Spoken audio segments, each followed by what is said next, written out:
Muy buenos días y bienvenidos Good morning, and welcome to the Summit for Oceans Seville Blue Economy virtual event.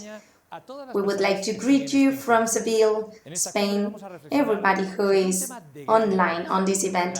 In this summit, we're going to reflect on a very interesting topic. Let's reflect on this data. In Spain, blue economy is already generating employment for more than 750,000 people. In a country such as Spain, with around 8,000 kilometers of coastline and waiting for the next generation funds to come, and a climate emergency that is affecting all the world, it's time to reflect and also time to act. In this summit, we have 70 moderators and speakers representing universities, companies, and international and national public and private administrations. The Summit for Oceans Seville Blue Economy virtual event is co-organized with FIBES Seville. The organizing committee is chaired by Juan Espadas, who is, as you know, the mayor of Seville. We would like to thank the collaboration of the global partners of this summit: Union for the Mediterranean, Calidad Pascual, World Ocean Council, Bezoya, PricewaterhouseCoopers, and Bolton Food. The summit also receives the support of Sustainable Ventures.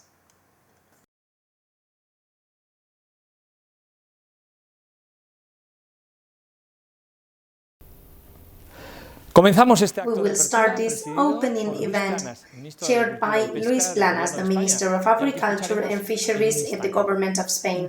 We will listen to him very soon. Next, we will listen to Juan Espadas, who is the chairman of the organizing committee of this Summit for Oceans Seville Blue Economy virtual event and also the mayor of Seville.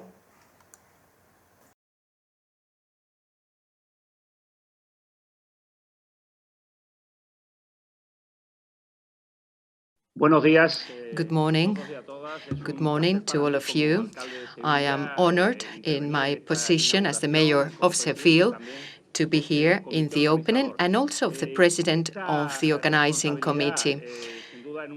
Without a doubt, in this event, this is a reason for me to be proud and to be most happy and satisfied, since this event will certainly set trends, because it's so very important to talk about blue economy.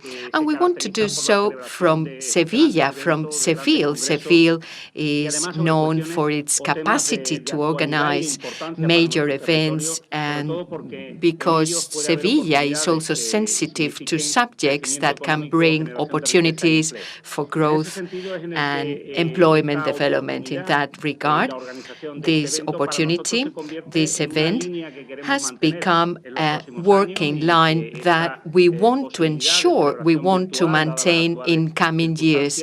Given current circumstances, the online format of the event is now applicable, but in the future we would like it to be face-to-face. On a virtual way, I would like to invite you to participate, to enjoy the interventions, which I believe to be most interesting in this event about the blue economy. Of course, I want to say thank you to Larry Pahin, the commissioner, who has coordinated with her team the quality and the number of speakers and intervention. I would like to express it is really important for us to be hosts. Andalusia has a coast that is so relevant to its economy and its key sectors. Seville cannot be understood without its river. It's the only river port in Spain. To us, it has such a rich history and legacy, and it has always given Seville a universal dimension, a universal vocation. In that respect, sectors related to the blue economy continue being for Andalusia a very relevant portion. More than 10% of Andalusia's gross domestic product comes from sectors linked to the blue economy. More than 400,000 jobs are also linked to those sectors, and therefore the role of Sevilla's port and activities from these sectors are absolutely basic to us. But in my view, it is now important to perceive the blue economy from a sustainability point of view, the sustainability of marine resources, to therefore tackle a global challenge in the planet, the preservation of such ecosystems and the support to research in natural resources from the sea, as this can subsequently bring the development of territories linked to sea activities. To Seville, this event is a way of being on the front of discussions that will be crucial to territories development.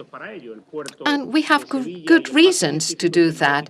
The Port of Seville, La Cartuja Research and Science Center are two major pillars upon which industrial developments occur, but also technological breakthroughs in the metropolitan area of the city.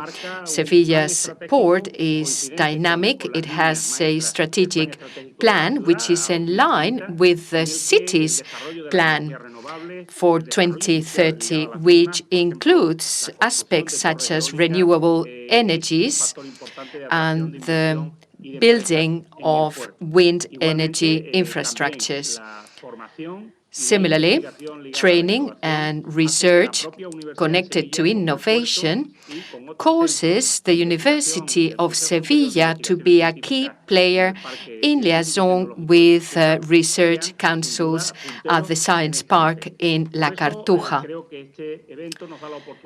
That's why this event has given us an opportunity to show another view, another side to the city, to Sevilla, not only as a tourist destination, which is indeed a key economic driver, but also the industrial dimension of the city. We want to attract industrial investment, and we want the development of the business model in Andalusia to be directly connected to ecological transition, energy transition, environment protection, and the preservation of marine resources, and also its research, as research shall give us answers to existing questions. This event, as was the case with the event we organized a few months ago concerning space industries, are industries and sectors that will continue growing in forthcoming years, which will bring opportunities for young people and which will enable us to attract and keep talent in our city. Thank you very much for participating. We thank the Mayor of Seville and the Chairman of the Summit. It's a pleasure to listen to Leire Paquin. She is the Chairwoman of the Spanish Network for Sustainable Development and Commissioner of the Summit for Oceans Seville Blue Economy virtual event.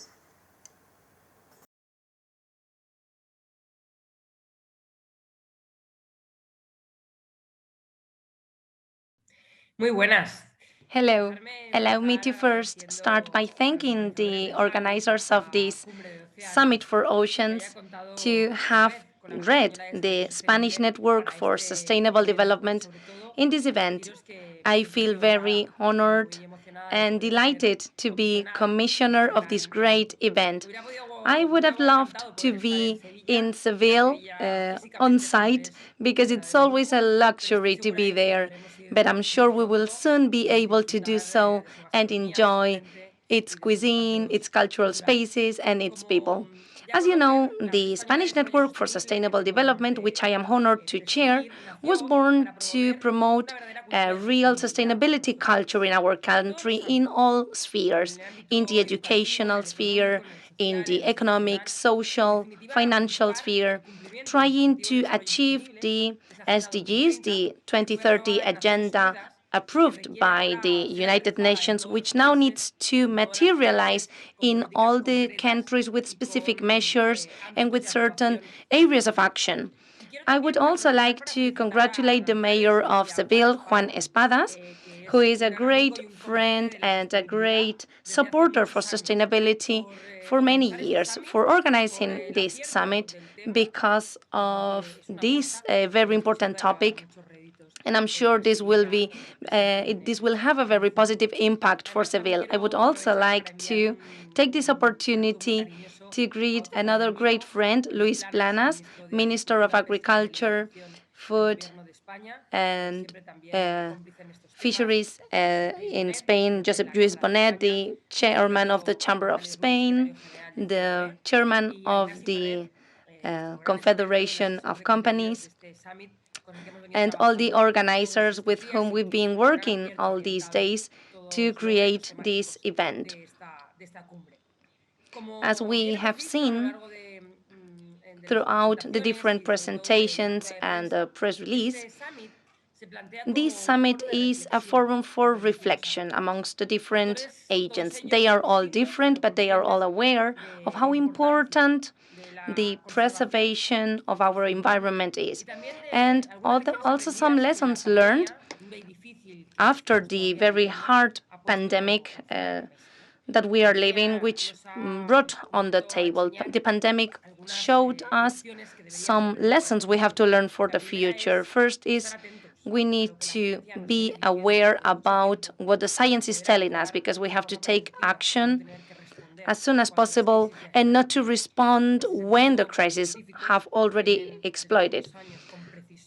The United Nations has been telling us how important it is to act now in preserving our planet and thinking about an economy that takes sustainability into account to ensure a future for our children, but also to generate a productive economy and social economy as well. Pandemic has also shown us the importance and the clear connection between diversity, our natural resources, and the health. So in order to prevent future crises and their consequences for the society, it is important that we really take these scientific warnings seriously and that we make all our efforts to protect environment.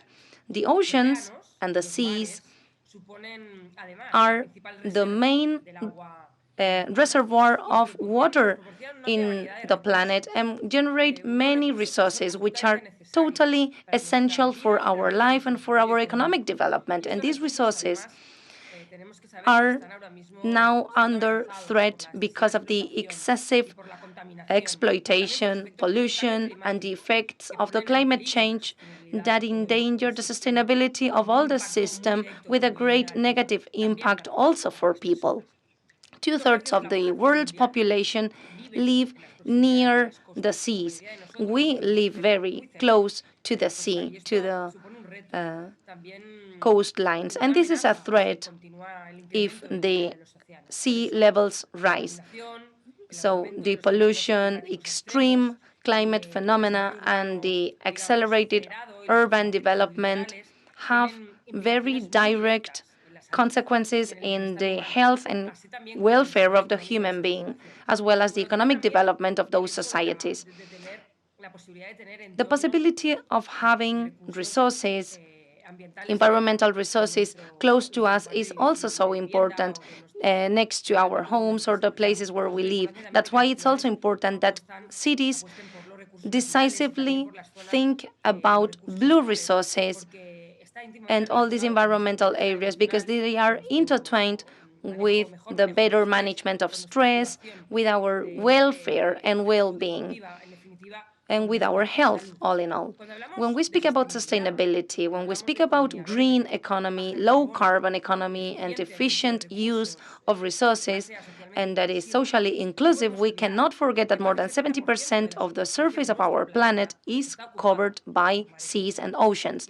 That's why we have to take these resources into account in the equation of the sustainable development of the future. We also know that blue economy that considers seas and oceans a true driver for growth and innovation for sustainable development is really more essential in the current crisis situation, and it covers activities such as fishing, bottom, mining to produce also certain types of energies, and activities such as tourism, which is so important for Seville and for our country in general, and other economic activities that need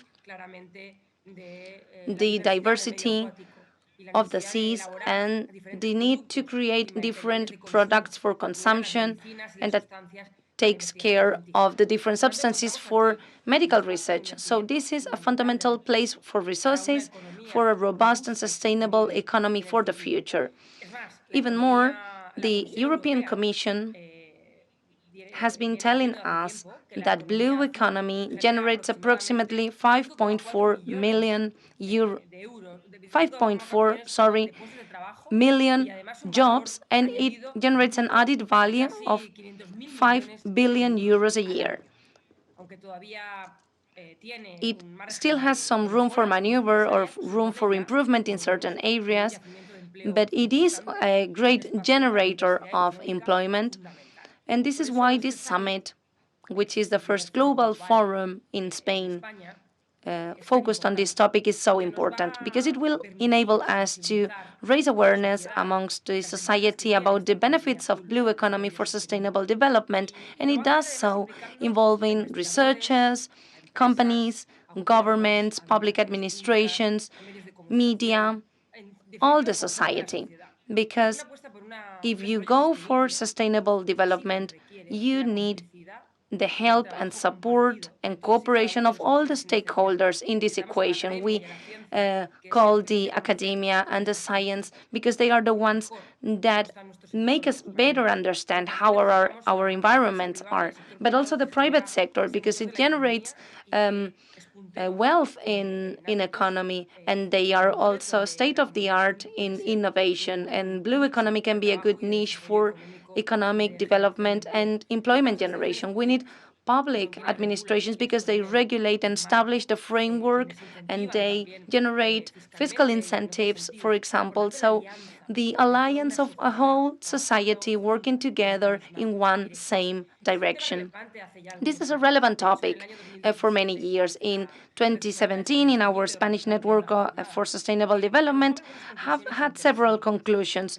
First, something that is already obvious, that the oceans are indispensable for life in the earth, social and economic development of people as well. It also has a great extension, and up until now, we have ignored it many times. This is why today we say it is an ecosystem under threat. Plastics and plastic waste are accumulating in its surface as well as in the bottom, and they are a great threat. We have to deal with that on an urgent manner. Many species are now in decline, and many fishery resources are overexploited. We take into account the climate change that generates biophysical modifications or alteration. They are affecting the coastal communities. Fortunately, when the 2030 agenda was approved at the United Nations, we found a specific goal, which is for the objective 14, which asks us to take action and to respond to these challenges. In 2017, at the conference about our oceans in New York, first established how important the oceans were and how important it is to go for the preservation of oceans and seas. Marine issues are since then have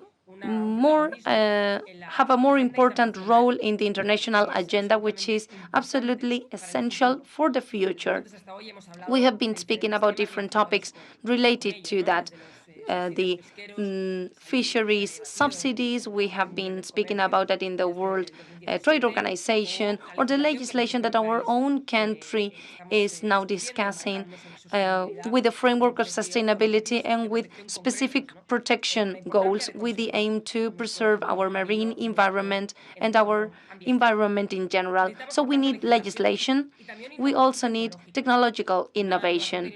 and state-of-the-art projects for research in all the areas that try to cover these gaps that we still have today in order to better know our challenges and to deal with them with accuracy and with innovative solutions that will help us to tackle them on a quicker way.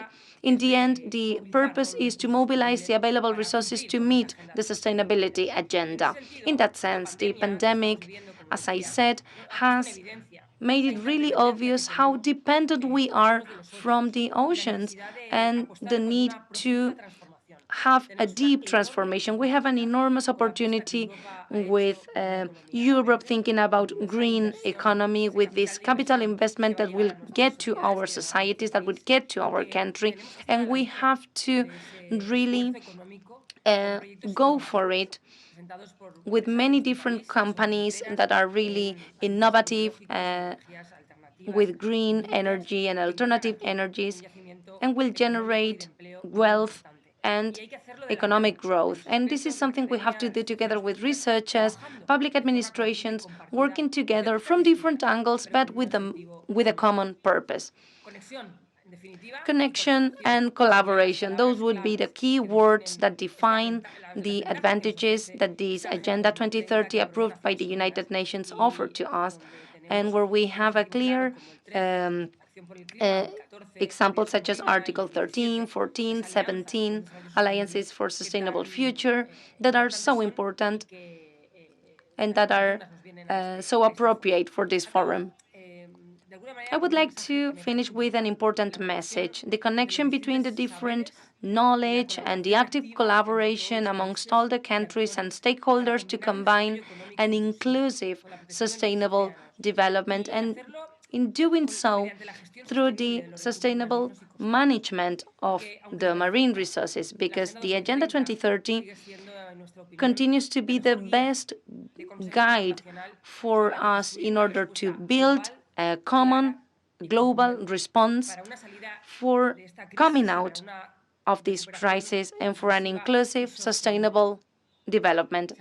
I would like to greet the mayor and all the participants of this summit, because we do believe that it is going to be a great project to be more committed to the sustainable agenda, to generate more employment, to diversify our economy, and to go for a social and environmental future. Thank you very much. We thank Leire Pajín, Commissioner of this summit, for participating in this opening ceremony. We were now going to welcome Ignacy Ferrer. He is the Content Advisor at the Summit for Oceans Seville Blue Economy virtual event.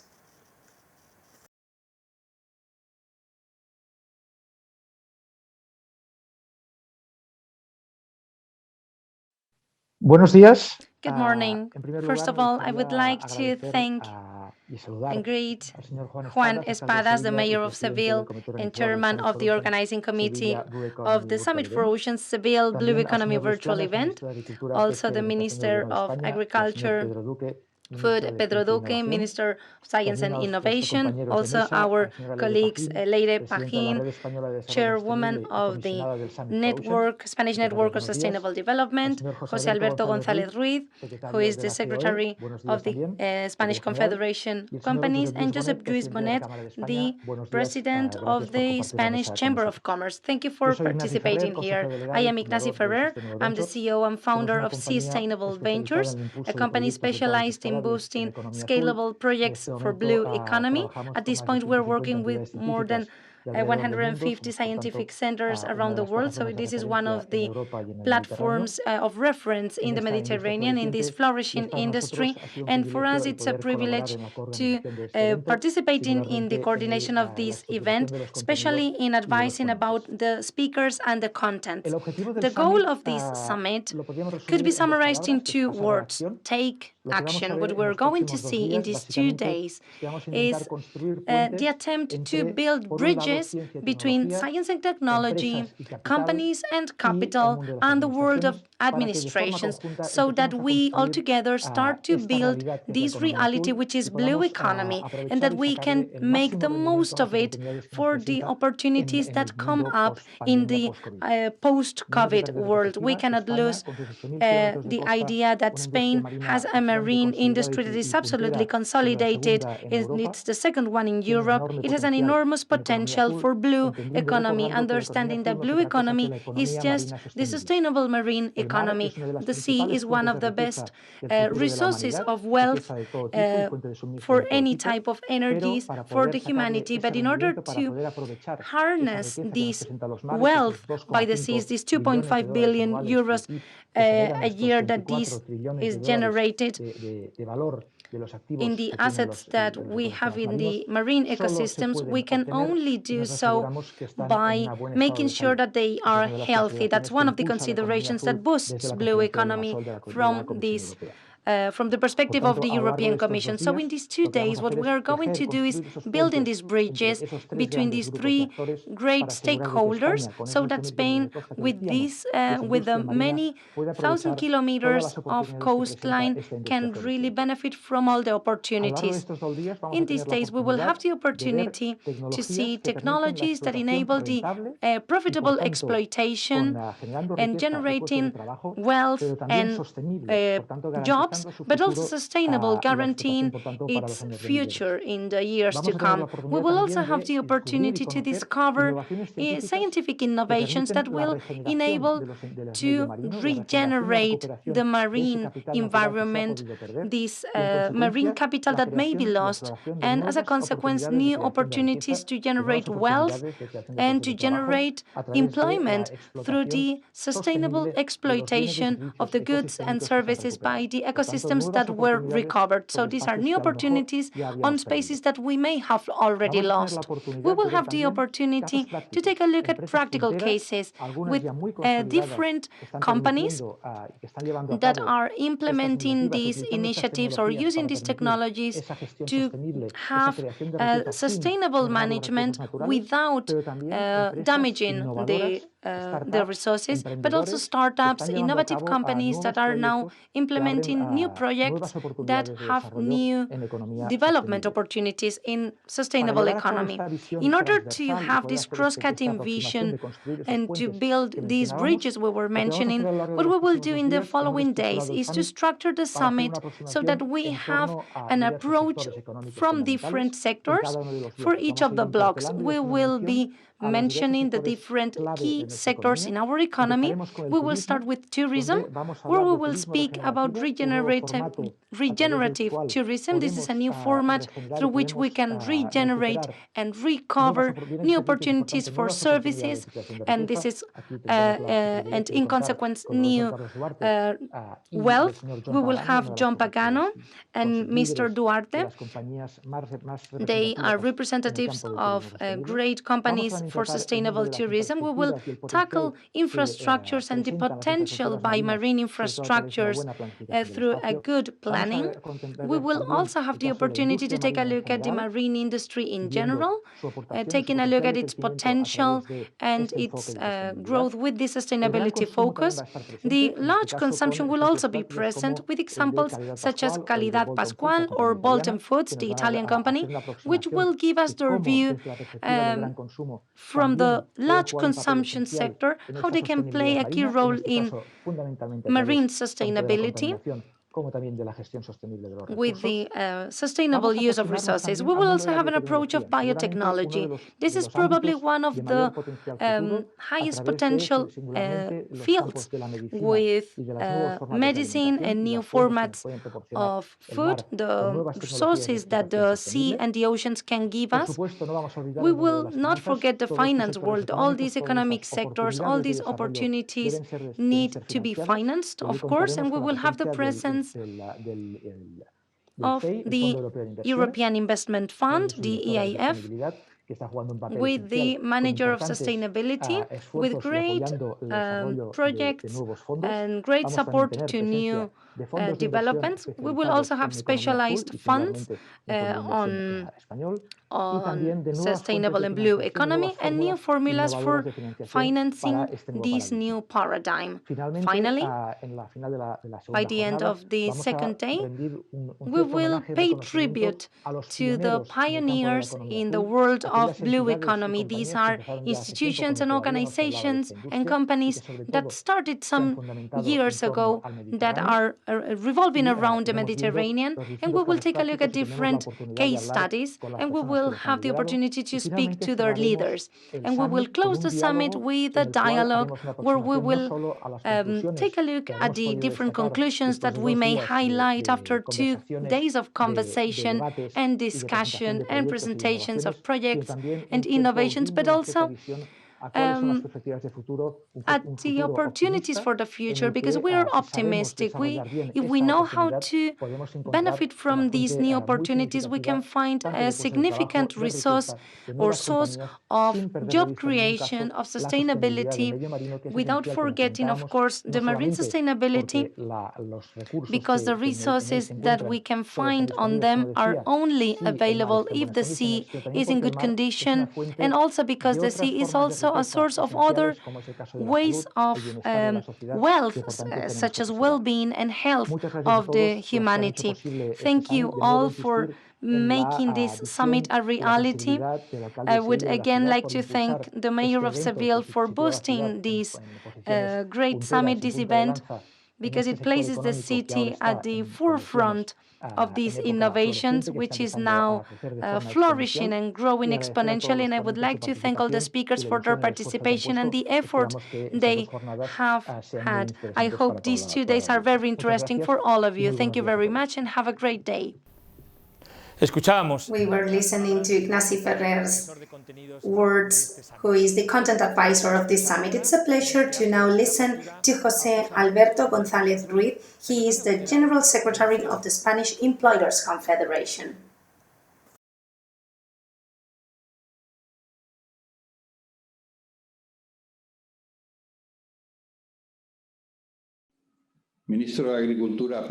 Minister for Agriculture, Fisheries and Food, Mayor of Seville, President of the Spanish Network for Sustainable Development, President of the Spanish Chamber, authorities, entrepreneurs, dear friends.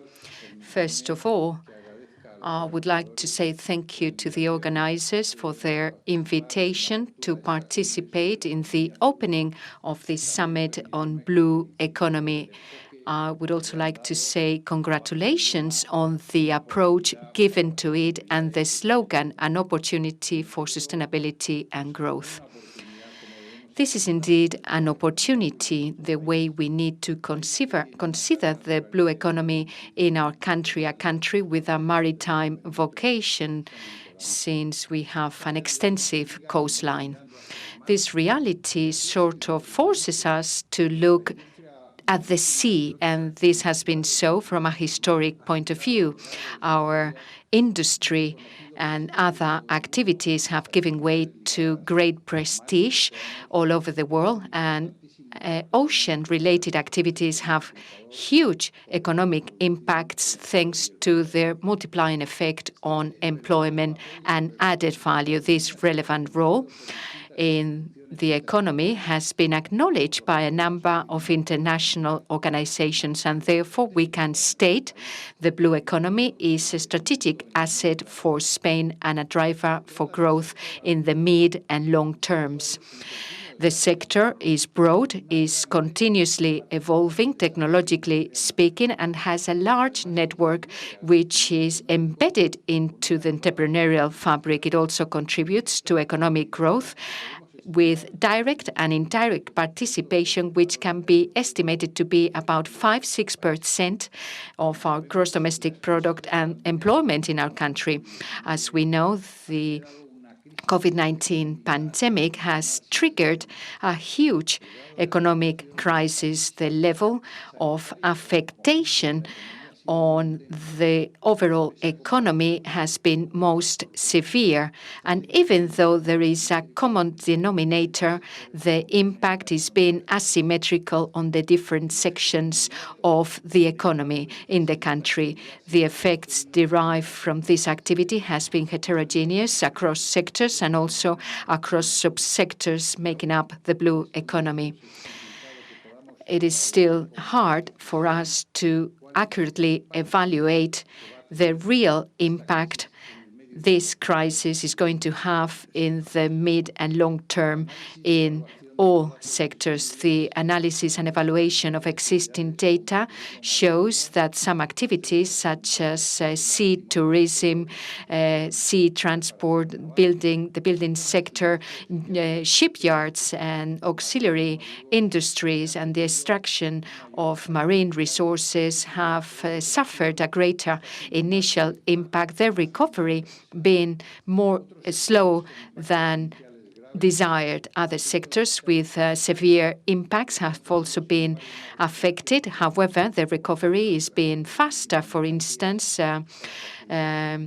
short sea shipping, port activities. However, emerging sectors such as renewable energies, the blue sector, the defense sector have been less impacted, and their recovery is therefore being faster.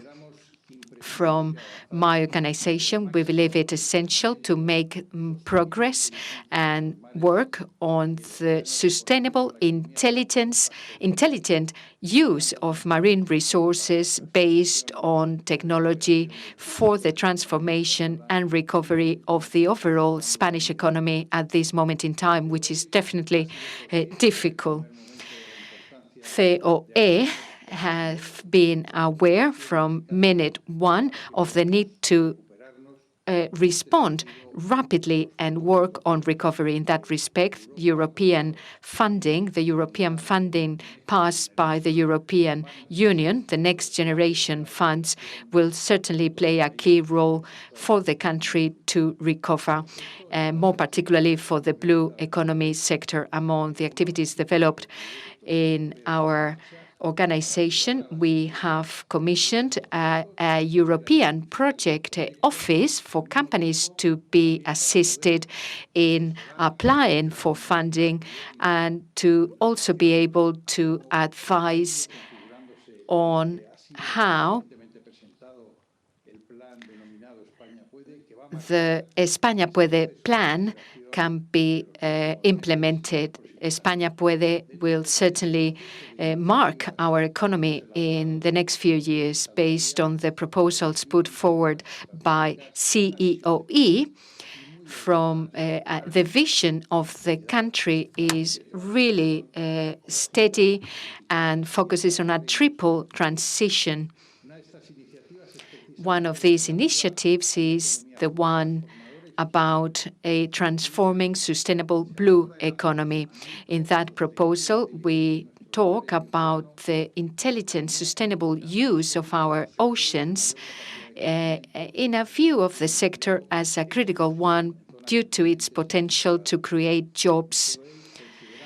We believe it fundamental to valorize the blue economy sector in Spain by improving society's knowledge of it and by boosting associated sectors. To that end, last year, we set up a dedicated commission with a view to visualizing the blue economy from a business perspective, intending to better know things and to be able to ensure better coordination with national regional governments about the awareness in the sector. With the creation of this Blue Economy Commission, I think we took a necessary step, and I believe light will be shed for decision-making in companies in the area of sustainability for this very important sector in our economy. I am confident this summit will certainly make room for reflection about measures to promote that blue economy. All the best to you. Thank you very much for your attention. We thank the participation of the General Secretary of the Spanish Employers Confederation, José Alberto González Ruiz. Now we're going to welcome the Chairman of the Spanish Chamber of Commerce, José Luis Bonet.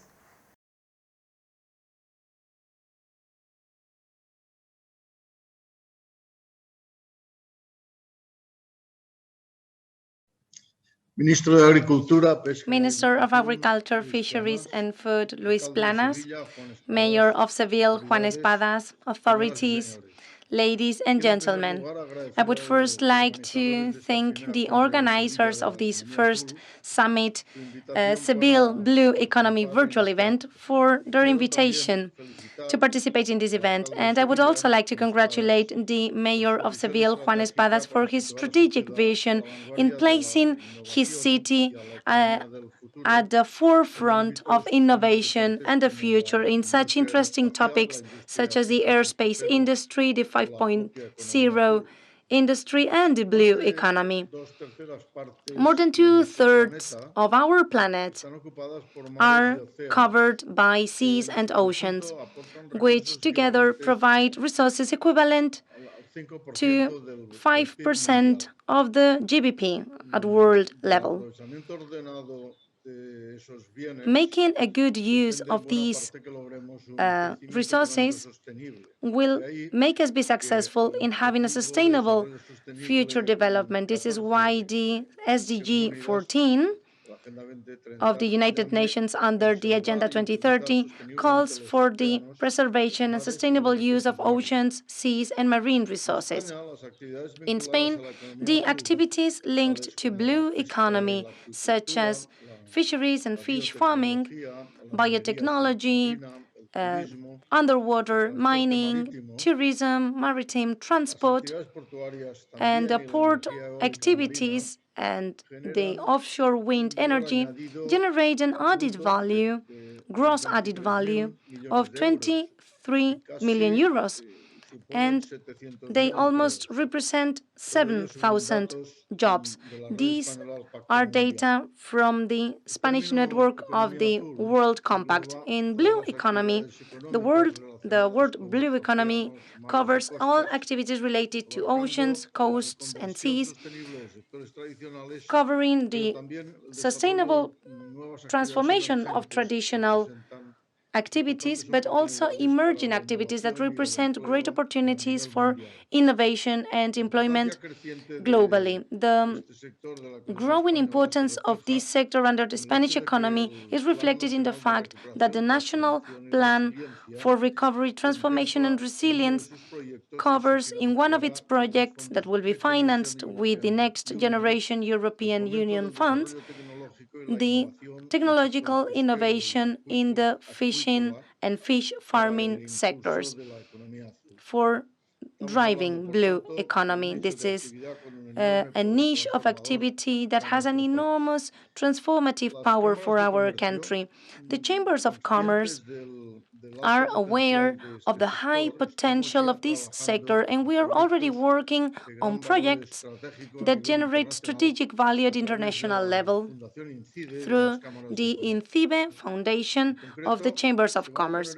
Specifically, we're going to implement two high technology incubators, one for bioeconomy and blue economy in the Canary Islands, and another one for blue economy in Cadiz. The goal of these two projects is to be a meeting point for technological innovation, the needs of the sector, biotechnology, and fish farming. The incubator of the Canary Islands pursues to develop technology in this sector and provide it to the companies and facilitate the implementation of tools that enable us to improve the productive processes and added value products in this sphere. Under the main working areas, we have the exploitation of natural resources, new sailing modes, renewable energies, maritime communications, seabeds, etc. The incubator has an investment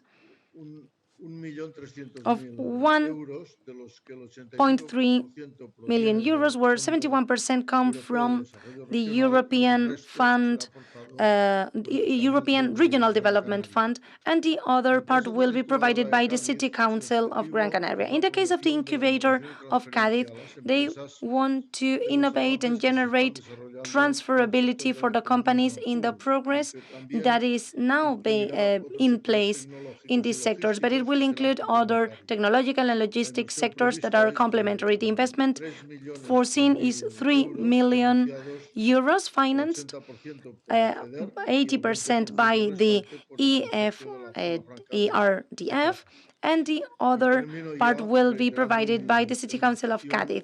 And I will finish by thanking the organizers and congratulating them. I wish you the best success for this event that will have the participation of many well-renowned speakers to cover all the possibilities that blue economy opens for Spanish companies, which I believe are many. Thank you very much. We have just listened to José Luis Bonet, the chairman of the Spanish Chamber of Commerce, in this opening event of the Summit for Ocean Seville Blue Economy virtual event. It's a satisfaction to have Luis Planas, the Minister of Agriculture, Fisheries and Food at the Government of Spain. We would like to welcome him very warmly.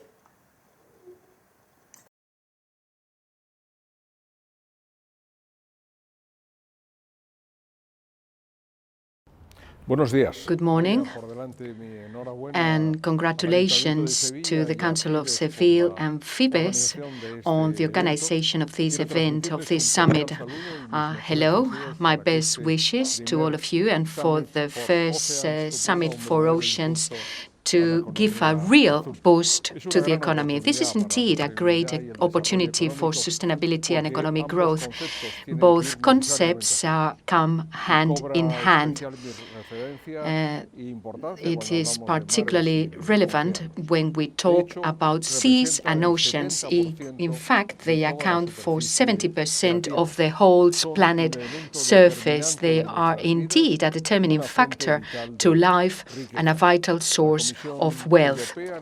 The European Commission, in their report last year, stated the community's blue economy gave way to a turnover of 750 billion euros and 5 million jobs. In Spain, it meant 32,000 million euros and almost 1 million jobs. These figures place us on the lead of the European Union in the blue economy area. For Spain, with more than 8,000 kilometers of coast and a history that has always taken the sea into account, fisheries combine tradition and modernity, and it is indeed a sector that articulates local communities in the country.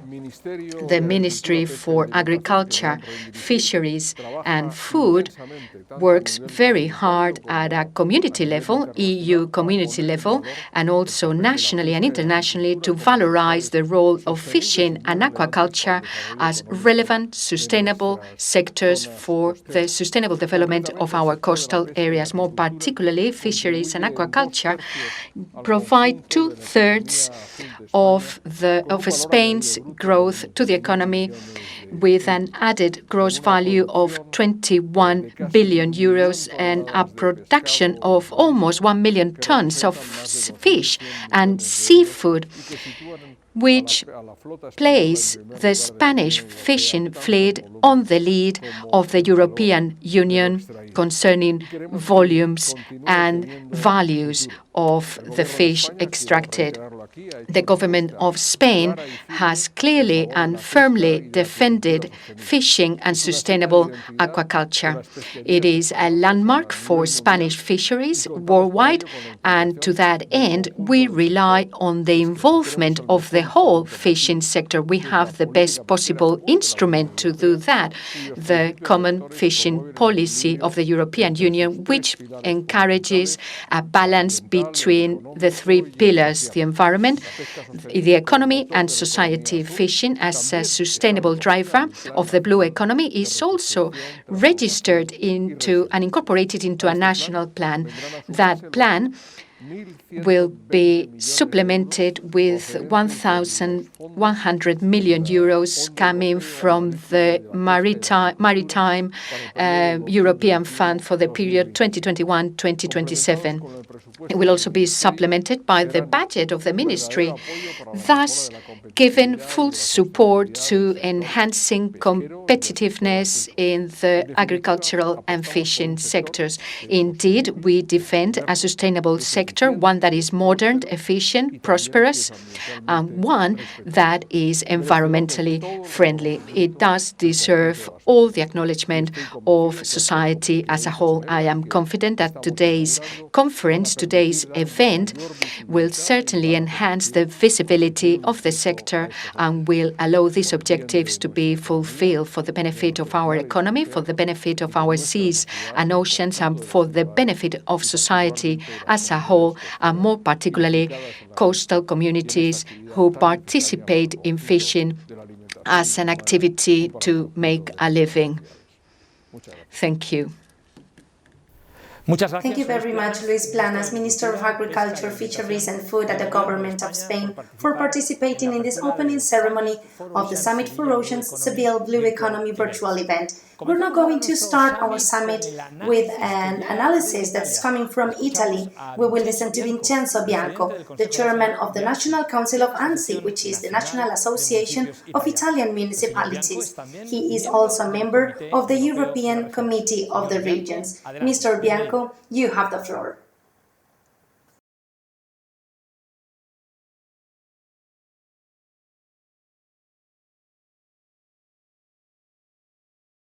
I would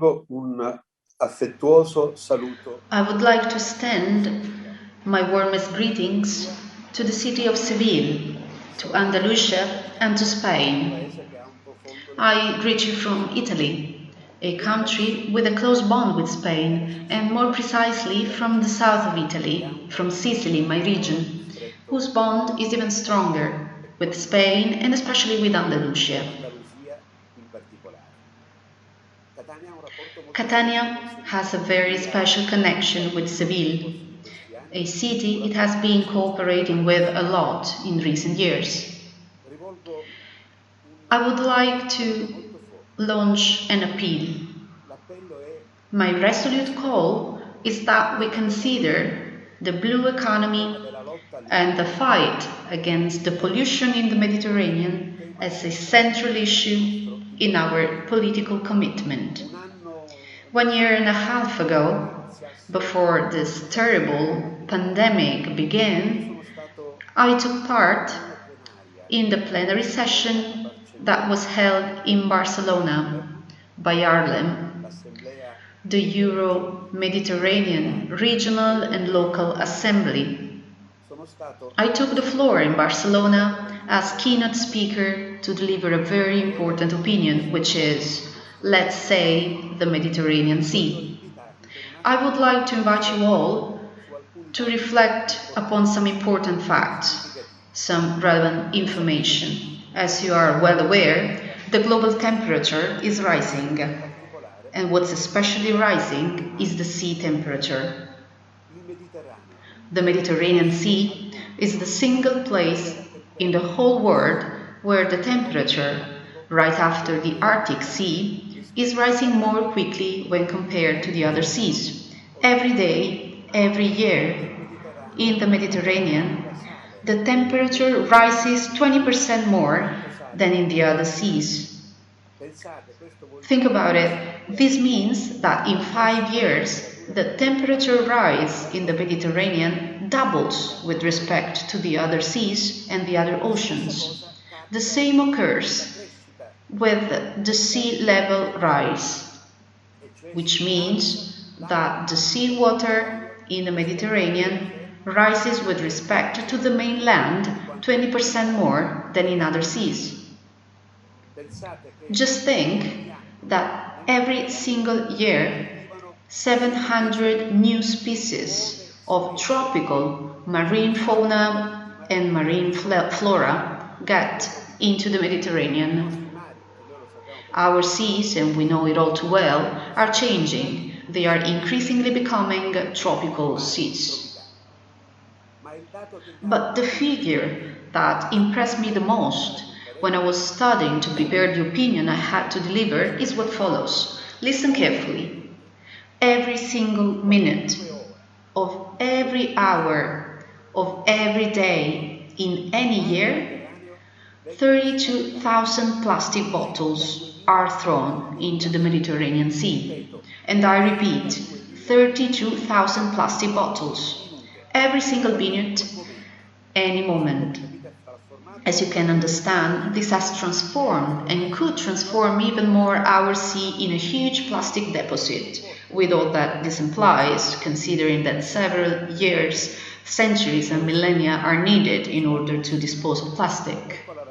So this is the reason why, if you consider that the Mediterranean Sea is not only the sea where the whole mankind history began on this planet, with all of the civilizations that have followed one another across the millennia, from the Middle East to the Maghreb region, from the Europeans to the Hispanics. So that said, this sea nowadays also plays a fundamental role from a strategic point of view. Just think about the routes, think about issues related to safety or the migrants issue.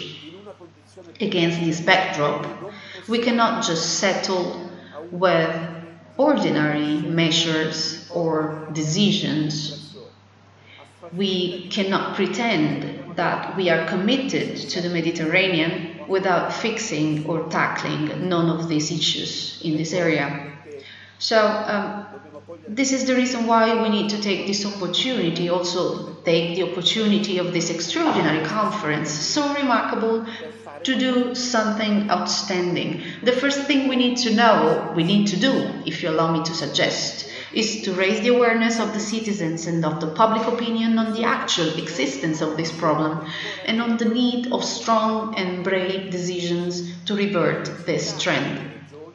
And the European cities and regions, yet also the non-European ones, play an essential role in this. The Mayor Seville, Espadas, is perfectly aware of these problems and works in the front line in this area, also because in Europe, in the Committee of the Regions, we have fought together these battles.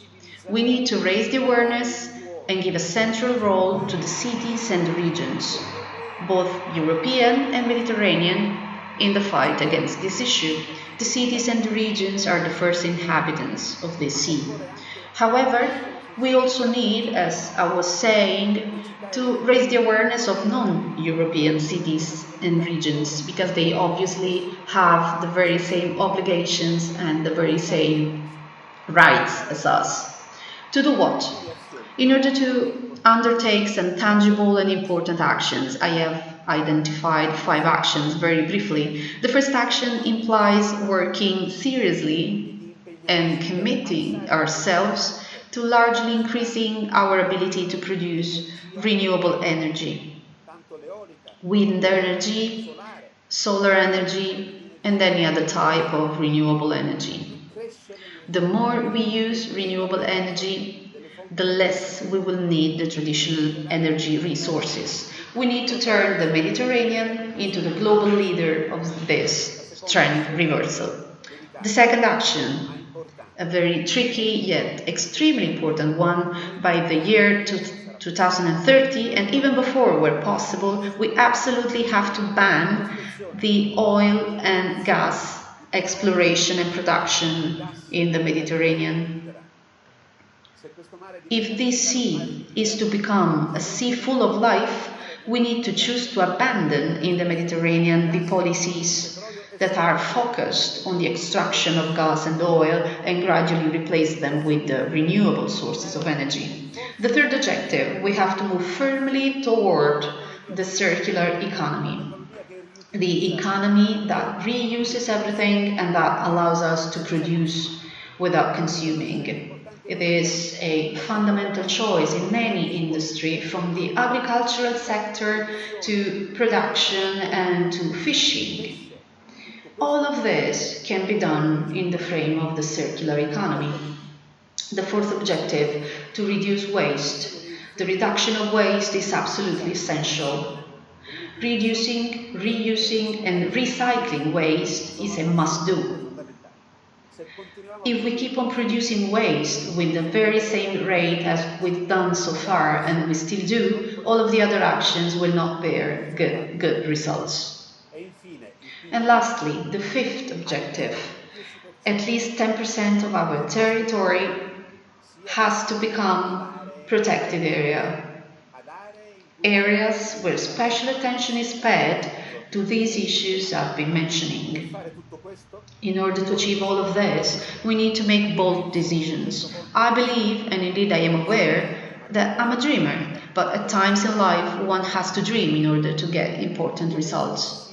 I think that there has to be, and that we need, an authority for the Mediterranean, to which every single country can attribute part of their responsibility to defend our sea, in order to transform it into a clean sea and into a sea where quality of life is totally acceptable once again. So this is the reason why I have gladly accepted this invitation, so as to convey this message to you. In Spain, in Italy, in France, in Greece, and also in the southern coast of the Mediterranean, from Egypt to Morocco, we have the obligation nowadays to turn this policy into a priority. Your initiative is motivating us to move in that direction, so thank you very much. We thank Vincenzo Bianco for his participation in this summit. He has been very kind for sharing his knowledge. Mr. Bianco was expressing the need to create an authority at the Mediterranean and raise awareness amongst regions, cities and citizens. We would like now to propose a break, and then we will resume the summit with a segment where we will analyze the reconstruction of marine life as a tool for sustainability and economic growth. This will be in a few minutes. We will be waiting for you. Sevilla es una ciudad universal. En un enclave privilegiado, puente de cultura y civilizaciones, a lo largo de la historia, Sevilla evoluciona en el tiempo manteniendo su autenticidad. Con un clima inmejorable, un patrimonio cultural reconocido en el mundo y un carisma muy especial sustentado en las personas que la habitan, Sevilla posee valores únicos y consolidados alrededor del mundo. Este capital humano de casi 700.000 habitantes abandera el crecimiento y desarrollo de una ciudad comprometida con el futuro. Sevilla es una ciudad de talento, con una universidad entre las 10 mejores de España con más de 90.000 alumnos. Es una ciudad emprendedora, con 66.000 actividades empresariales en activo y 369 nuevas empresas creadas en 2017. Sevilla es referente en el sector aeronáutico, siendo uno de los clústeres más importantes de Europa. Y en innovación y tecnología, abanderado por el Parque Tecnológico de Cartuja, con un emergente y próspero ecosistema de startups.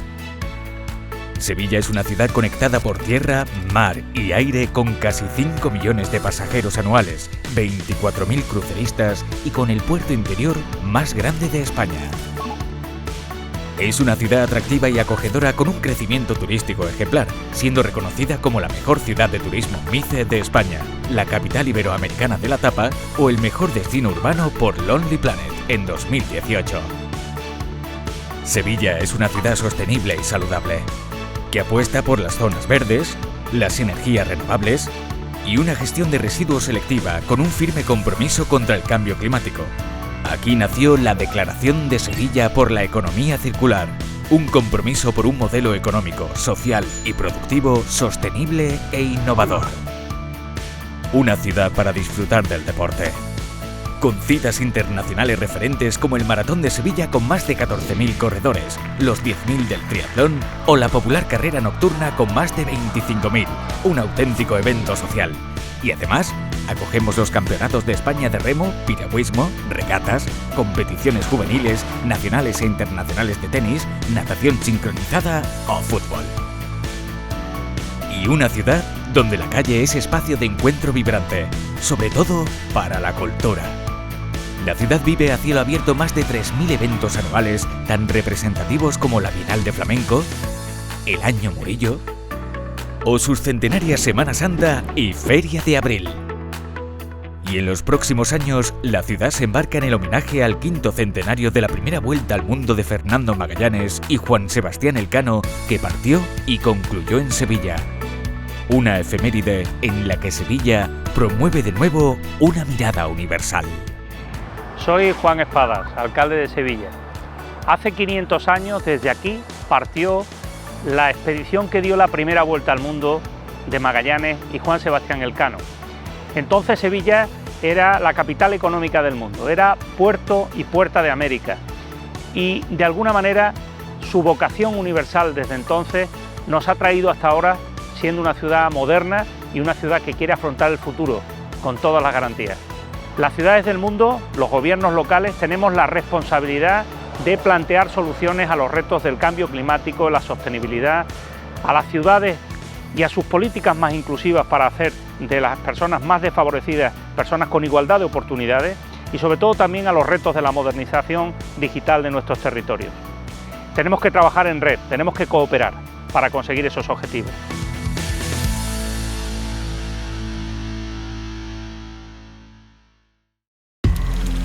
Da lo mejor al mejor padre del mundo que se pregunta si está siendo el mejor padre. Da lo mejor la mejor jugadora del equipo cuando después de haber entrenado se pone a entrenar. Palabras como casi. ¿Por qué? Pues esperadme aquí un momentito, voy a romper ese récord. Son cosas que dice la gente que da lo mejor. Y ahora que sabemos lo importante que es la gente que da lo mejor, te diré cómo dan lo mejor algunos de ellos. Algunos dan lo mejor dando el mejor bienestar a sus animales para poder dar su mejor leche. Y algunos dan lo mejor comprometiéndose este año a envasar agua utilizando el 100% de plástico reciclado en todos sus formatos. Si dan una bebida vegetal, se asegurarán de que provenga de cultivos 100% locales. Y si venden café, se asegurarán de que el que lo compre haga un café que la gente cuando lo pruebe diga: este café es lo mejor. Este tipo de cosas hace la gente que da lo mejor. Cosas como el bifrutas que suele beber este chaval, hecho con ingredientes de origen 100% natural. Pero si hay algo que hacen los que dan lo mejor, es dudar de si todo lo que hacen es lo mejor que pueden dar. Porque esa es la única forma de poder darlo.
Welcome again to the Summit for Oceans Seville Blue Economy virtual event. We're now going to analyze with different experts the reconstruction of marine life as a tool for sustainability and economic growth. We will start with two interventions, then we will have a roundtable discussion, and we will also have practical cases. We will start with Carlos Duarte. He is the manager at the Research Center of the Red Sea at the King Abdullah University.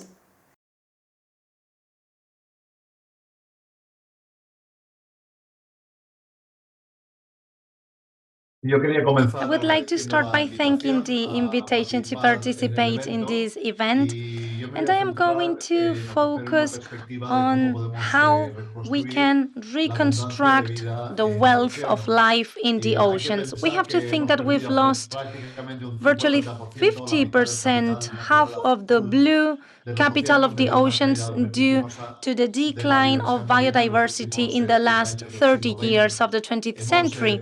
We have lost 23 marine species that were extinguished. In the last 300 years, we still have more than 800 species endangered.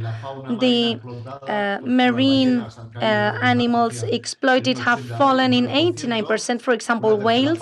1/3 of the fisheries is overexploited, and the rest of the fisheries are below the thresholds for sustainability. Biomass of these stocks has been reduced between 42 and 66%, and we've lost 1/3 of the manglers and also the submarine meadows. Also oysters, and 85% of the reefs, oyster reefs. So this century has been a century for the loss of life in the oceans. However, to all these impacts generated by these losses, such as fisheries, deforestation, and the loss of habitats, and recently pollution and climate change, we have achieved the maximum figures around the 19. By the end of the century, the deforestation and the loss of habitats and climate change is the only of the pressures that continues to grow, and which we have not been able to contain, and unfortunately will continue to grow in the following years. However, this reduction of the pressure on the oceans is due to a series of policies that were introduced in the 70s and 80s, such as the moratorium for the whaling moratorium, or the UN SDGs, focused on having a healthy ocean. The consequence of these different policies has been a reduction on the pressure, except for climate change, which led to the possibility of having the opportunity to rebuild the life in the oceans. One of the species that was about to be extinguished in the 70s was the humpback whale. There were around 4,000 individuals in 1940, but from the whale moratorium, some years after, it's had experienced a considerable recovery, and right now the humpback whale population is more than 60,000 individuals in the world, where we thought it was going to be extinguished. So this is a great achievement, but it is not the only one. And for example, the marine elephants were at a critical situation in 1880, where there were less than 20 individuals in the Pacific Ocean, and due to the prohibition to hunt them, they are 200,000 nowadays in the Pacific. So it means a spectacular recovery of a population that we thought it was going to be lost. Same with the gray seals, which were about to be extinguished by the end of last century in 1990. And now we have an exponential growth of its population with more than 2,000 individuals 1 decade ago. So that's another species that was fortunately saved thanks to these moratoriums or prohibition for hunting. In fact, once they are not hunted anymore, the population of this kind of species is recovered relatively rapidly, with rates of recovery of between 3 and 10% a year. And in this chart, we can see some examples of the humpback whale. That's one example. The sea otters in the Pacific Ocean, the northern elephant seal, the Guadalupe fur seal, the green turtles, the other marine turtles, the leatherback turtles. And this recovery rate between 3 and 10% is really much quicker than we thought initially in order to recover these populations. One of the achievements that enable this recovery at global scale is a great growth of the protected marine areas, where by the end of last century there were just very few that were protected, which were around 0.05% of the ocean protected in the year 2000. That is really 0.003% only 20 years ago. And right now, today, the protected areas is 7.6%. It's not only declared, but efficiently protected, so to speak, with more than 18,000 marine protected areas. And this represents more than 27 million square kilometers.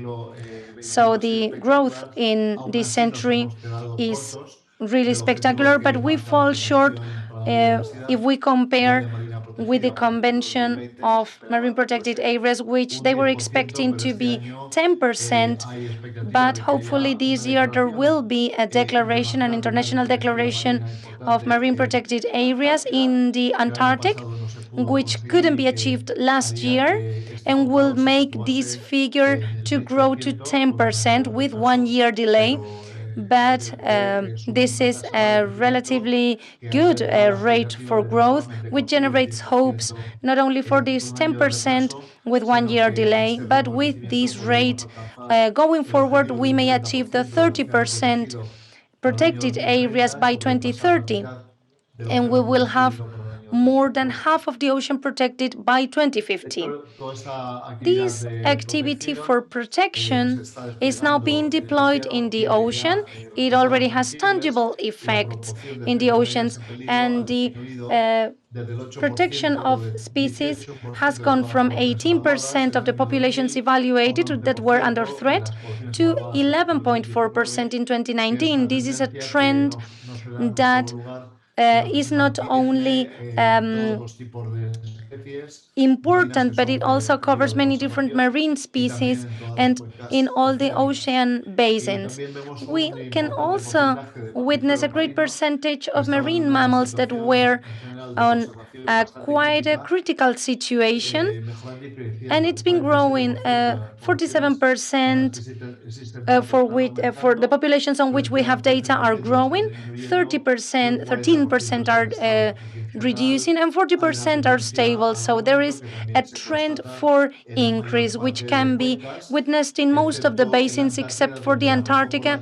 And this is the reason why the populations are not growing, is because the populations that were impacted was smaller, because most of the populations hadn't suffered any change. We can also evaluate with an optimistic perspective the improvement of the fishery stocks, which really fell on the year 2000, where in relation with the biomass necessary to keep catch levels that are sustainable was around 60% of that level. And in the last 10 years, it was recovered to 80% of this level. And we believe that with the increase of stocks with sustainable fishing that grew from 59% to 68% in 2010, more than two-thirds of the stocks in 2010, and they continue to grow, we may reach in a few years, in around 5 years, to a general situation of placing most of the fisheries stocks in a biomass level that would enable sustainable catch.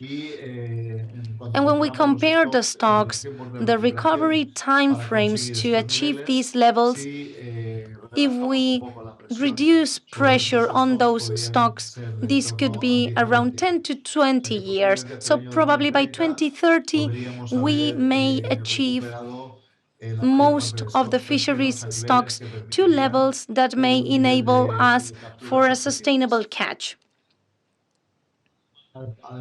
Apart from the protection of animals and habitats, we have also progressed a lot in terms of legislation to improve the quality of waters and reduce pollution, which have been achievements that were implemented since the 80s, banning, for example, pesticides such as DDT or toxic compounds like PCB and other substances, increasing the number of black waters that are cleaned, reducing the nitrates and phosphates contributions generated by urban developments, but also because of excessive pesticides or fertilizers. In the 80s, the gasoline without lead has changed, and the lead levels were recovered in the ocean in 2011. There are increased security measures in the oil vessels, and the number of spills was reduced 14 times, going from 25 spills in the 70s to just 1.6 spills in the last decade. So in the last 20 years, we have established a series of laws and regulations and regulatory frameworks that have enabled us to progress a lot in reducing pollution in the oceans. We continue to have many challenges, such as the problem of plastics, which we have not been able to improve. But we have achieved improvements in many other aspects that have even a higher impact on the sea life, but also on the human beings, because we are intertwined with the sea life. The recovery time of species and marine ecosystems is quite fast, we could say, between 3 to 10% a year. And, for example, for underwater meadows, if we reduce pressure on them, it is 5, or in the case of other examples, it may get to 100 years. Then we have manglars that may need 10 to 20 years. And the marshlands, 10 years. The coral reefs, the deep corals need 3 decades. The shark population, whale population, seals, turtles need between 5 to 30 years to recover its initial levels, since the effective policies are in place, are in force. So we can, in general, expect a mean recovery time of 20 years. But as we have not acted on all the sources of pressure, if we manage to reduce these pressures in 10 years, in the next decade, we could expect a recovery of blue capital and marine life in 80 years.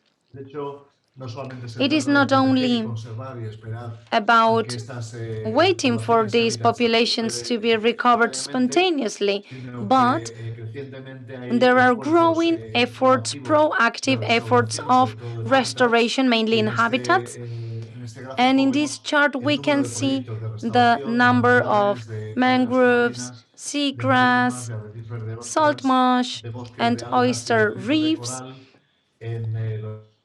in the last years, as we could see in the case of marine protected areas.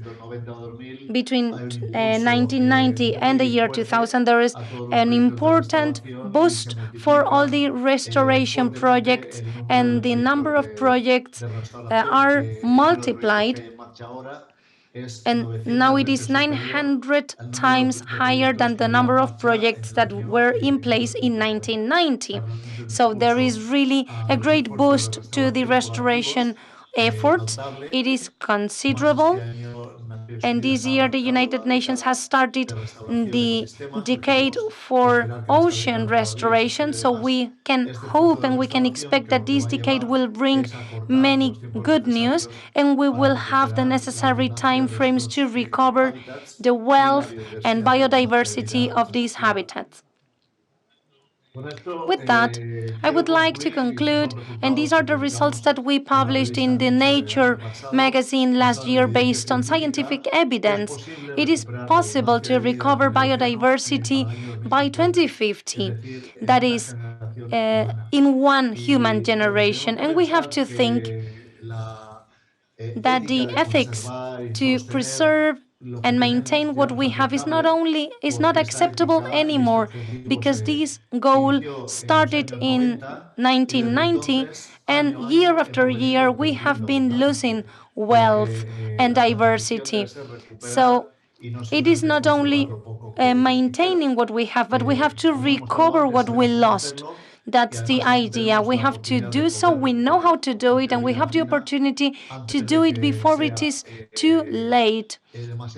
Because in some of these changes may not be reversible. So we have one lifetime to face this challenge to recover sea life in order to have a complete restoration of the wealth of life in the oceans by 2050. This represents a great challenge that needs that governments as well as civil society work together. And I would like to highlight the important role of private sector. And especially for the oceans, there are two sectors that can contribute, or three sectors that can contribute to that. One, of course, is the marine food production sector, which has a great responsibility on this effort for recovery. Secondly, the tourism sector. And in this event, we will hear John Pagano, who is the CEO of a company that will show us an example of a case that is really exemplary as how the tourism and sustainable development can play a role in recovering the wealth of marine life, always thinking about this commitment on recovery and not only preservation.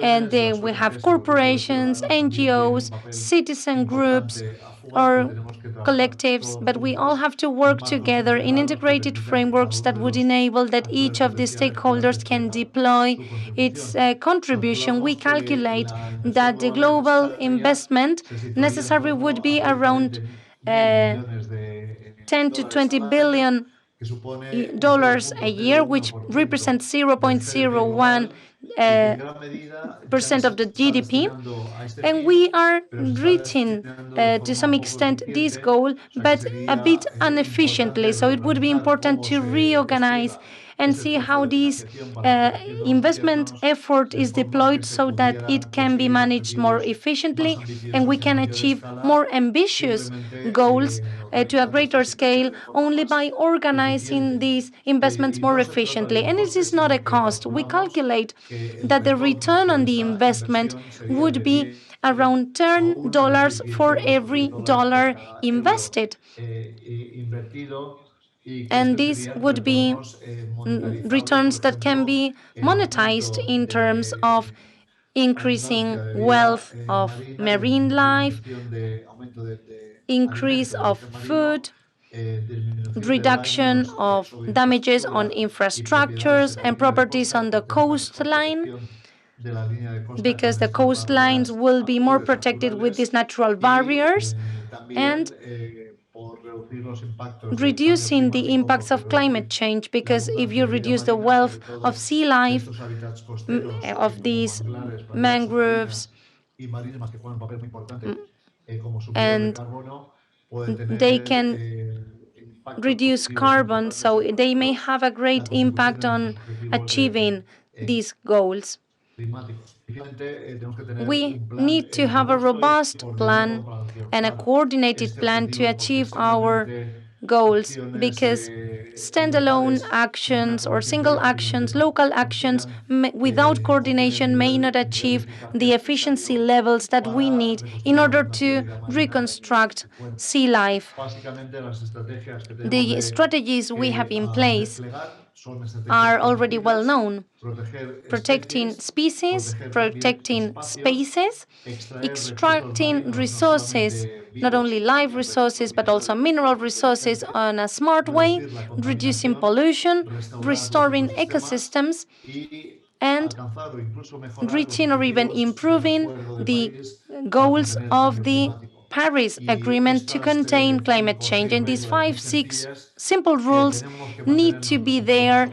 We need to be committed with ambition with these very simple rules if we want to have this done in 3 decades.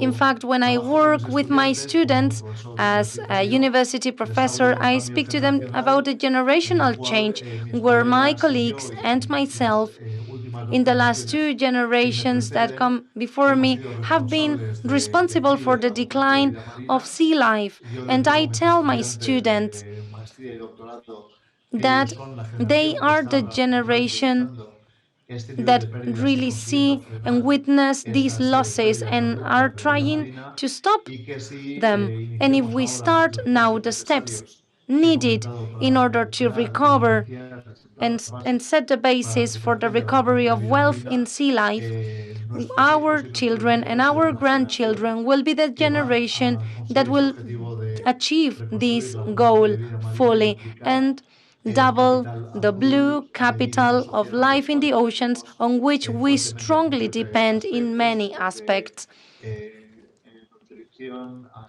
in terms of food or containing climate change and protecting our coasts. In fact, on the year 2050, we hope that the oceans will look like this. This is the aspect of an ocean not 100 years ago, but just 2 years ago. And it was taken on the Red Sea, on the impressive coral reefs that can be found in the area where John Pagano is leading his touristic development. And he will tell us a bit about it in his session. Not only preserving the coral reefs, but also with the goal to improving the level of preservation of this area, which is a great area, and we can all do it together. There are projects that have the purpose of achieving this goal of reconstructing sea life in the oceans by 2050. Thank you very much, and I hope to have the opportunity to answer any of the questions that my presentation may have generated. The analysis by Carlos Duarte on the steep decline of marine biodiversity in the last 30 years in the 20th century has been shocking. We've lost 50% of the blue capital, as he warned us as manager of the research center of the Red Sea at the King Abdullah University. We're now going to welcome John Pagano, the CEO of the Red Sea Development Company.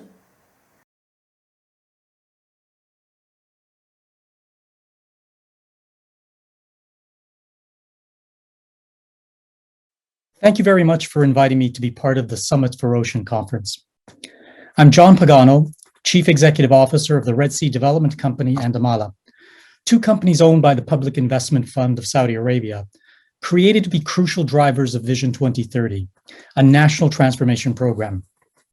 I'm here today to talk about the Red Sea Project, a pioneering project on the Red Sea coast that is transforming tourism in the kingdom and leading the global transition towards regenerative development.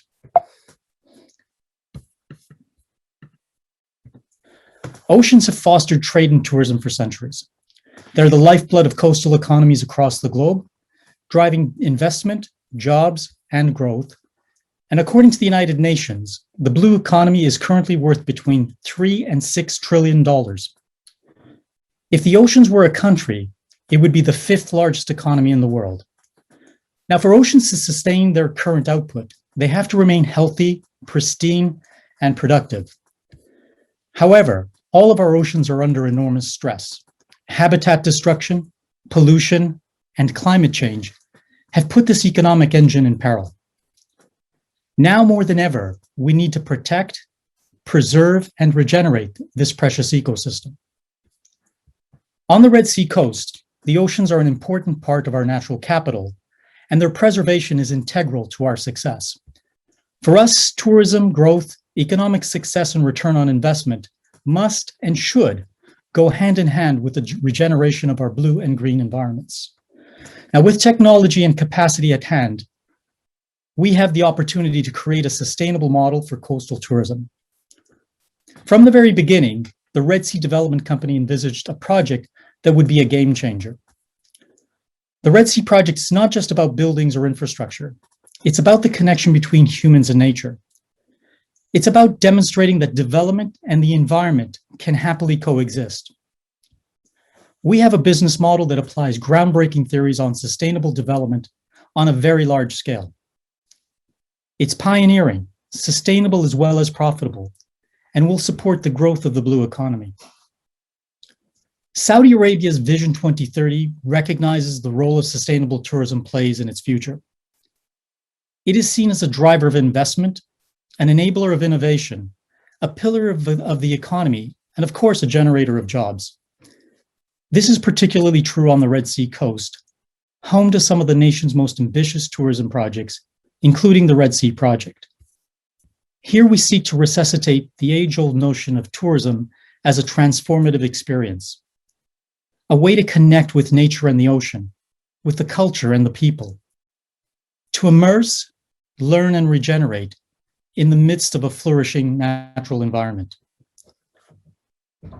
In recent times, tourism has oftentimes been too disruptive, the social and environmental impact often outweighing the economic benefits. This is our chance to rethink tourism and create a new formula for the ideal destination, one with sustainability in its bones and regeneration at its heart. This means that we need to treat our destinations with purpose. Simply not making a mess of the place is no longer good enough. We need to seek to make the place better, not only for today, but for generations to come. The key to finding this delicate balance between the status quo and sustainable growth is, as it always has been, nature. To paraphrase Sir David Attenborough, we need to move away from being apart from nature to becoming a part of nature once again. This has been our goal for the Red Sea Project right from the very beginning. Now, the Red Sea Project is one of the world's most ambitious tourism projects, a luxury destination created around one of the world's last hidden natural treasures. It's an untouched hidden gem in every sense of the word, spanning an area of 28,000 square kilometers, which is roughly the size of Belgium, and featuring an archipelago with more than 90 pristine islands and thriving coral reefs, with sweeping desert dunes, mountains and canyons, and even dormant volcanoes. Our aim is to create an integrated tourism destination that is a haven of barefoot luxury, bringing together nature, ecology, culture, and sustainability. We're progressing at a swift pace and are looking forward to welcoming our first guests by the end of 2022, when the airport and the first few hotels open. The first phase, comprising a total of 16 hotels and 3,000 hotel rooms, will be fully completed by the end of 2023, And the overall project, once completed, will deliver 50 hotels and around 8,000 hotel rooms. Now, throughout design and construction, the Red Sea project has put nature at the forefront. We realized that our economy occurs within one single ecosystem, planet Earth, and our economic and development activities have been adapted to the natural limits imposed by it. Our destination blueprint is driven by robust principles of sustainability.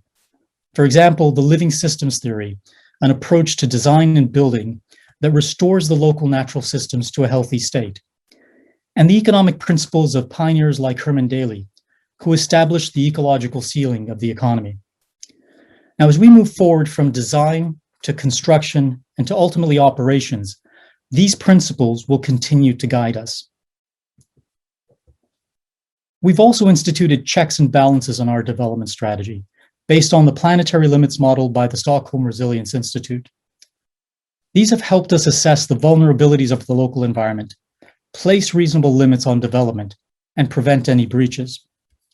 For example, we decided not to develop Al-Wakadi Island, one of our most beautiful islands in the southern part of our lagoon, which would have made the most stunning resort. Unfortunately, the island is a favored nesting site for the critically endangered hawksbill sea turtle. So we decided to leave the island untouched, an example of putting our natural capital ahead of profit. We've decided to cap our annual visitor numbers to no more than 1 million visitors per year, even though the site could easily accommodate upwards of 10 million visitors or more.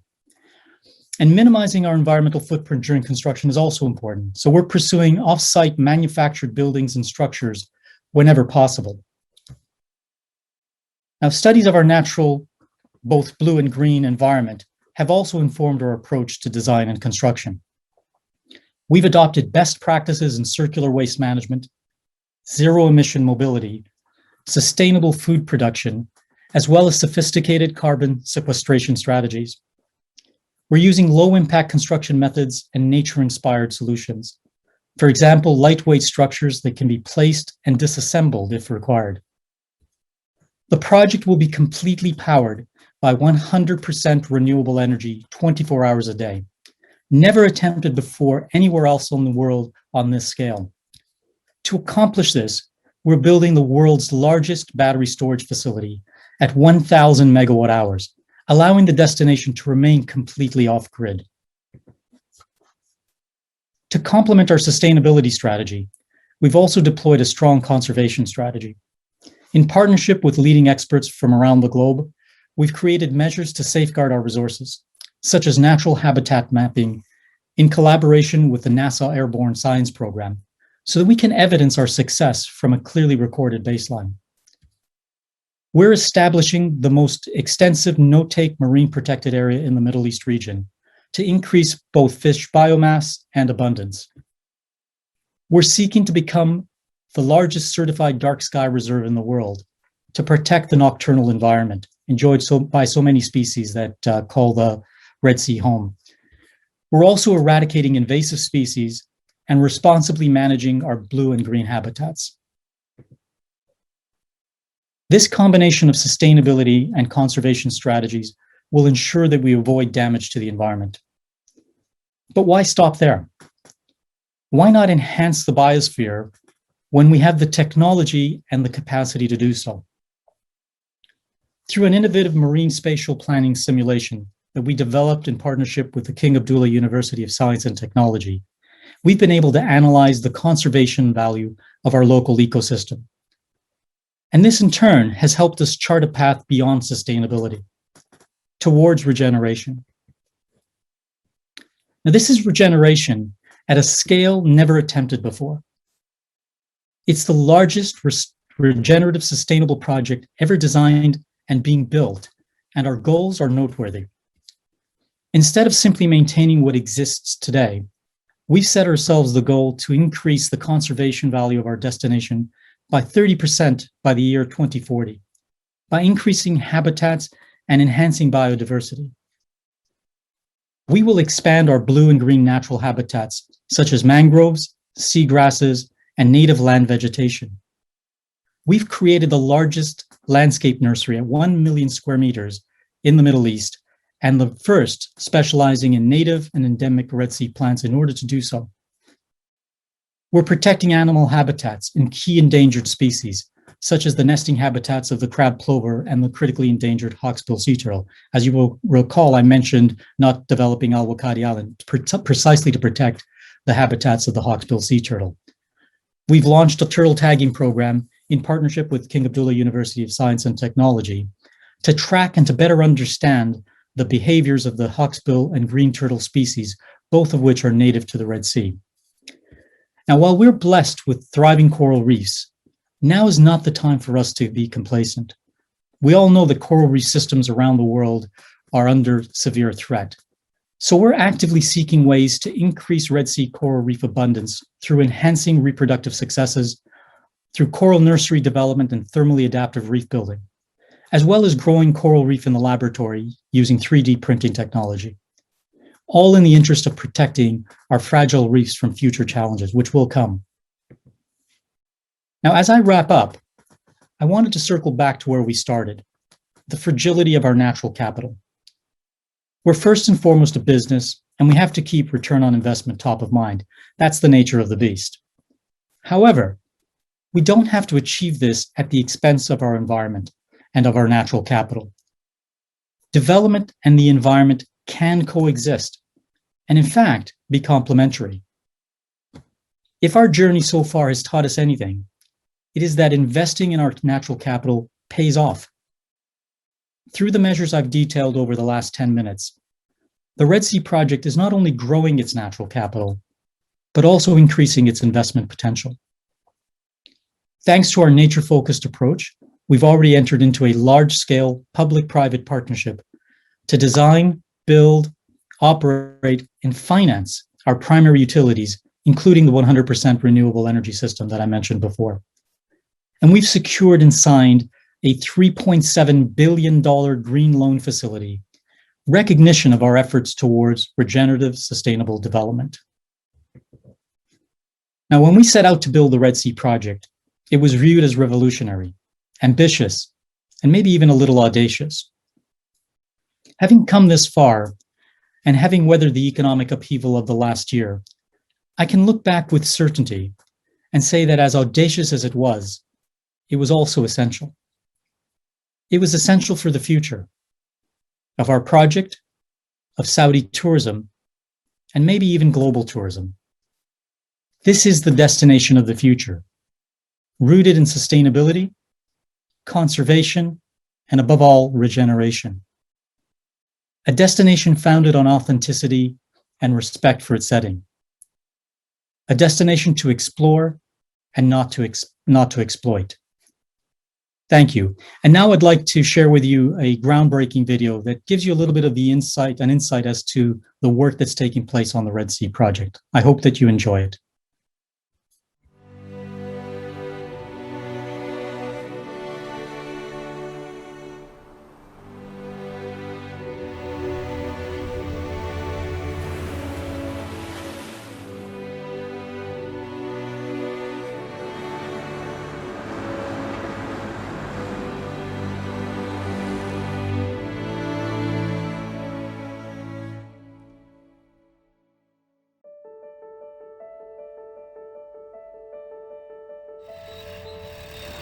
We are breaking new ground.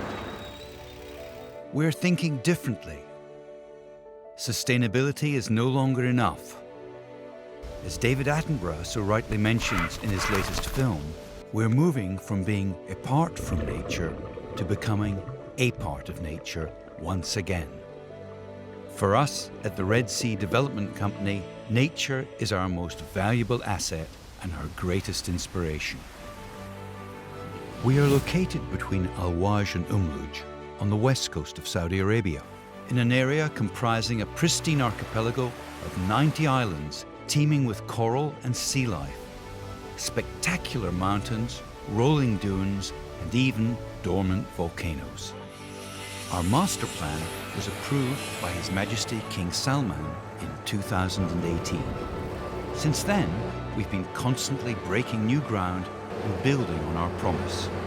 And to date, we've awarded over $4 billion worth of contracts.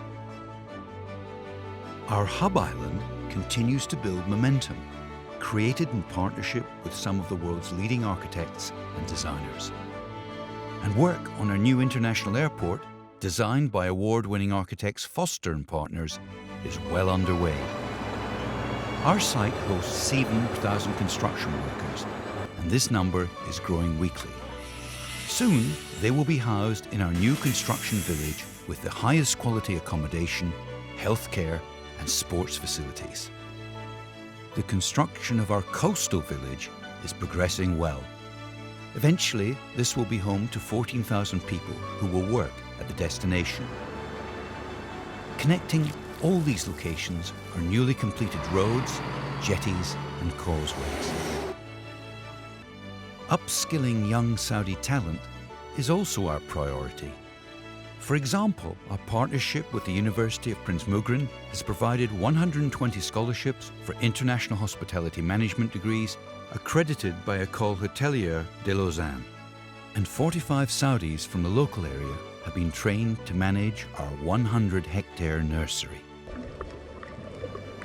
Conservation is a must.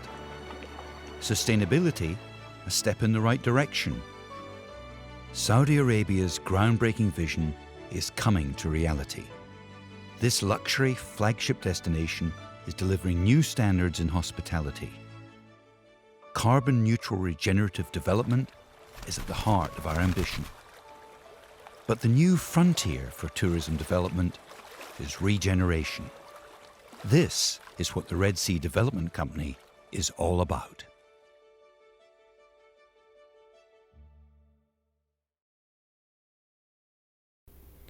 John Pagano, the CEO of the Red Sea Development Company, ensured that we must stop living aside from nature to become part of it. We are now going to continue reflecting on the Summit for Oceans Seville Blue Economy virtual event on the reconstruction of marine life with a roundtable of experts from different sectors that we will now meet. They will be introduced by Ignasi Ferrer, who is founder and CEO of Sustainable Ventures and content advisor at this summit. Let us listen to this roundtable discussion, which is going to be very interesting.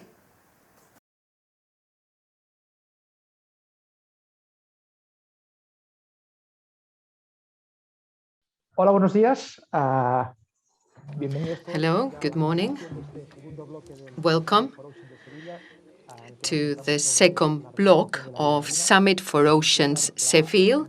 Welcome to this panel about the reconstruction of marine life.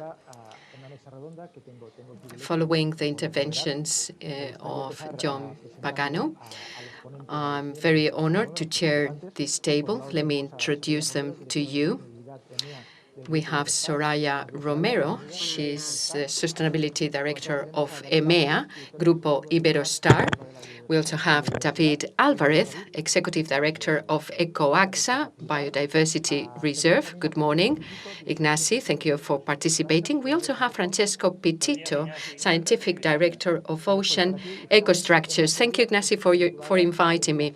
And finally, we have Emma Cebrian, a scientist from CIAP-CSIC, the Higher Council for Research. Thank you. Good morning. I am honored to chair the panel, a panel which is going to delve into the subject we shall address today, marine life and its reconstruction. We were fortunate enough to listen to the previous speaker, Mr. Duarte, and a very important author in recent years concerning marine biodiversity.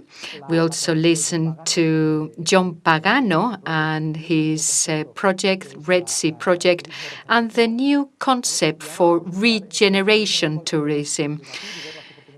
In this roundtable, we're going to talk about the potential for growth in reconstructing marine life.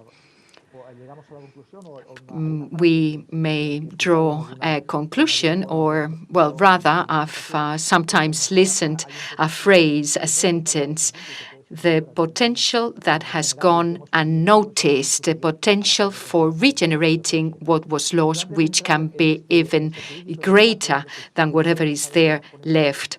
In the discussion, I would like the panelists to share with us an overview of what they do, what they represent, so that the audience can understand your roles and your mission. Soraya, would you like to go first?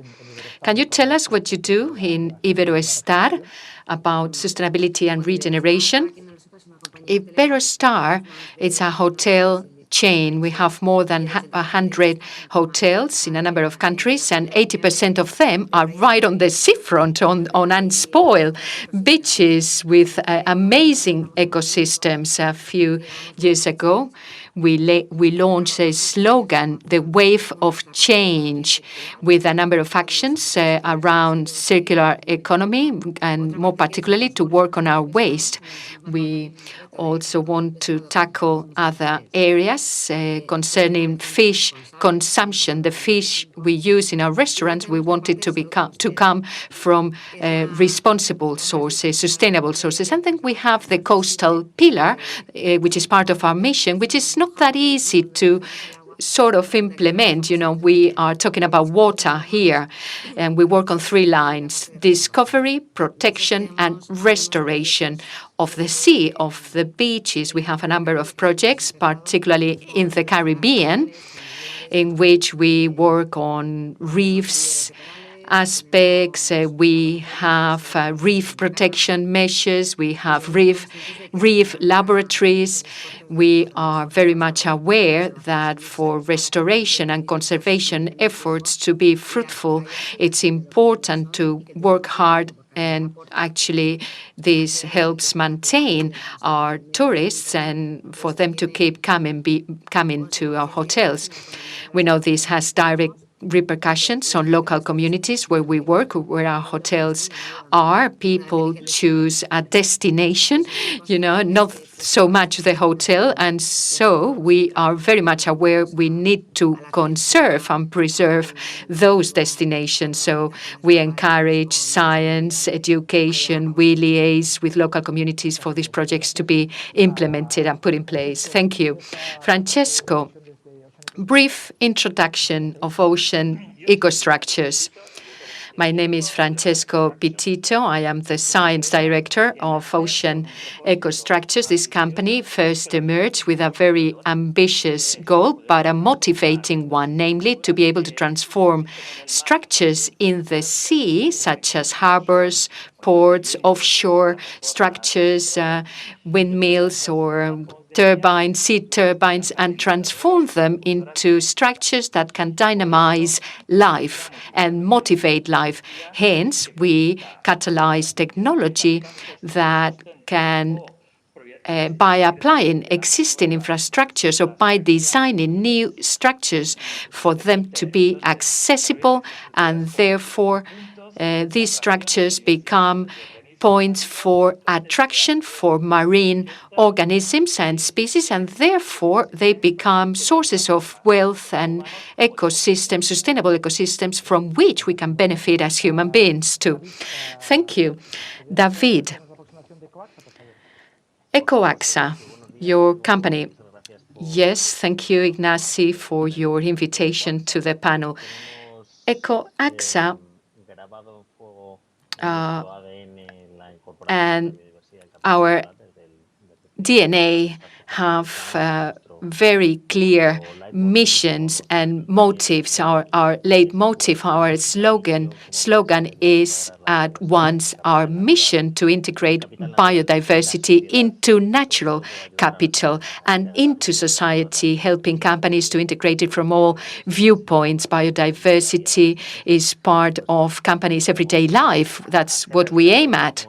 So we try to develop projects like those mentioned by Soraya, projects intended to transform everyday life actions for companies to transform. If we are not able to incorporate a view of sustainable activities, we shall eventually fail. Our mission is to try and take biodiversity to the real world of real economics and try to see how benefits and profit from biodiversity management, namely ecosystemic systems known by society as benefits, for them to be integrated into economic flows. From that viewpoint, we are working on a number of international projects, both in Latin America and Europe.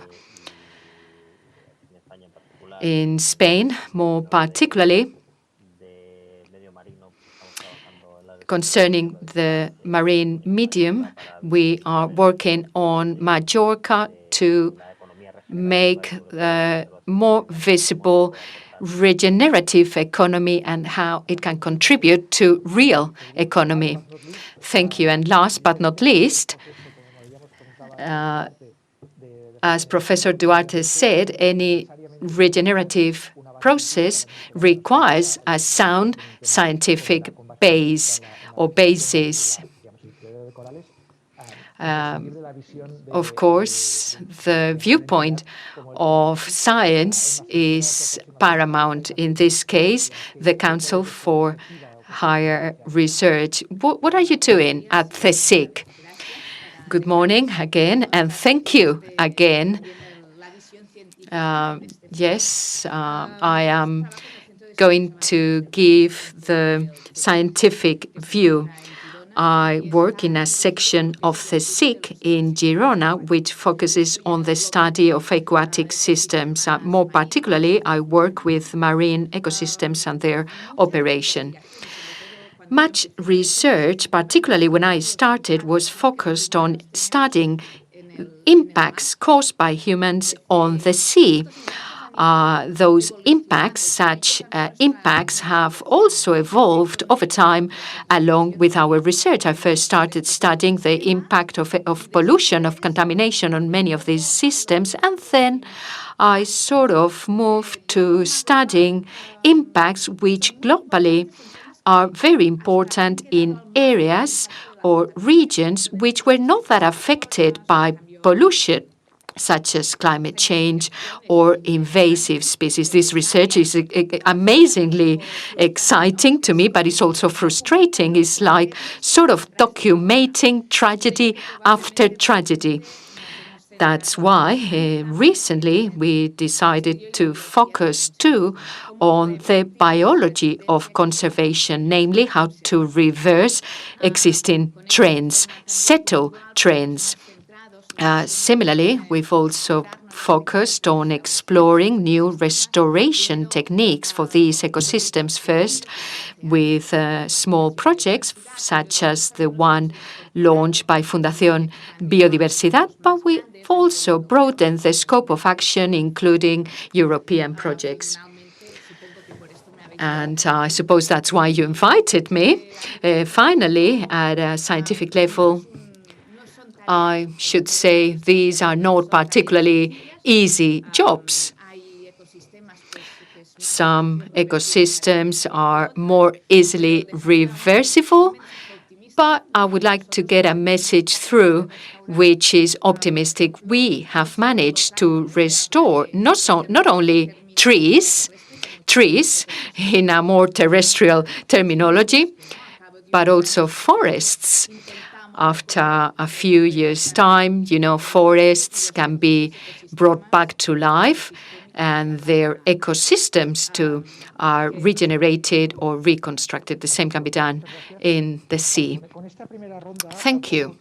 After this first round, one gets the feeling that, that scientific basis, of course, results in real cases. John Pagano's paper or session described a huge project involving a number of actions on the Red Sea, and stressing the regenerative usage concept, which goes beyond conservation or trying to recover things that have already been lost. David, you talked about Palma de Mallorca and the Balearic Islands. Right. Okay, this is a first round of interventions. Okay, you all gave us an overview and shared a general concept, as far as reconstruction goes. But could you please talk about regenerative or regeneration tourism, taking into account that Spain is a leading tourist industry country? What does it mean for the Spanish case, and what would you think, if the tourist industry in Spain really boosted regeneration tourism post-COVID times as an industry? David, what is your opinion, and could you comment on the Mallorca experience? Too many questions indeed. Well, I agree, of course, with John Pagano. I believe the potential for regeneration tourism is huge as a way of improving real economies, as you said. Yes, we are working in a marine reserve in Mallorca, in Palma.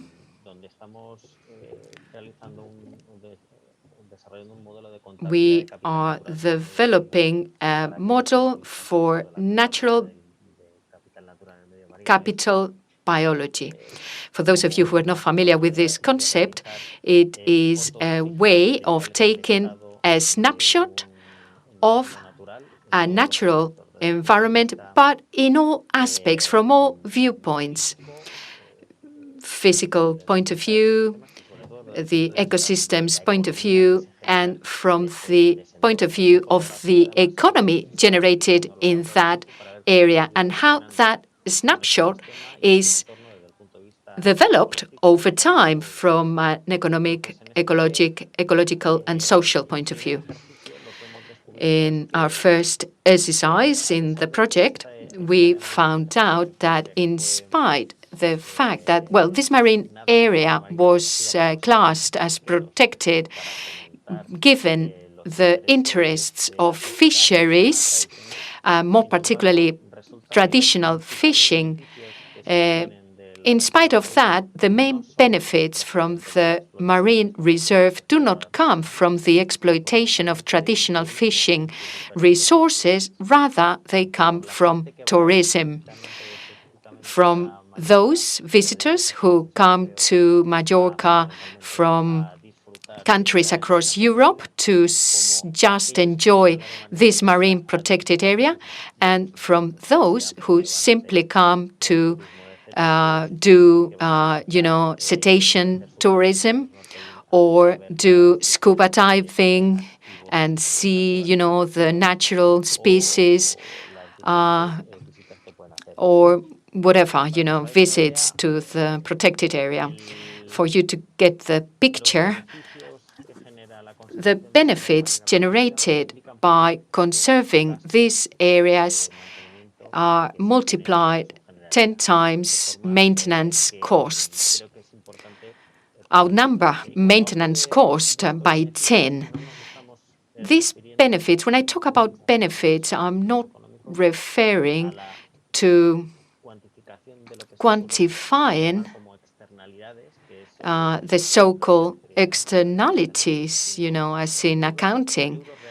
I'm particularly referring to real money, real euros spent by tourists, when coming to this area to enjoy it. Euros spent thank you to the existence of natural assets, natural ecosystems that give way to profit. Thank you, Soraya. Soraya is a pioneer in sustainability matters. The potential for tourism for Spain as a tourist operator, Iberostar, what is it? What's the potential? In my opinion, if we go for this type of economy, it is obvious that more awareness has been raised about the potential. In fact, one of the action lines of the Spanish funds targets that preservation and conservation of marine systems. So we are optimists. We believe the future is there in that respect. People traveling and seeking natural richness, natural wealth. And on Mallorca, figures keep on growing in that respect, but there are more recreational activities, schools. A lot of work has been done by numerous organizations to try and foster protection, to have more protected areas. In our case, in Mallorca, we launched a professorship on diversity for young researchers to come and work in research, particularly on autochthonous species. We have a number of projects in place for research on different species, even invasive species that are damaging our ecosystems. From the tourist industry point of view, we believe that is the way to go. We want to keep working on that, and the tourist sector has a huge potential, and both are very important, as well as a very important role in contributing to progress, together with the administrations, to be able to work in a more flexible manner and get projects to come true and bring benefits for all. Having said so, we need to take into account the fishing sector too.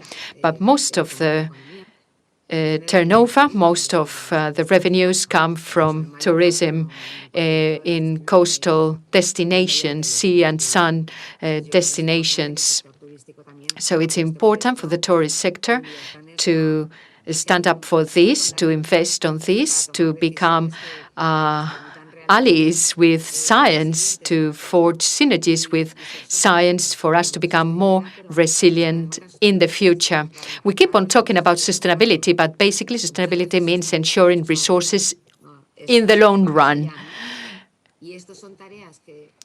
All these tasks, the results are long-term, but there is more and more technology that helps us make better decisions. 15 years ago, it was easier to make mistakes when you launched a research project, but today, on the basis of technological breakthroughs, you can make huge progress and avoid mistakes. So it's really essential for us to work together with science, with technology, to encourage, progress, hence, the importance of forging alliances with the public sector and the private sector. The potential is huge. May I add something, Soraya, just as a way of complementing what she said about the tourist sector? In our study, after analyzing different examples, we have seen the tourist sector, how could I put it, the potential of the hotel sector to get the message through about conservation is really important. Yes, we can become drivers, motivators, in disseminating the message. Yes. Sometimes this is attempted, by other organizations, and in the end, it is up to consumers, up to users. People go to whichever destination, but the message, the powerful message, can be conveyed by the tour operator, by big hotel chains. Therefore, the power to redirect tourist flows or social flows needs to combine all such elements, and it is therefore a mission that can be done by the hotel sector. This being a win-win situation, having protected algae, for instance, it's indeed beneficial for hotels. Excellent. Thank you. Francesco.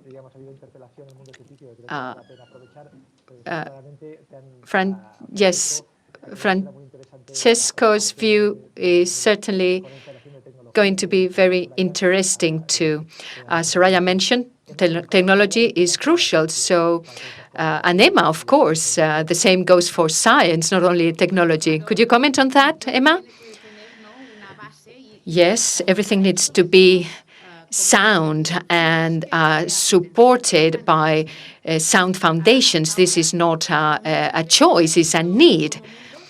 To date, the way I see it is that, these two worlds were independent, isolated tourism and conservation, even as opposing parties, fighting each other. But in recent years, we have all become aware that the importance of hotels and the tourist sector concerning the environment is also incredibly important. And the same goes for science and technology. If we want to improve the conservation condition, the economy needs to be taken into account. There are studies there that aim to valorize, to capitalize the ecosystem as a key foundation, a key pillar that gives us the ability and the capacity to ask for more funding to continue studying and research. It is not easy to do research, as you would probably imagine. And a message about patience. I'm not speaking from a personal point of view. Sometimes you're asked to give quick answers, quick results, quick solutions. We are dealing with systems that are years and years and years old, and we can't give quick answers. But society is prepared to take in clear messages. If we do this now, you will not see the result next year, but you will see it in 10 years' time. We cannot lie to people. But people know that. People accept it. People understand that very clearly, and they ask us, how can we do it? So I can see a general willingness, the general will, not only at a scientific level. We are no longer isolated in general terms. Everybody knows there is a need for conservation, for protection, and at the end of the day, we should all try to improve that connection, our connection. If we want to have a marine reserve, for instance, and if we study the habitats to be improved, then we need to accept it takes some public expenditure, okay? You cannot just do a lot of paperwork and forget about it. It takes money, and then tour operators will have to accept. They would have to do a few things on their part too. Finally, conservation is the first job to do. We cannot talk about regenerating if we do not conserve, if we do not preserve. Any action we may take might be a waste of time and money. So making sure that the destruction forces really disappear. Yes, that seems really obvious, but it is not. Yes, you were commenting about financing, right? And I agree with what David said, the power to create wealth with this generation and the sustainable model of ecotourism. Maybe this is a financing source for science if we break the barriers, if we break the traditional silos. I leave it as a reflection. I would love to exploit that now as a reflection. And I like to be the last one in this round of questions because I like to keep the best of each of my previous speakers. If we want to summarize in a headline for each of them, in order to restore and regenerate the marine environment, it is necessary that tourist operators are open to these new things because they see there may be benefits. And as David said, regenerating biodiversity generates wealth. And precisely here, Ocean Ecostructures is working on a project called Blue Life, which is precisely focused on the tourist sector and the hotel sector and authorities to foster regenerative tourism. How? With an ambitious but simple method. There are many tourist destinations that are overcrowded or that want to renew themselves, and they have marine areas that are degraded or in decline with low biodiversity. This decline, we've seen this at least in 5 places in Spain, and we're also working in other places in 3 more Mediterranean countries. This decline has gone through an impact of 3-4 decades, and luckily, I would add to what Emma said, this anthropic decline has been reduced in these decades. So these areas can have a technology that we have developed that allows us to regenerate the sea bottom and generate biodiversity, emulating the models of nature in a very quick way, because we are speaking about decades in comparison to centuries or millenniums if the nature, which is what the nature would need without help, but joined to this, the ecosystemic services that are regenerated can be monetized on a sustainable way. That is, in order to avoid the preservation to be dependent on public money in marine protected areas, we can create a space where managing in a sustainable way with activities that can be, for example, recreational diving, recreational fishing that is sustainable,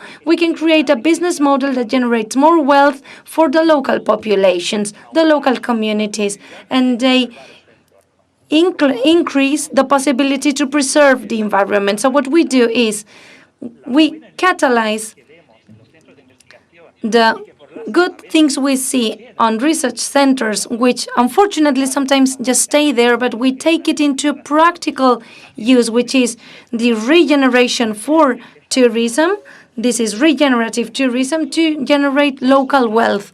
And we are lucky to see that this is a great opportunity, and it is not only the decade, but the time is now. It's the perfect time, because hotel chains can have a major role in promoting these type of activities, preservation and sustainability. Thank you, Francesco. These have been great approaches and great proposals by all of you.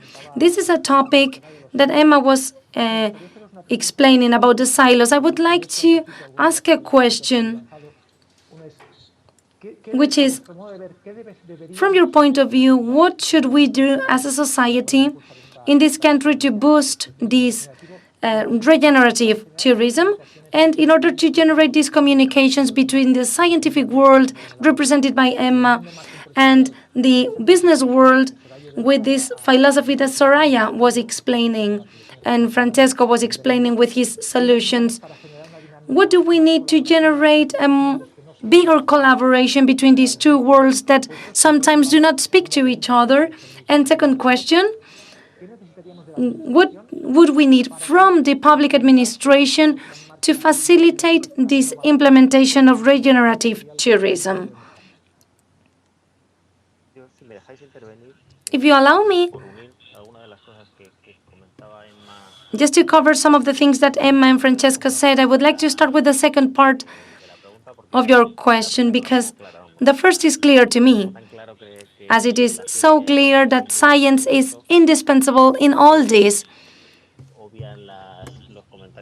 We do not need any further comment. Without good science, there's nothing we can do, not only in terms of restoration, but from the value point of view. All our work is based on a daily compilation of scientific papers that allow us to know each of the valuations, methodologies, etc., of each of the ecosystems. But now focusing on the second question that you were asking, the role of the administration, and linking this with the suggestion by Emma for financing or including new stakeholders. I believe we find ourselves in the last few years on a situation of total transformation in terms of the financing model for public and private financing model. I think the times where public administrations were paying for everything are over. And we are now in a model for financing between public and private institutions where the participation of private companies for preservation is going to be essential. For this to materialize, for this kind of win-win mechanisms to be established, it is essential that we create clear governance mechanisms and clear goals on which we can work. We have preservation goals and development goals, and this is not always on the table. We can see on the European Green Deal, when there's a clear framework for governance and for financing, that companies really start to invest because they know what is going to be the consequences and the benefits associated to this financing framework. In other cases where this is not so clear, private companies that need to work under a certainty or security framework maybe are not so daring. So it is good to have clear frameworks by the public administrations linked to private institutions, for example, with the Next Generation funds. But it shouldn't be just opportunistic because we have funds now, but it should have a long-term vision. Great. I totally agree with you, David. I see this as one first step for a longer journey, which goes through the co-management, and especially with the need also in the marine environment to reinforce public-private participation. And this will allow for each of the actors and stakeholders do what they best know what to do to get best results.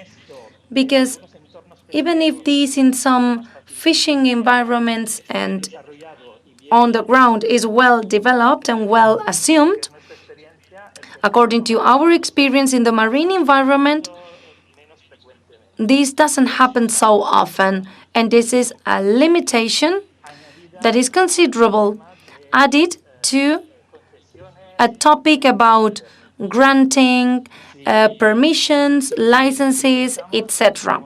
If we think about it, almost all of us have assumed that there are certain sustainability criteria on land where we can develop certain economic activities. But on the sea, this is a bit more difficult, and it is slower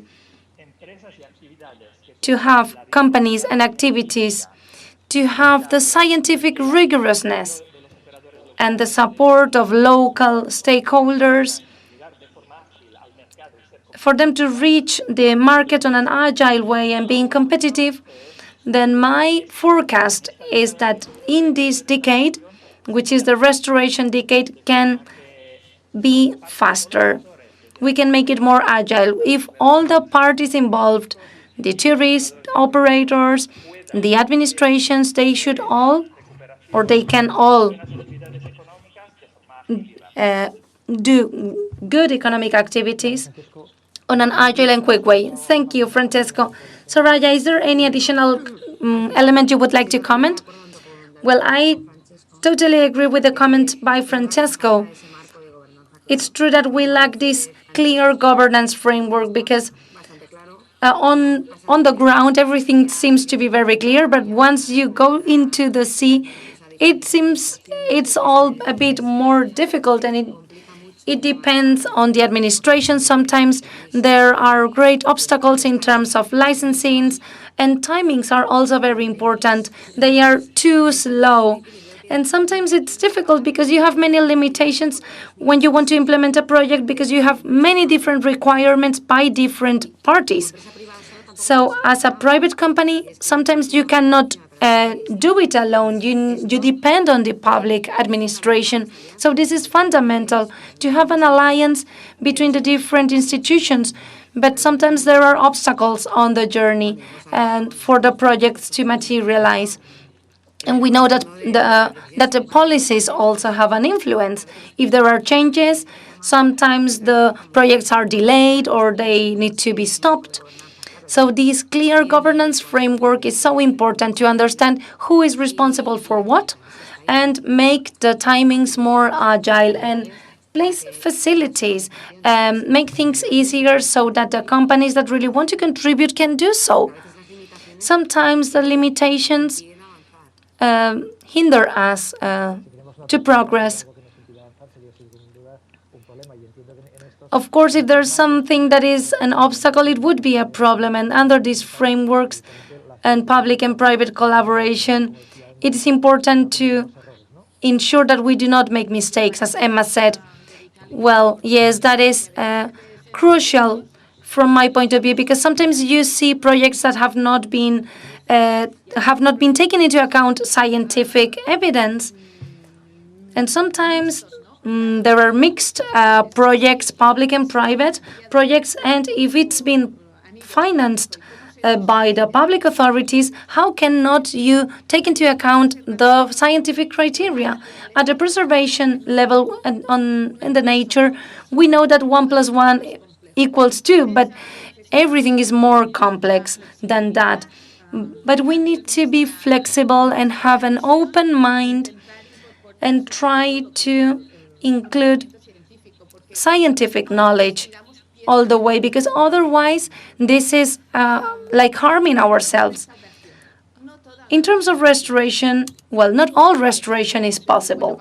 Sometimes we can say, well, we are going to implement this project because at the in terms of dissemination of the heritage value of this ecosystem, it's important, but I have to recognize that I am not going to restore deep corals in less than 10 or 30 years because they grow less than 1 millimeter a year. So this is going to be complicated. We can focus on dissemination projects and say, well, I'm going to restore this ecosystem which has X regenerative capacity. This is something that is known.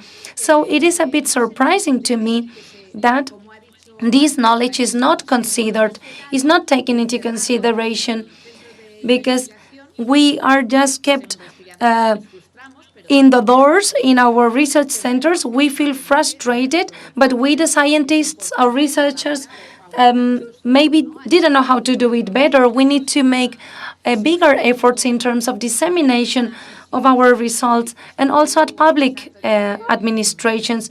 You are fed up of preparing reports, and I'm not sure to what extent is this message coming through. Is this message really being conveyed? Because you are giving this message in your reports. Sometimes I feel they stay just halfway there. So the reflection would be that we have a great potential for regenerative tourism, but we need clear and redefined governance spaces and a more efficient public-private collaboration. We need to be quicker and assess the impact of any project, including technologies such as the ones Francesco said, and including science, making the science not a silo, but including it in all these spaces, because if we do so, we will have a great potential as a country and as a society to generate employment and to generate wealth. We just have 4 minutes left, and we have a question from the audience, which is not strictly linked to these fields that we've been speaking about, but I would like you to give your point of view. What solutions can be taken to mitigate the thousands of tons of plastic that are polluting the oceans? The topic of plastics and pollution is so important. Any reflection linked to the regeneration of the marine sea life? Is there any reflection, any optimistic reflection we can share with our audience? Well, if you allow me, here I would add that we have to move forward. These plastics cannot pollute the oceans. We shouldn't be finding technologies to take out the plastics from the oceans. They shouldn't just reach the oceans. We have to progress and we have to anticipate, because otherwise we are late. We know plastics degrade and they generate microplastics, and we cannot eliminate them fully before they have a negative impact. So if we already know that, we have studied the impact, they shouldn't reach the oceans. We need to recycle them. I am not an expert on this, but we need to be more demanding and not just assume that we are going to pollute more. That's my vision. I think the Iberostar team is doing great things in this respect. Well, in 2017, we already started to take out one single-use plastics in our hotels and resorts. We have eliminated trying to find alternatives. We just reflect on, okay, is this article necessary? Is this item necessary? So we have tried to reduce as much as possible. And for each country, there's a series of infrastructure for waste management that may be different from one another. For example,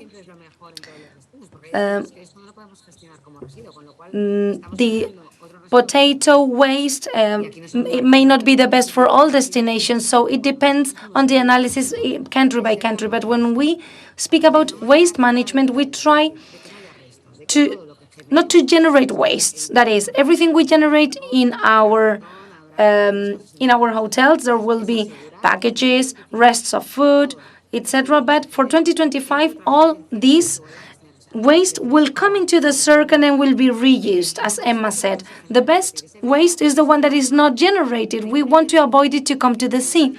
So we first have to reduce.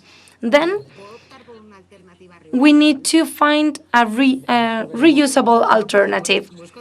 If not, then I try to find something else. But that's not the journey. I am not changing plastic for cardboard. I am trying to reduce as much as possible, because we want to make their lives longer.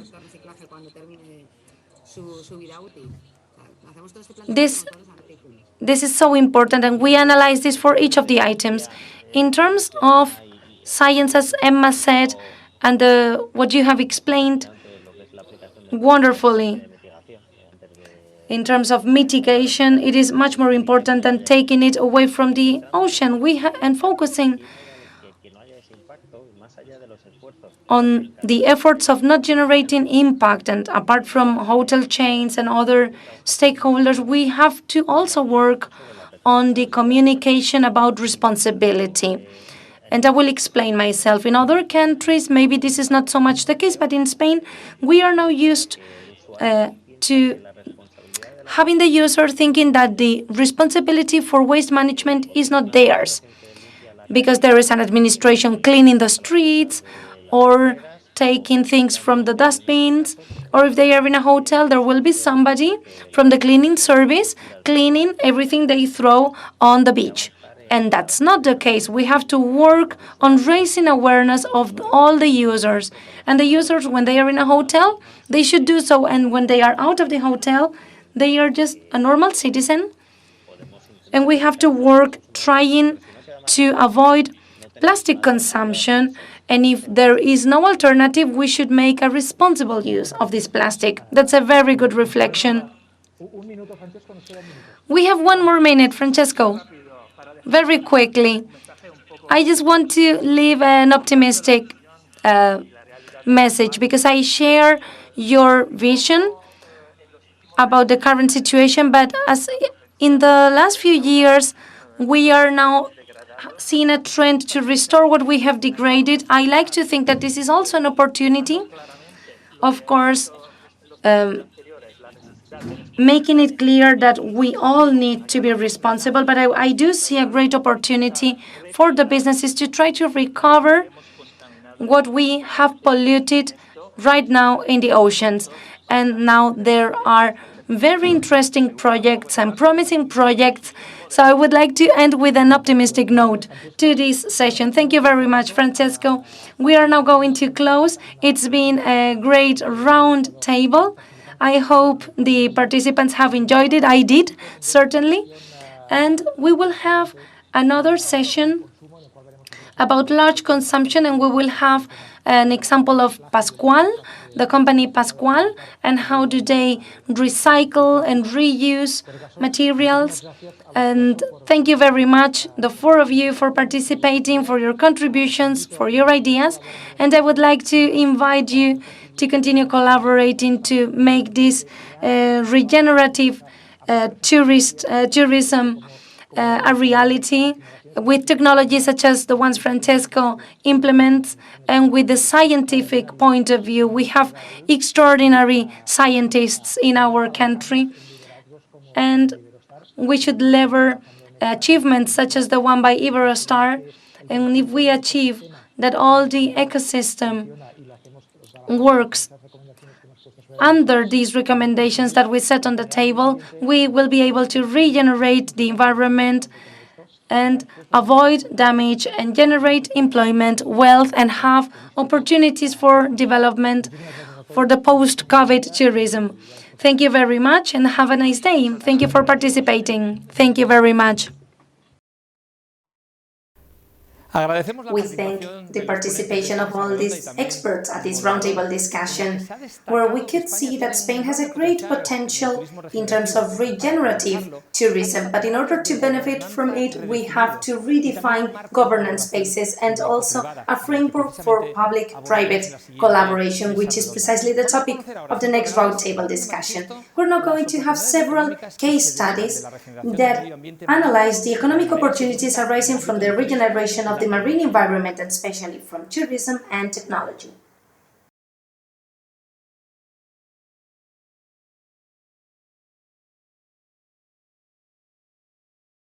Hello, my name is Fernando de los Rios, and I'm the co-founder and CEO of Hyperion Robotics. At Hyperion, we're building large-scale 3D printing technology to recreate artificial reefs for marine restoration. We're formed by a team of experts in the fields of 3D printing, robotics, architecture, and the marine environment. The problem that we're solving at Hyperion is the way artificial reefs are made. Currently, artificial reefs need molds, and the process is time-consuming and labor-intensive. At the same time, this doesn't allow for complex designs. Also, concrete is the most widely used material in the world, only after water, but it's also the cause of 8% of global CO2 emissions. And this is why we are rethinking our approach to reef making.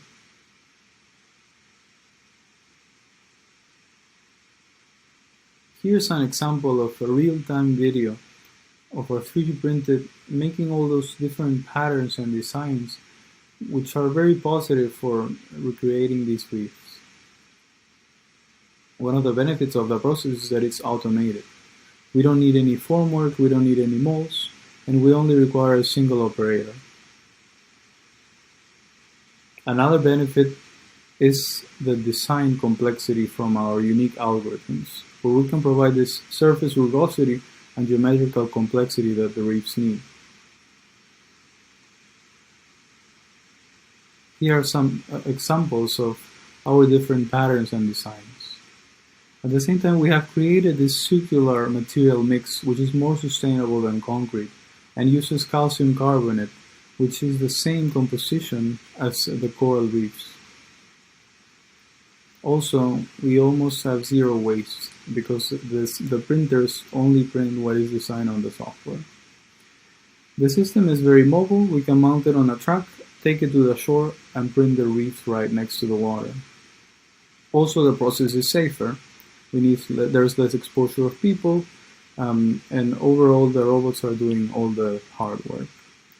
So if you have any questions, get in touch with us and let's collaborate to print a better future. Thank you.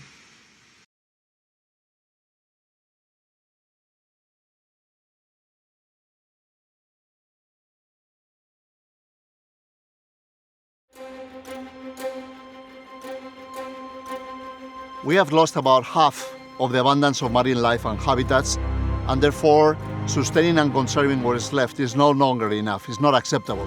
So the groundbreaking proposition of the Red Sea Development Company is that we strive to regenerate rather than sustain. Probably the most significant challenge we're facing is we're striving to enhance biological diversity by 30% across the entirety of our special economic zone. We're doing that primarily through enhancing our biologically diverse habitats, our coral reefs, our mangroves, our seagrass, and our native land vegetation. The most important thing that we've done so far, most groundbreaking, is really applying science and technology to help guide the development in ways that both protect and enhance the environment. We are developing groundbreaking technologies to restore coral reefs, including 3D printing, and we're also developing new technologies to restore mangrove, seagrasses, and other key habitats, but also to remove carbon dioxide from the atmosphere. One of the Red Sea Development Company's goals was to empower the local community. So we hired 30 environmental sustainability stewards. They help in preserving, enhancing, protecting their environment. They feel that there's more birds coming in, more fishes coming in, and their beaches is becoming a lot cleaner. Regenerative tourism that the Red Sea Project is pioneering is helping kind of change the whole ethos of tourism. The reason that they come is because they leave feeling as though they've actually made the place better. Our commitment to the 30% conservation benefit has really inspired the entire team to just continually seek better ways to both protect and actually enhance the environment.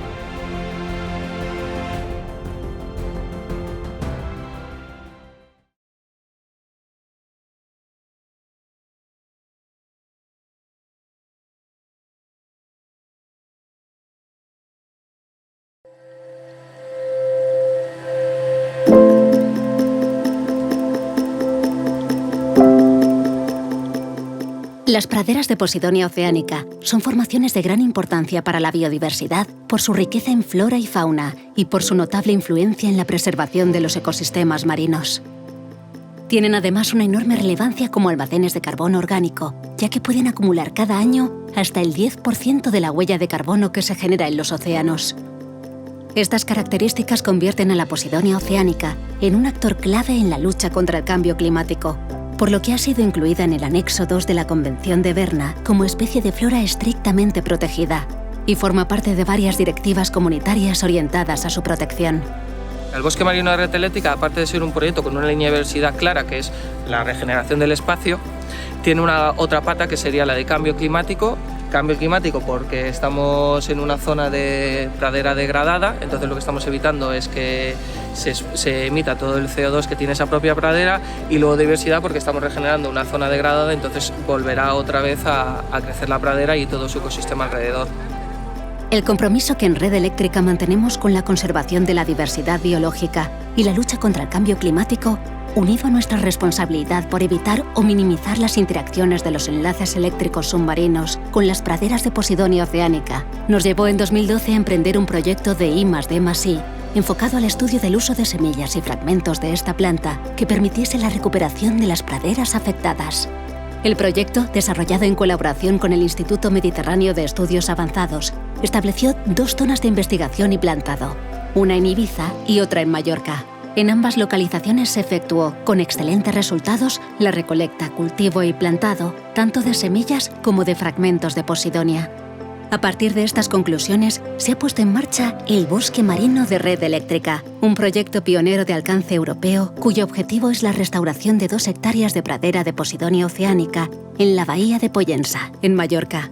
Este proyecto, que se desarrolla con la participación de la Consellería de Medio Ambiente, Agricultura y Pesca del Gobierno Balear y el Consejo Superior de Investigaciones Científicas, lleva también asociados los objetivos de educación ambiental y divulgación científica.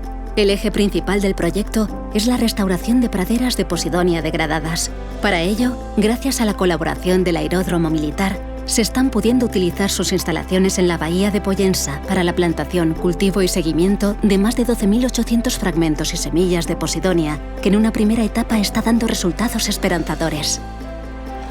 Es una experiencia única y además es una apuesta de futuro, porque lo que se pretende con esta plantación es tener un área experimental de una pradera de Posidonia en recuperación, donde dará la oportunidad de estudiar la recuperación de la estructura de la pradera y del funcionamiento, todas las funciones ecológicas y los servicios que la pradera nos proporciona.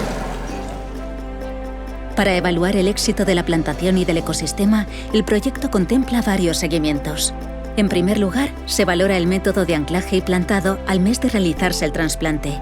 Y con una periodicidad anual se evalúa la supervivencia y desarrollo de las plántulas y fragmentos trasplantados. El seguimiento de los clones de Posidonia oceanica viene acompañado por la evaluación anual del ritmo de recuperación de la funcionalidad del ecosistema en la zona restaurada. Finalmente, se evalúa el carbono orgánico acumulado, tanto el originario de la propia plantación como el capturado de otros orígenes, y se calcula su transformación a toneladas de CO2. Otro de los ejes de actuación del bosque marino es la educación ambiental y la divulgación científica, que se desarrolla a través de dos vías. Por un lado, con la formación ambiental en colegios, complementada con visitas en campo, así como al Centro de Interpretación del Aula del Mar. Y por otro lado, mediante la publicación de la Guía Práctica para el Plantado de Posidonia oceanica, que permite replicar el modelo en toda la cuenca mediterránea. El proyecto de bosque marino de Red Eléctrica se enmarca en la política de sostenibilidad y en el modelo de sostenibilidad de la compañía, a través del cual lo que se pretende es aportar un valor, generar un valor compartido con la sociedad donde la compañía desarrolla su actividad. El objetivo es que el bosque marino esté abierto a toda la comunidad educativa y científica y se convierta en un catalizador de la educación ambiental y en un laboratorio vivo que garantice la existencia de otras investigaciones sobre el ecosistema marino a largo plazo.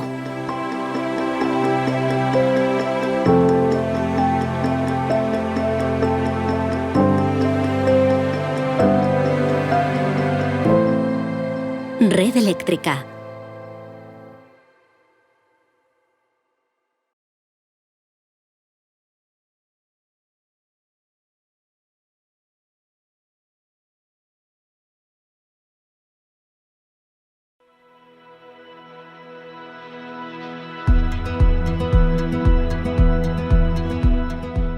Equilibrio Marino es una organización sin ánimo de lucro que trabaja para recuperar el equilibrio de los ecosistemas, analizando e identificando las causas que afectan a la estabilidad de los hábitats marinos, desarrollando proyectos orientados a su recuperación y conservación y concienciando de los diferentes beneficios de estas actuaciones para el conjunto de la sociedad. Desarrollamos proyectos principalmente de recuperación de ecosistemas, como por ejemplo el SOS Corales, un proyecto para salvar una población de corales única en todo el Mediterráneo, donde miles de sedales, cabos, nasas y redes que se han acumulado en la zona están rompiendo los corales. Y para solucionarlo hacemos recogida de estos residuos, hemos creado la primera guardería de corales de España para recuperar estos cientos de corales rotos y los repoblamos en el fondo marino en su hábitat natural. De áreas marinas protegidas, como microáreas marinas, un proyecto innovador de participación local para crear y ayudar a la gestión de las áreas marinas protegidas con niveles más eficaces de conservación, que se implantó en Gran Canaria hace 10 años y ahora lo estamos desarrollando en zonas del mar Mediterráneo. También estamos trabajando en las principales áreas marinas del mar de Alborán con diferentes estudios para contribuir a mejorar la conservación de estos espacios. De recogida de residuos, como la Brigada del Mar, una flota de barcos, marineros, científicos y buceadores que se unen para hacer observaciones periódicas de los ecosistemas y sobre todo de impactos. Y después hacemos acción directa con un gran despliegue de medios y personal para recogida de residuos, redes y plásticos. Parques de arrecifes artificiales son proyectos para crear un ecosistema nuevo o recuperar zonas muy degradadas con figuras de hormigón con las funciones específicas de recuperar a cada una de las especies de un ecosistema marino y que genere beneficios económicos atrayendo un ecoturismo de buceo responsable. Ya hemos realizado uno en Canarias, en Mogán, y ahora estamos con proyectos en Andalucía para hacer uno en La Herradura y otro en el Rincón de la Victoria. De concienciación, como los eventos Unidos por el Mar, que realizamos por toda Andalucía, con limpiezas de fondos marinos, actividades de concienciación y de ecoturismo náutico y de buceo. También hacemos congresos y charlas, campañas de comunicación y audiovisuales y documentales, como el de Equilibrio Marino centrado en las áreas marinas protegidas o el de Santuario de Cetáceos del Estrecho. Nuestros proyectos ayudan al mar, pero también a los seres humanos, generando beneficios ambientales, económicos y sociales.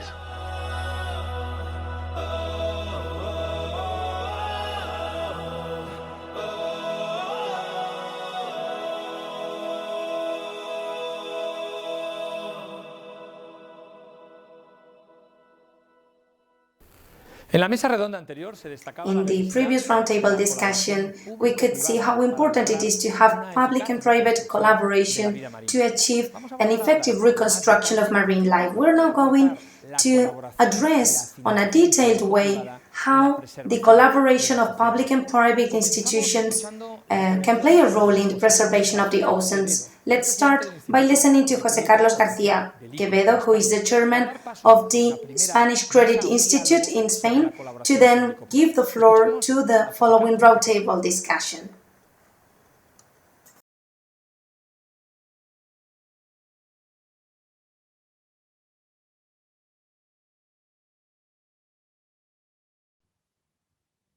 Good morning to all of you. First of all, I would like to say thank you to Summit for Oceans and the Council of Seville for their kind invitation to participate in the first edition of the forum in this public-private partnership session.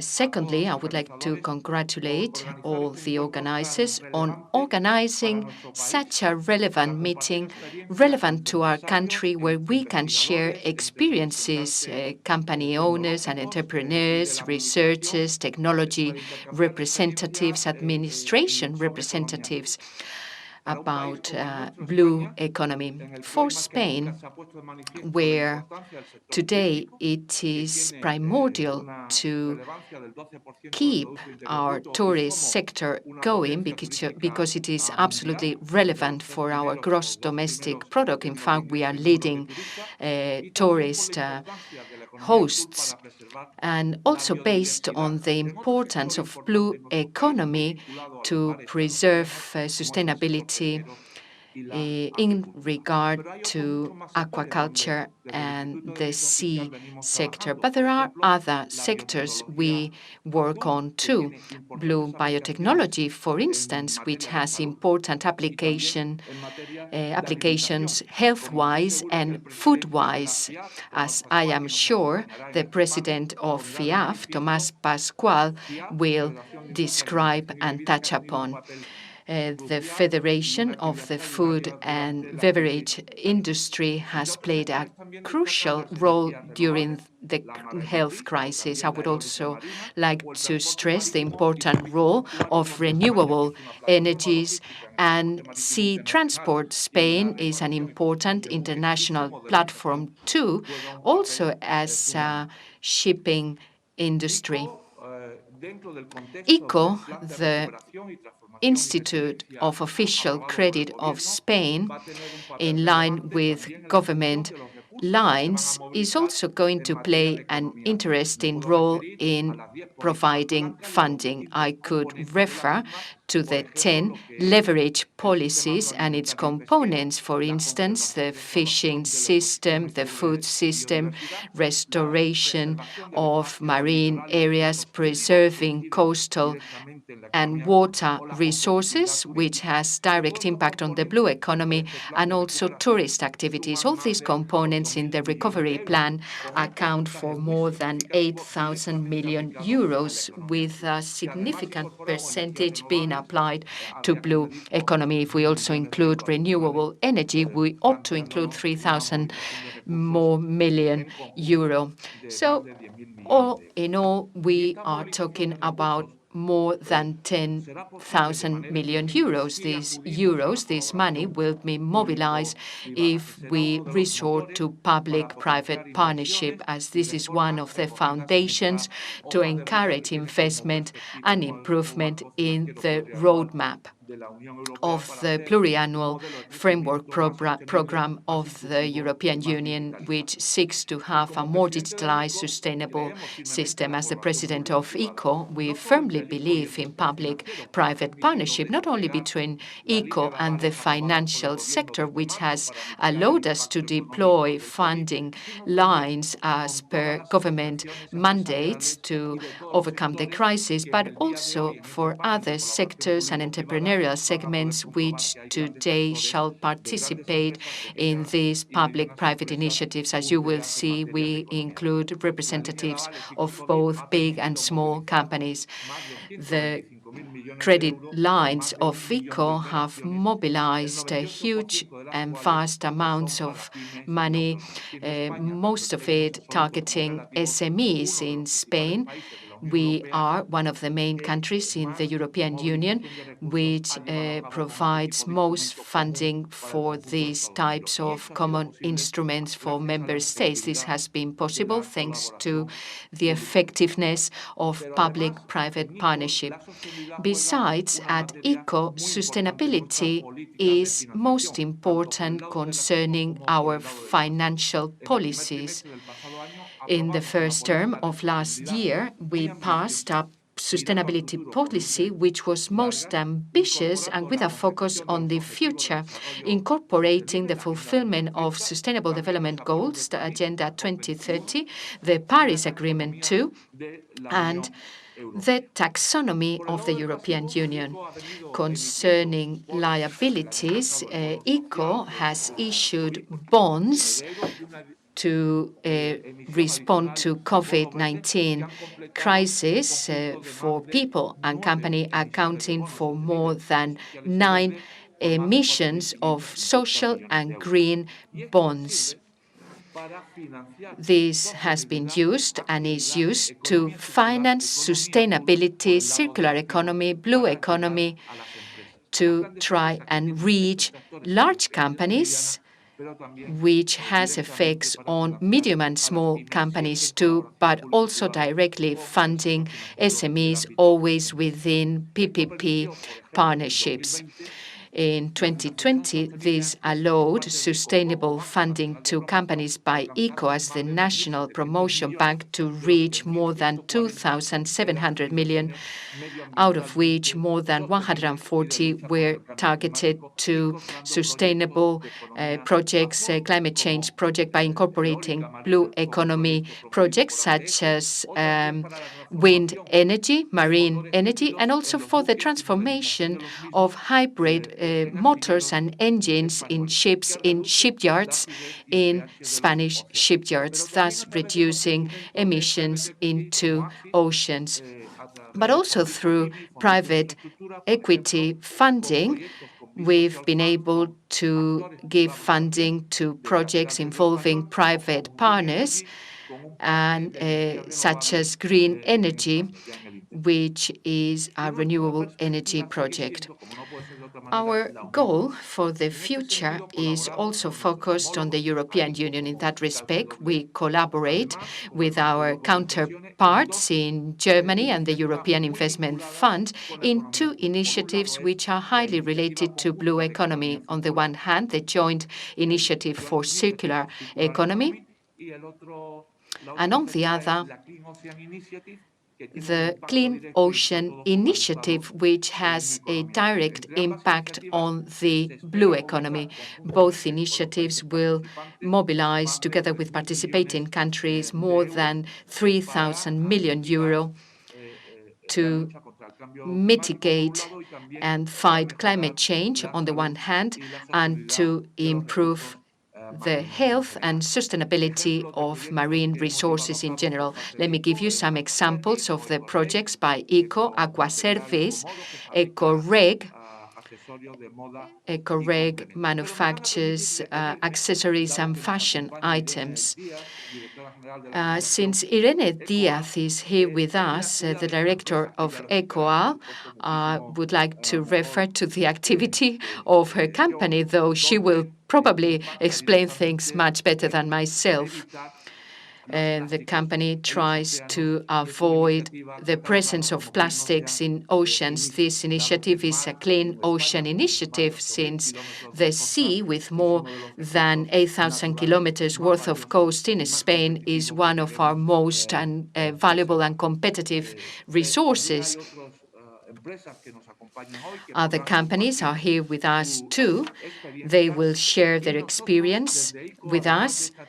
From ICO, apart from our banking and credit activities, we do other activities. I would like to refer to cooperation development aid.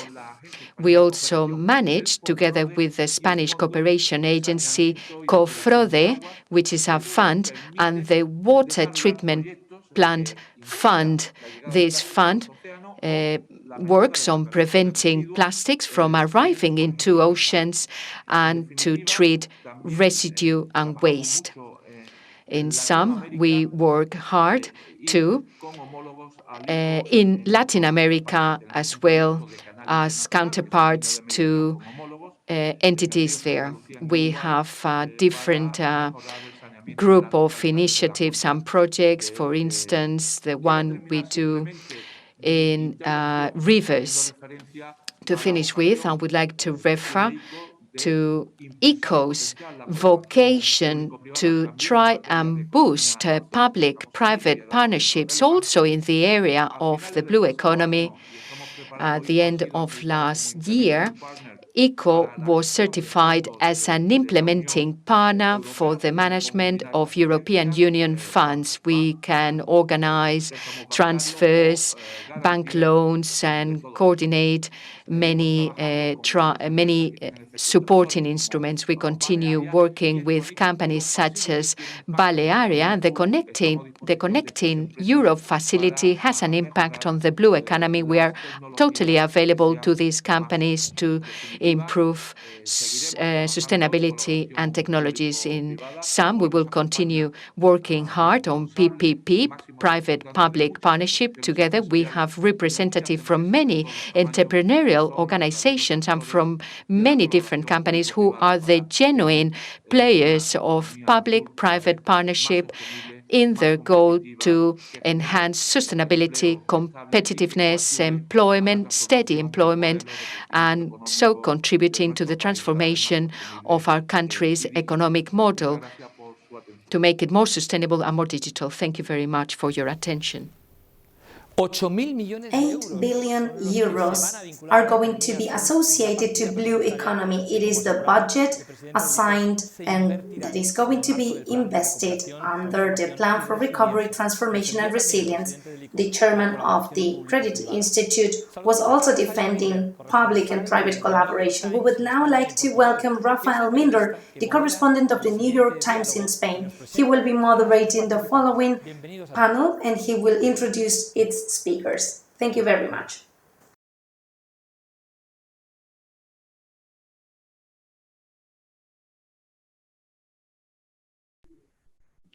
Good morning. My name is Rafael Minder. I'm a correspondent for the New York Times based in Madrid.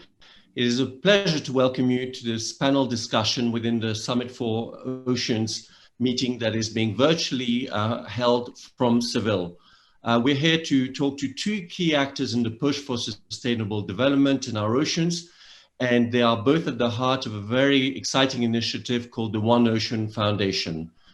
We have Jan Paschner. Mr. Paschner is an Austrian who worked in the hotel industry, but decided about 15 years ago to leave his landlocked country and enjoy instead the shores of the Mediterranean.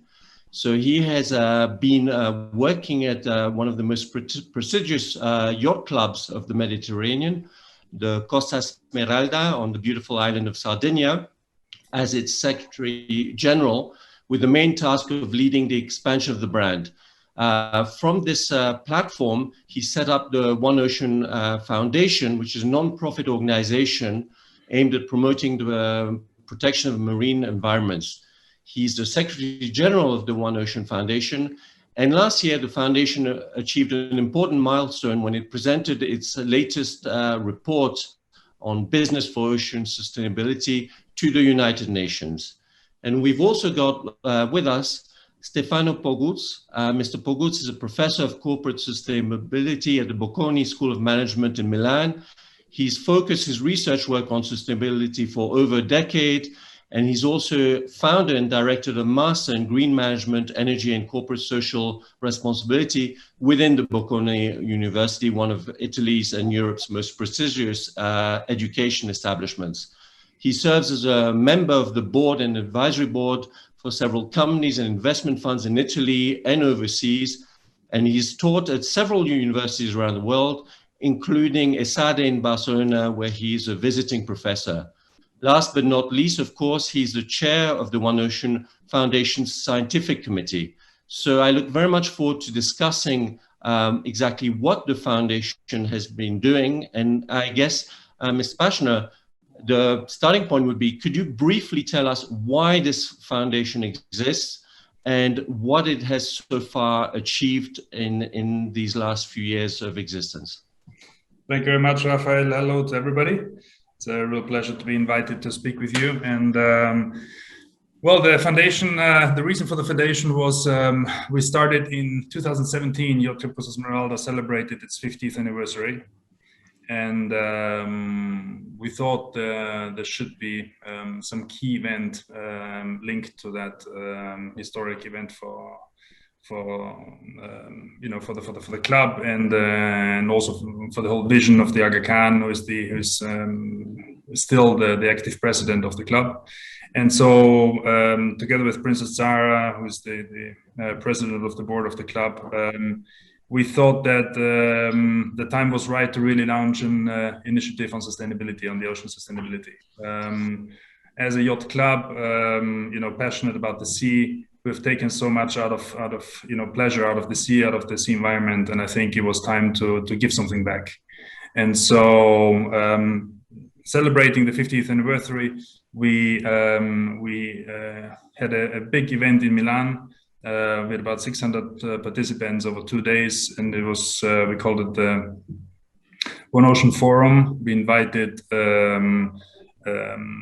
some very high-end representatives of the international scientific community. We had representatives of the United Nations, UNESCO, chairman of UNESCO, who opened the speech. So it was a pretty high-profile event.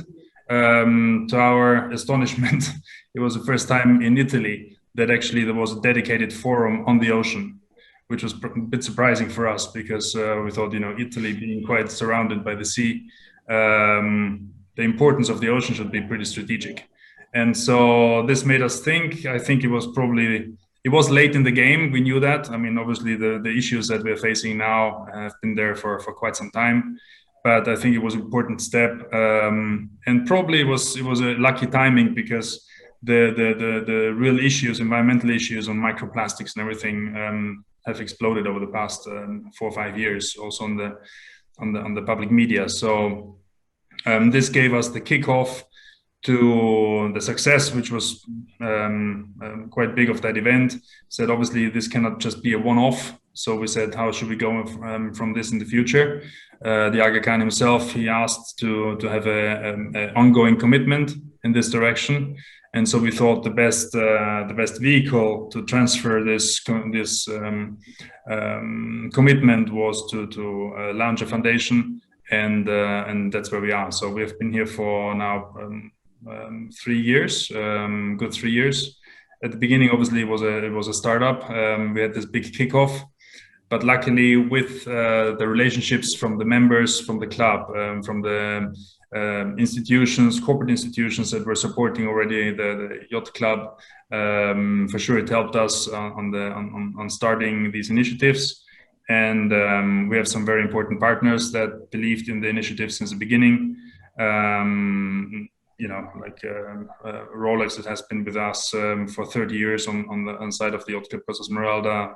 They believed in it, and so hand in hand, Allianz, there were some other partners that immediately catched on.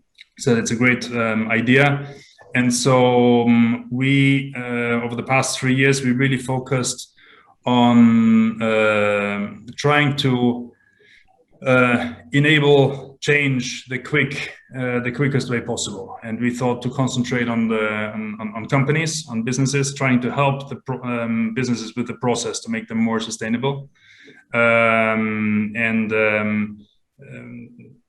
Yes, obviously it's important to talk about policymakers and governments, but I think our belief was we had strong links to the business world, and we thought that what can drive change the fastest is an entrepreneurial thinking on catching up. One, you're doing something right for the environment, and two, it actually can give you still a competitive advantage as well. So we thought that this was our approach to try to help businesses in their process to make them more sustainable. A lot of them didn't even realize that their activities had such an impact on the water or on the oceans itself, which was one of the results that came out of the study. And I'm sure Stefano will work on this in his speech. But so the relationship with businesses was very important for us. And so we started immediately with an important project where now we're basically in the third phase of this project. And we started with the help of Sta Bocconi, with McKinsey, and with CICIG to have a also scientific approach, obviously, on this whole initiative. So when we started, none of us was really we had to believe a lot in the scientific community to lead us and to guide us, because we were new to the game. And so I think we were young, but we have quite some achievements in the past 3 years. So maybe, Mr. Pogos, I'll pick up on a couple of things that we just heard from Mr. Paschner. One of them is, do you believe that business was not aware of its impact on the oceans, or do you believe that it was not wanting to face up to its impact? Which one would you say more? And then, as an academic, we're talking. We just heard about the need to bring in scientific expertise. How close do you think is the work, not just within your foundation, but in general, between the different spheres, academia, business, and of course politics? Do you think we are bridging the gap? Or is it still really different channels pursuing their own paths? Thanks a lot for this very interesting question, Raphael, and thanks to Jan for this introduction. So let me say that I would stand for the first of the two. So I think that companies work in their specific, environment, and sometimes they have boundaries. And these boundaries do not allow them to understand and to catch opportunity, size opportunity. This is happening in typical competition environment. We know about bounded rationality. We know about a number of elements that we study and we teach in business school. And sometimes managers, they don't have the attention and the capacity to focus on new challenges, because we live in a very complex world. I'm not abusing about the word complexity, but we are often not considering that adaptive and complex system are the system where we're living, when we super simplify reality in order to make decision. So the pandemic we're living happened, unfortunately, a few months ago in the history. It's really a short period of time, and broke completely all our routine. And we can imagine how was possible that nobody thought about that. We learned in a few months that all, I would say, the company working in the sectors to produce vaccine, for example, they exist, they have their own routine and their own trial and error, something that was not known to everybody. So awareness and this dynamic, I would say we might think that the companies know everything perfectly. It's not the case. So it's in the inner elements of humans and of managers that are humans and how they are trained. Said that, there are routine and pattern in the dynamic that I've been observing over the years when you look at environmental and sustainability challenges. Usually the scientific community start to rise up the problem. So microplastics, they are an issue. Then you have NGOs that push the attention. So you are on media, National Geographic, you are on the BBC, you are on Italian TV, you are on the newspaper.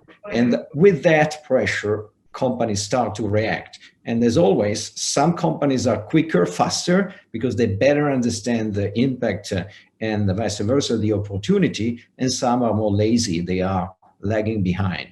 So the history of ocean sustainability is somehow similar to the one of climate change. I've been working a lot 30 years ago, 20 years ago, it was just about policy and some NGOs, and companies were not aware, not considering that as an issue, and so on and so forth. So now in a nutshell, I have to say that we need to have free players and the fourth additional. So we need to have companies, because they produce innovation, organizational innovation, and technological innovation. We have the necessity to have on board the public governments and the policymaker to support innovation and to guide, because we need governance, we need regulation. Then the foundation has position on business, but we need regulation. We need NGOs, because they have the capacity to produce knowledge, not only reputational issue or advocacy, but now they produce knowledge and company learn about that. And we need the scientific community with a trial and error pattern, because we learn every day more, but we are not perfect. I include myself between the scientific world. We are not perfect. We are producing information. Just to let you know something which was shocking to me, we still don't know how much tons of plastic we sent into the sea. So the span, the range of uncertainty is very high. But climate change 25 years ago, 30 years ago, we are also in probabilistic environment. And we were talking about the likelihood of climate change depending on human pressure. Now we know much better. We know it's there. We know we are, our anthropic footprint is changing the climate.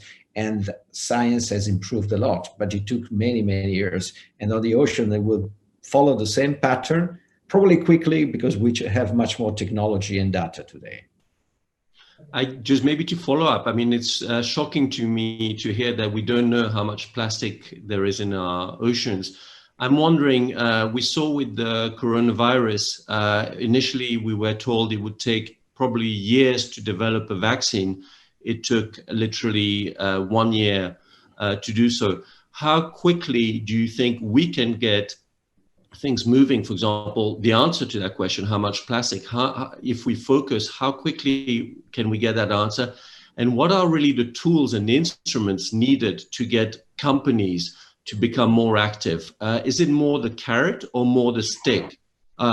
Should they be more rewarded, or should they be more punished with stricter regulations in order to get them to be more conscious and aware of their impact on the oceans? So very, very interesting question on my side. I mean, that you asked, and very nice opportunity to answer to this question. So first, let me be a little bit more precise. When I was mentioning, we don't know how much plastic, we don't know exactly how much plastic we have. So we have a span, a range, and we are doing more and more precise calculation. So this is the way science proceeds. So my example with climate change 25 years ago, we had a range of uncertainty in our forecast and capacity to trace climate change. So we are in this direction. What has been changing is the capacity to elaborate data. So we are much more faster, and therefore we will have much more precise information. And this is also thanks to global collaboration between scientists. So 20 years ago, it was more hard just to set up a conference call. We had no way to do that. Now we learn, unfortunately, in this period that we have conference call every second. This is improving the speed also of our capacity to share knowledge. Second point and second part of your question, I think that between the stick and the carrot, we need both, which is a very political, let's say, correct answer. But there is an element that I want to share. Unfortunately, the governance of climate showed us that it's extremely, extremely difficult to align all the political, let's say, parties. And we saw that with the US and Donald Trump, and then you might have China, then you might have even countries in Europe. So I have, over the years, a little bit moved my focus on business, because business cannot stand with high uncertain environment. And this is for competition, this is for climate change, this is for human rights. So the more stable it is, the better it is. So business has learned from the experience and the relation with the policymaker that if they move faster and they self-regulate themselves, they can have a much more stable environment where to play. And what is happening when you look at sustainability in many fields, also in the field of the ocean protection to a certain extent, is self-regulation mechanism or soft laws. If you take standard like the Marine Stewardship Council for fishing, it was an initiative that was started by WWF with Unilever many years ago, and then it's spread around. I'm not saying it's the solution, but it's the best way today we have to handle complex problems like fishing, for example. And following the same rule, there will be probably standard for certifying plastic recovery or recycling. Already we have some of that.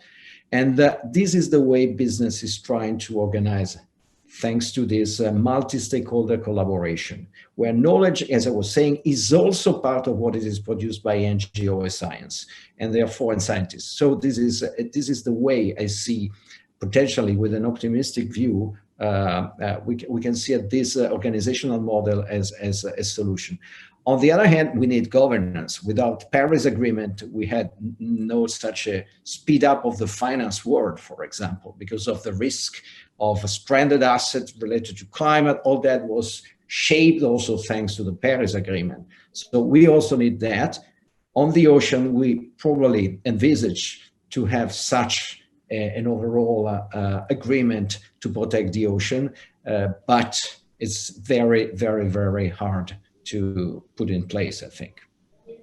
Mr. Bashner, you told us at the start that you were surprised by how little awareness there was in Italy of the problems of the oceans, and how your forum arrived as a sort of newcomer to a country that should really have already been thinking a lot about at least its Mediterranean Sea.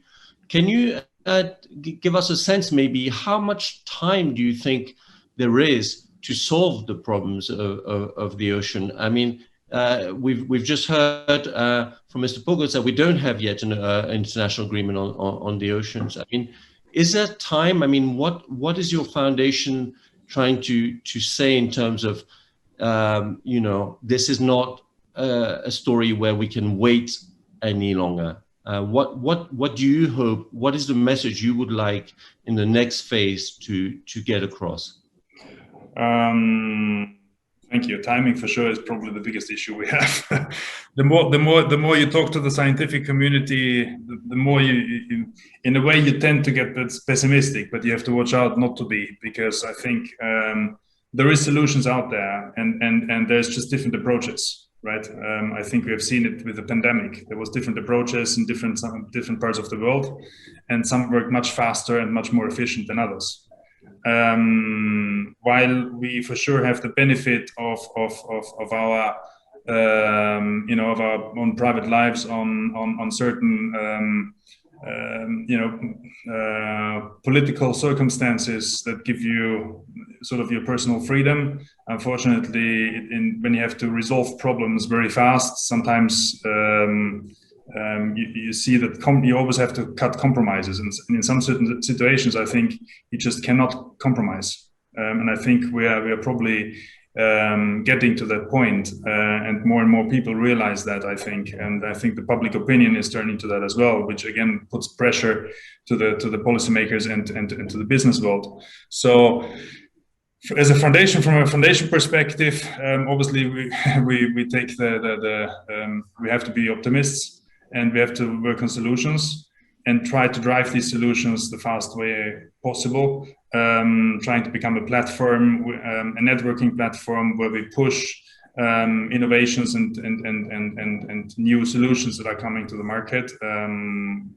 You just heard about some startups. Doesn't matter where they come from, but there's some very, very promising solutions out there also for the packaging industry, for example, on all the, which is one of the biggest issues on plastic. It's just the mono-use plastics we all know. And so I think, there are some intermediate steps, like all these bioplastics, that I think are not the solution, but it's a basically intermediary step where you're trying to find something in the long run. But I think we're getting there. And my hope is, talking a lot to the industry, that there's such a push and such a demand there. Also, thanks to the drive from the European Union with the Green New Deal and these initiatives where they force businesses into taking certain directions, even if there are no solutions out there yet.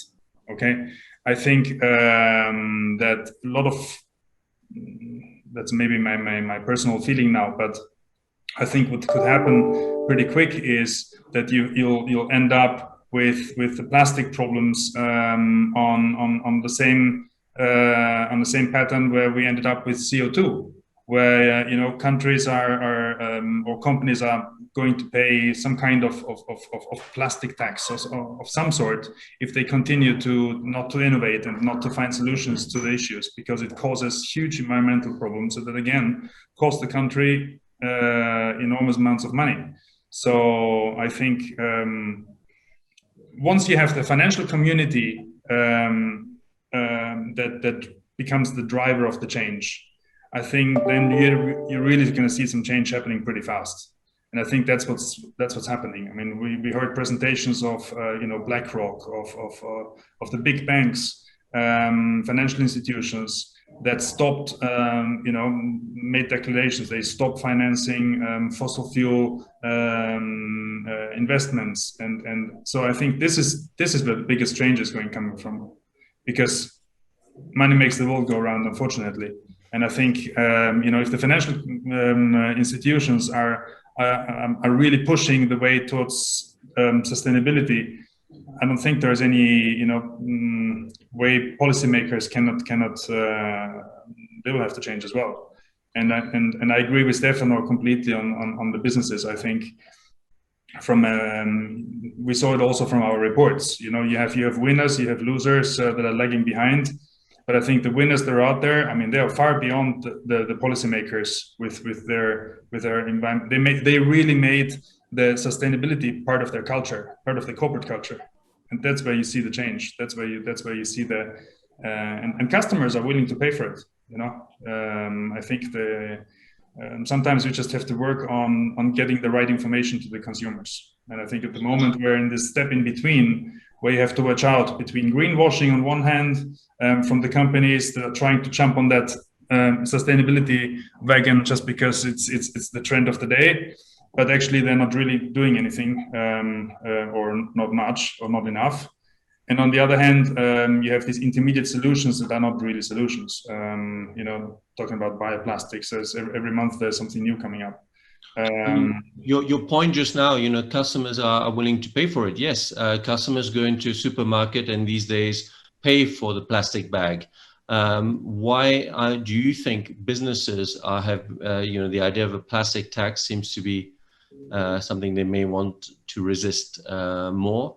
And then perhaps I just wanted to ask you, do you think in some ways, of course, it's been a horrible time, but has the pandemic been a blessing in disguise in terms of being able to channel, for your foundation, being able to channel perhaps more people towards supporting it? We now have, of course, Joe Biden's new commitments to a green economy, and the EU recovery funds have been tied to actively promoting green policies. Okay. So have you seen over the last 15 months of this pandemic, your ability to tap into funding or support grow?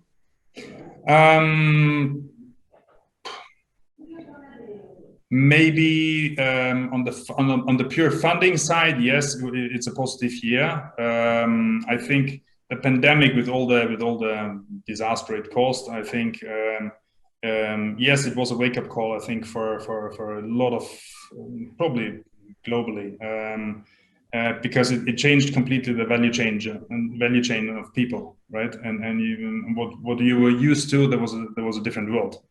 And so I think people realized that the values of sitting in a garden and appreciating the fresh air and absolutely, it just the basics, in a way that you started to reevaluate all these things, and I think there was a new consciousness, and I think this definitely helped. In Italy, from an Italian perspective, luckily we had I think a very good change in government with Mr. Draghi coming in probably at the right time to really drive some change for the country and guaranteeing that for the first time ever a government, at least in Italy, called in the first days the NGOs like WWF to really make a statement also how important sustainability is and the environment. and that this should be part of the future investments. So I think if we proceed that way, I think it will definitely be positive. So to your question, yes, I think it was definitely a positive wake-up call. Now there's also the unfortunate side with all the masks and that ended up in the environment, which is not really, helping for sure. But I hope that will stop once the vaccines have reached a high enough amount of people. But I guess this was just it's part of emergency plan. There was no any plan B. I mean, we were looking desperate for something, reusable masks and things. But I mean, you're playing with the safety of people, so I can understand that there's a different priority. But so the first part of the question, I forgot. Sorry. No, I mean it's essentially that about how much. Why it is that the first part was essentially why you think consumers are willing to pay a few cents for a plastic bag, and why businesses seem to resist the idea of being taxed for their plastic waste. But obviously you hear the name tax and businesses will always resist, right? But I think so. This is obviously it's natural, but I think. Consumers are with that change on consciousness. I think how when you look at the products, that the whole trend of the nutrition of the homegrown whatever potatoes and carrots and all that. You look at the supermarkets, you pay premium, and they have the biggest growth factors. Now there's products out there finally with the toothbrush on a bamboo stick rather than a plastic. I mean, it's all little signs, but I think, our world is changing. There's supermarkets coming up with, looking at the packaging, trying to reduce the packaging. So I think consumer awareness is definitely going in the right direction. And companies will have to follow. Now, if you want to lead, you'll proactively introduce some new initiatives, right? Or you decide to follow or even drag behind. I think it's not a very successful business strategy. But I think from our perspective, when we talk to these big global players, they're all extremely aware of what's happening. And I think they're trying very, very fast to adapt to the new scenarios. So I think the plastic tax is more an issue when we look at CO2. It's more from a policymakers. The companies will always resist, right, to taxation. But I think there might be some payoff, there's a market on CO2 credits. Maybe there's a market out there for plastic credits, where you just completely try to decrease your mono-use plastics. It's just part of an incentive plan, basically, for the companies to change and to get an incentive out of it. So. We're almost out of time. So my last question perhaps is for Mr. Pogos. I wanted to know, going back to your important report, it highlights the fact that of the 17 Sustainable Development Goals, the number 14, which concerns the protection of life underwater, is among the least addressed by business. Can you give us in a very short summary an explanation why you think that is? Why it is that this goal is less addressed than others? Well, as it was a little bit said before, I think there is an issue also of time and attention is stratified according to time, and this topic is relatively new compared to other topics in the SDG 17 map. So if we look about diversity and gender issue, which is a key critical element, but it's also relevant for many years. Climate change is also like that. I would even say production and consumption, but more than circularity. We start talking about that years ago. So in my role of let's say, scholar, we work a lot big in a business school with companies. And I used to say, I use the example of plastic in the ocean. as an example for my students, maybe executive or managers, is that how many of you 5 years ago, 4 years ago, had in your radar of material issue ocean and plastic? And usually, even the best company in terms of sustainability, they had not this. So the topic has arrived like really like a tsunami on companies. And now companies are reacting, and some, as was said by Jan Pachner, they are moving faster than the other. They are the sustainable leader. So the sustainable leader in our report are around 25% of our sample. We did this analysis on a sample base of 1,660 company worldwide. It was around 16 sectors and 5 continents. So it was a large base of data. And this 25% of companies, in the subsample we analyzed, are aware and they are reacting. Then are they reacting enough? This is another story. But anyway, they are leaders in that. And then we have the other, they are lagging behind or they are unbalanced. So somehow there are companies that are doing things also with ocean protection, but not connecting to the challenges they have.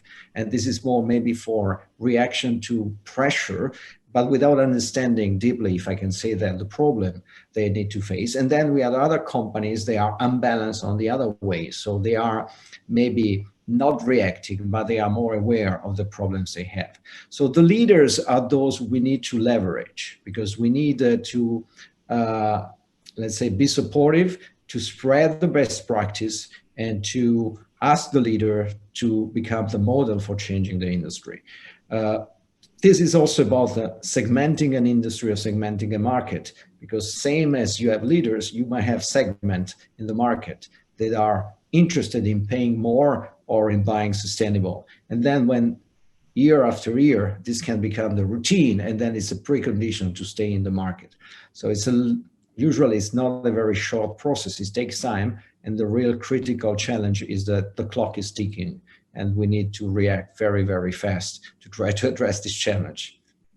Well, thank you so much. Our clock is unfortunately also ticking. So I thank you so much for your time. Thank you, both of you. Wish you all the best of luck with your One Ocean Foundation. We look forward to following your work, and we certainly hope you can leverage the good work of the 25% to make sure the other 75% stop lagging behind. Thank you. Thank you very much, Rafael. Thank you. Thanks. Thank you. And thanks for those who are.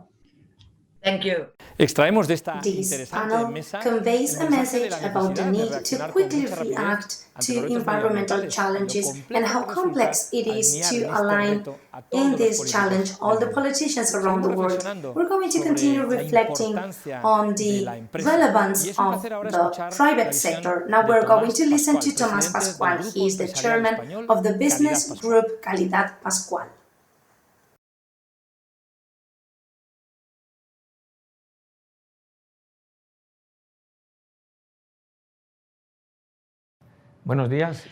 Good morning. Thank you. Thank you to all of you for attending, for participating in this very important event, a forum, a meeting that brings together companies, public administration, citizens, science, technology, experts to try and raise awareness with society about the blue economy. I would like to start, if I may, by saying thank you to the organizers of the conference for this opportunity to participate.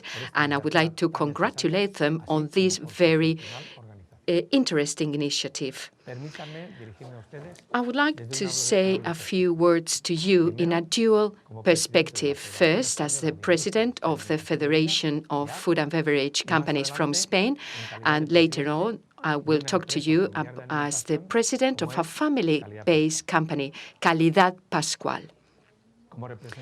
As a representative of the food and beverage industry, I would like to first underline the role of this sector in the economic and social development of our country. It is indeed an essential element in our culture.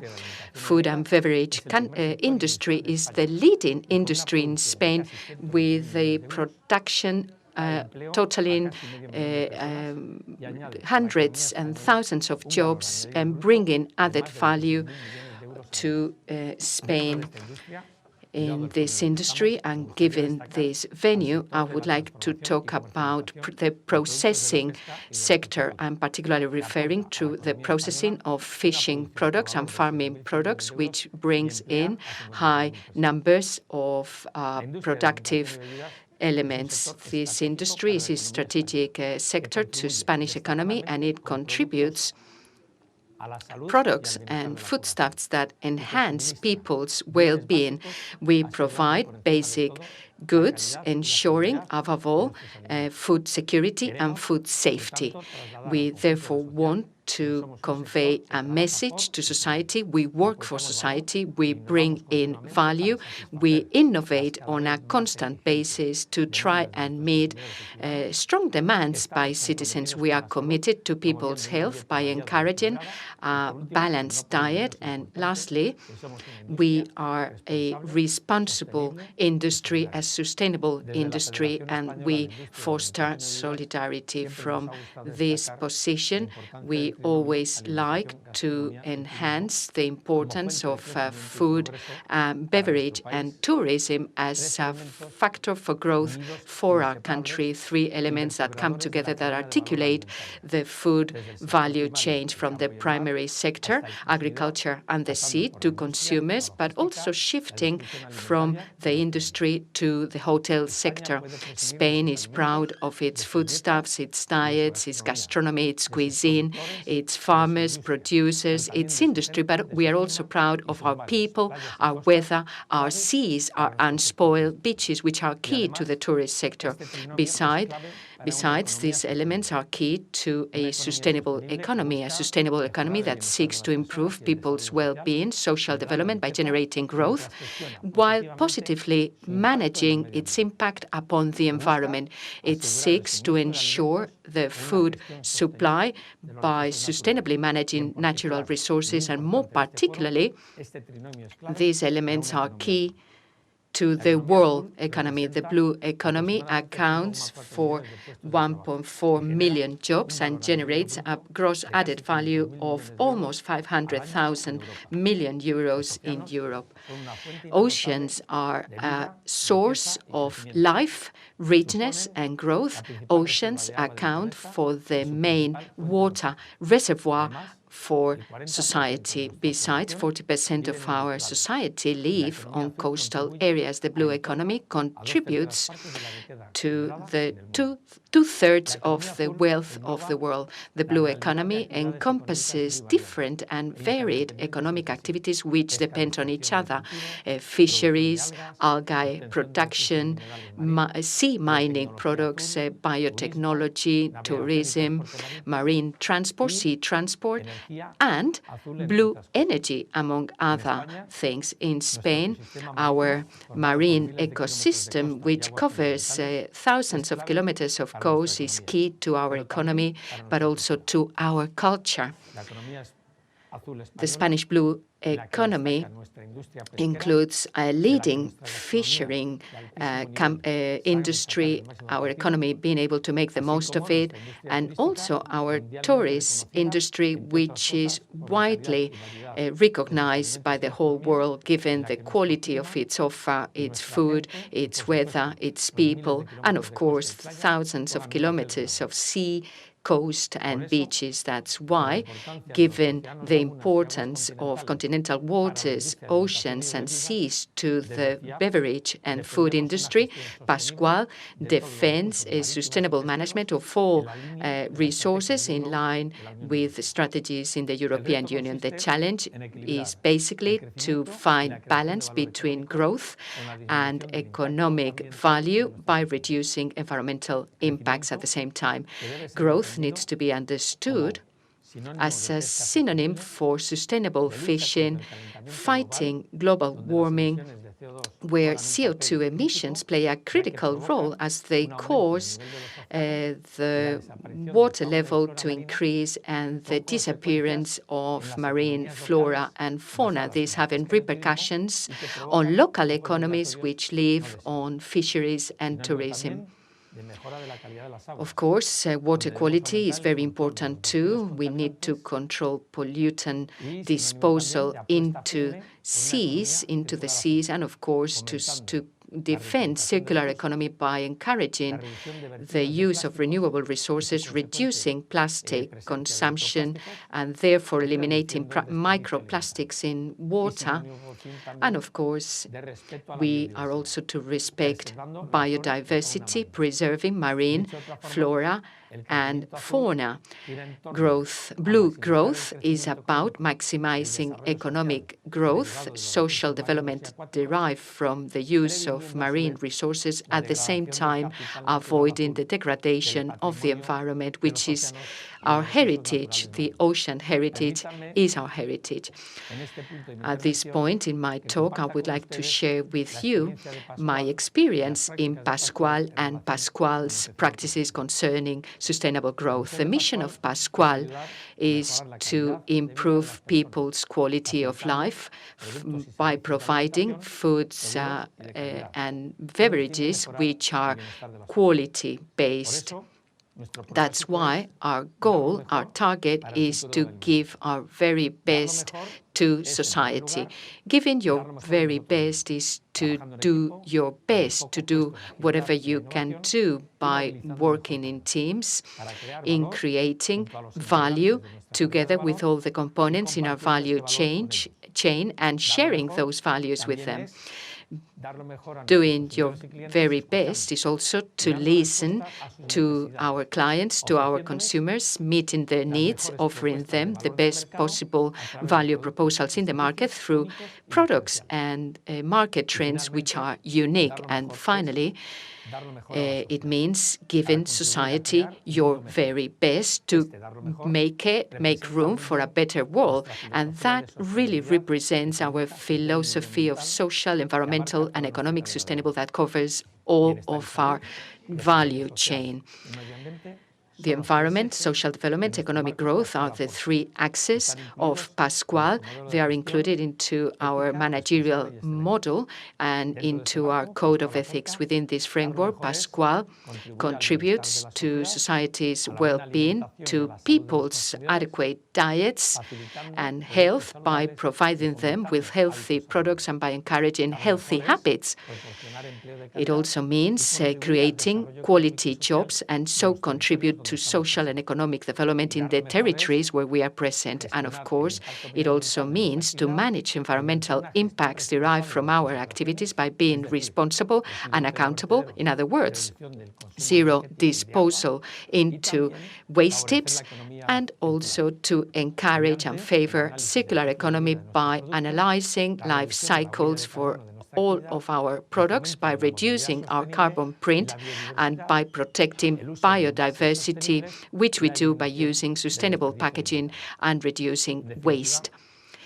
In sum, sustainability throughout the value chain from raw materials to consumption as the last link on the chain. This is the goal of Pascual in our value proposal. Many companies are already defending the so-called green recovery by supporting a circular economy, because consumers, when they purchase their products, they value the companies and brands that do a good job society-wise, planet-wise.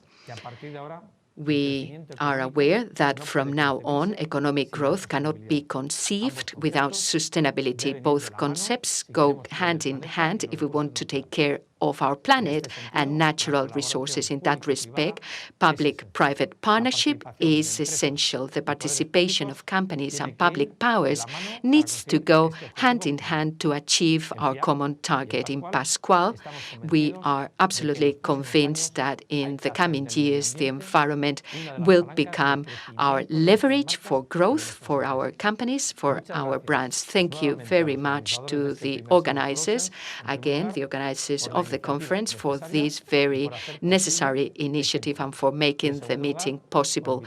And I'm also very thankful for your invitation, which has allowed me to share with you our view and our vision in Pascual about sustainable economy in general and the blue economy in particular.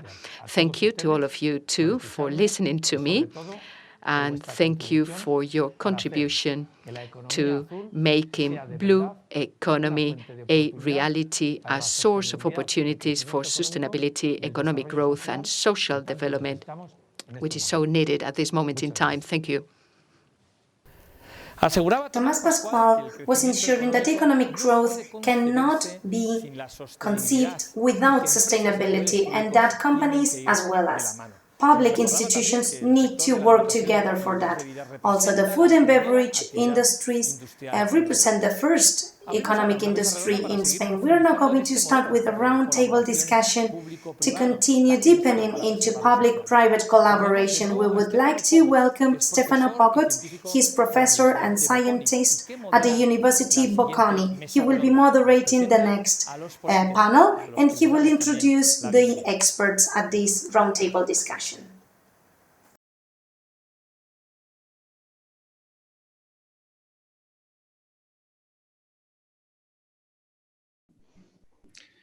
Welcome, everybody. My name is Stefano Pogut. I am a scholar in the area of corporate sustainability. I am also a tenured faculty at Bocconi University and the chair of the scientific committee of One Ocean Foundation. I'm really happy and honored to be the moderator of this roundtable. The title is Public-Private Collaboration for the Preservation of the Ocean. We have 4 guest speakers that I will briefly introduce, but before that, I will have spent a couple of words on the goal of this roundtable. We know that business and our society and economy are putting pressure on the ocean, overexploitation of marine resources, biodiversity, pressure and loss, marine litter, plastics, eutrophication are all the big challenge we have in front of us. At the same time, business depends on the ocean, and the ocean, I would say, ecosystem services are at the basis of many industry. So the protection of the ocean is key for business. We know that the blue economy with 3.3 trillions of GDP is one of the largest economy, and millions of people depend on the ocean well-being. In the very end, business has a key role. Innovation and collaboration are our magical words that we need to keep in mind. And we are today sharing our, let's say, time and platform with 4 sustainable leaders. So companies that are aware of the challenges and they are acting in order to address this challenging, trying to find opportunity also to create and share value. With that in mind, we will start, and I start briefly presenting our guest speaker. First of all, Mr. Luciano Pirovano from Bolton Group. He's the Global Sustainable Development Director of Bolton Group Food Business Unit. Federico Lopez de Mendoza, Group Purchasing Director of Esselunga. Giulio Bonazzi, President and CEO of Aquafil, and Irene Diaz, General Management of EcoHub Foundation. They all have broad experience, and they have been managing and chairing the companies in where they work with a multiple action initiative on ocean protection, ranging from innovative materials to new solution and campaign partnering with leading NGOs worldwide. Said that, I would start with the first question to Mr. Pirovano. Mr. Pirovano, the first question is about the industry. So how is your industry, the industry you are representing with Bolton Food, responding to the ocean challenge? And what are the main initiatives that your industry is deploying in order to try to face these challenges? Good morning, everyone. Thank you, Stefano, for the question. As we all know, the sea is a fundamental resource for the survival of life on Earth. Its protection and safeguard must therefore be a priority for everyone. The Bolton Group is an Italian multinational, family-owned, that has been producing and distributing a wide range of innovative, sustainable, and high-quality consumer goods. As the food business unit of the Bolton Group, with our brands Rio Mare, Sopiquet, Isabel, and Kuka, we have always been committed to the biggest challenge for our sector, the most material one, which is to guarantee the sustainability of fishing at 360 degrees along our entire supply chain. The tuna supply chain is one of the longest and most complex in the food sector, as it involves a great variety of diversity of players, the majority of which are in developing countries. We have always been committed to an increasingly sustainable sourcing of raw material and to the development of sustainable supply chain, to the promotion of actions aimed at fighting, first of all, illegal fishing and reducing bycatch, and to protect and guarantee the balance of the marine ecosystem. Let me mention some key steps in our journey. In 2009, we contributed to the creation of the International Seafood Sustainability Foundation, one of the leading authorities in managing ocean, with inside the best scientists and biologists and several NGOs, including WWF International. The ultimate goal of ISSF is to help fisheries achieve the Marine Stewardship Council certification by promoting science-based initiatives for the long-term conservation and sustainable use of the stocks, as well as reducing bycatch and promoting the health of the marine ecosystem. Then in 2016, we started a partnership with WWF to redesign environmental sustainability standards and to promote responsible fishing while protecting the ocean. In particular, we are committed to reach 100% of tuna by fisheries certified MSC, Marine Stewardship Council, or involve in credible and comprehensive fishery improvement project by 2024. We closed 2020 at 70%, and we are very happy of this result, pushing us further in our sustainability journey. With our WWF, we work also on other important aspects, such as traceability and transparency, biodiversity conservation, and the education of the end consumer. Let me conclude by saying that we are particularly proud of our joint communication with WWF called Together for the Ocean, with our brand Rio Mare, aiming at raising public awareness in the new generation on responsible consumption and the protection of the sea. The main character of this cartoon campaign that you will see later on is a little girl named Ondina that takes us to discover the sea and its secret, teaching the new generation to respect the ocean. It's a project we strongly support, which allows us to speak in a simple and direct way to children and their family to educate them on the importance of this great resource. Thank you. Thank you very much, Mr. Pirovano, for this overview of the industry and what the company has been doing. I think very interesting, the ISSF story among others. So I now move to Mr. Mendoza, who is from one of the largest retailer company we have in Italy, and most probably a reputed one. And Mr. Mendoza has also a broad experience globally in the industry. So I'll leave you the ground, maybe helping us to understand what retail is doing with sustainability and what your company is doing with this challenge. Good morning to everybody. Thank you very much, Stefano, for your kind words in presenting me. Understanding the context and industry trends is crucial to make the right decisions and understand and guide the consumer choices, to anticipate changes and manage activities whilst minimizing risks and taking advantage of opportunities. Today's environmental issues play a primary role because our planet is experiencing what might very well be an irreversible climate change. For these reasons, for a long time, governments have been developing several regulatory mechanisms aiming to contain carbon dioxide emissions, improving energy efficiency, rethinking and limiting the uses of packaging and reducing food waste. And according to this, also the consumers are increasingly careful to make not only healthy and quality, but furthermore sustainable food choices. Respecting the environment is therefore crucial for us, for Esselunga. All our activities, from store designing to sales, aim at avoiding waste and minimizing the environmental impact. And this goes from the choice of our suppliers, from the package design, reducing the package, rethinking the package, deciding for materials that have less impact on the environment, and also on the food waste, trying to reduce it and how to use what is an inevitable food waste in our activity. So we are well aware that our company, in all its facets, plays an important role in our society and in the ecosystem.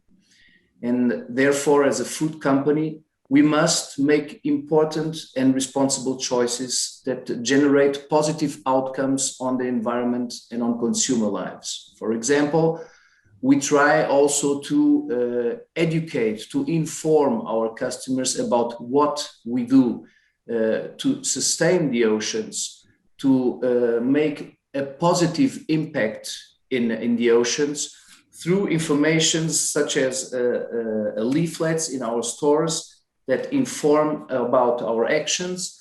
And on the packaging side, for instance, we have developed since 2019 a 50% rPET bottle in our food, in our water products and soft drink products, and we are moving toward 100% rPET, so as to have the idea of a circular economy where we don't put any further plastic in the world, in the oceans, which is a very big issue.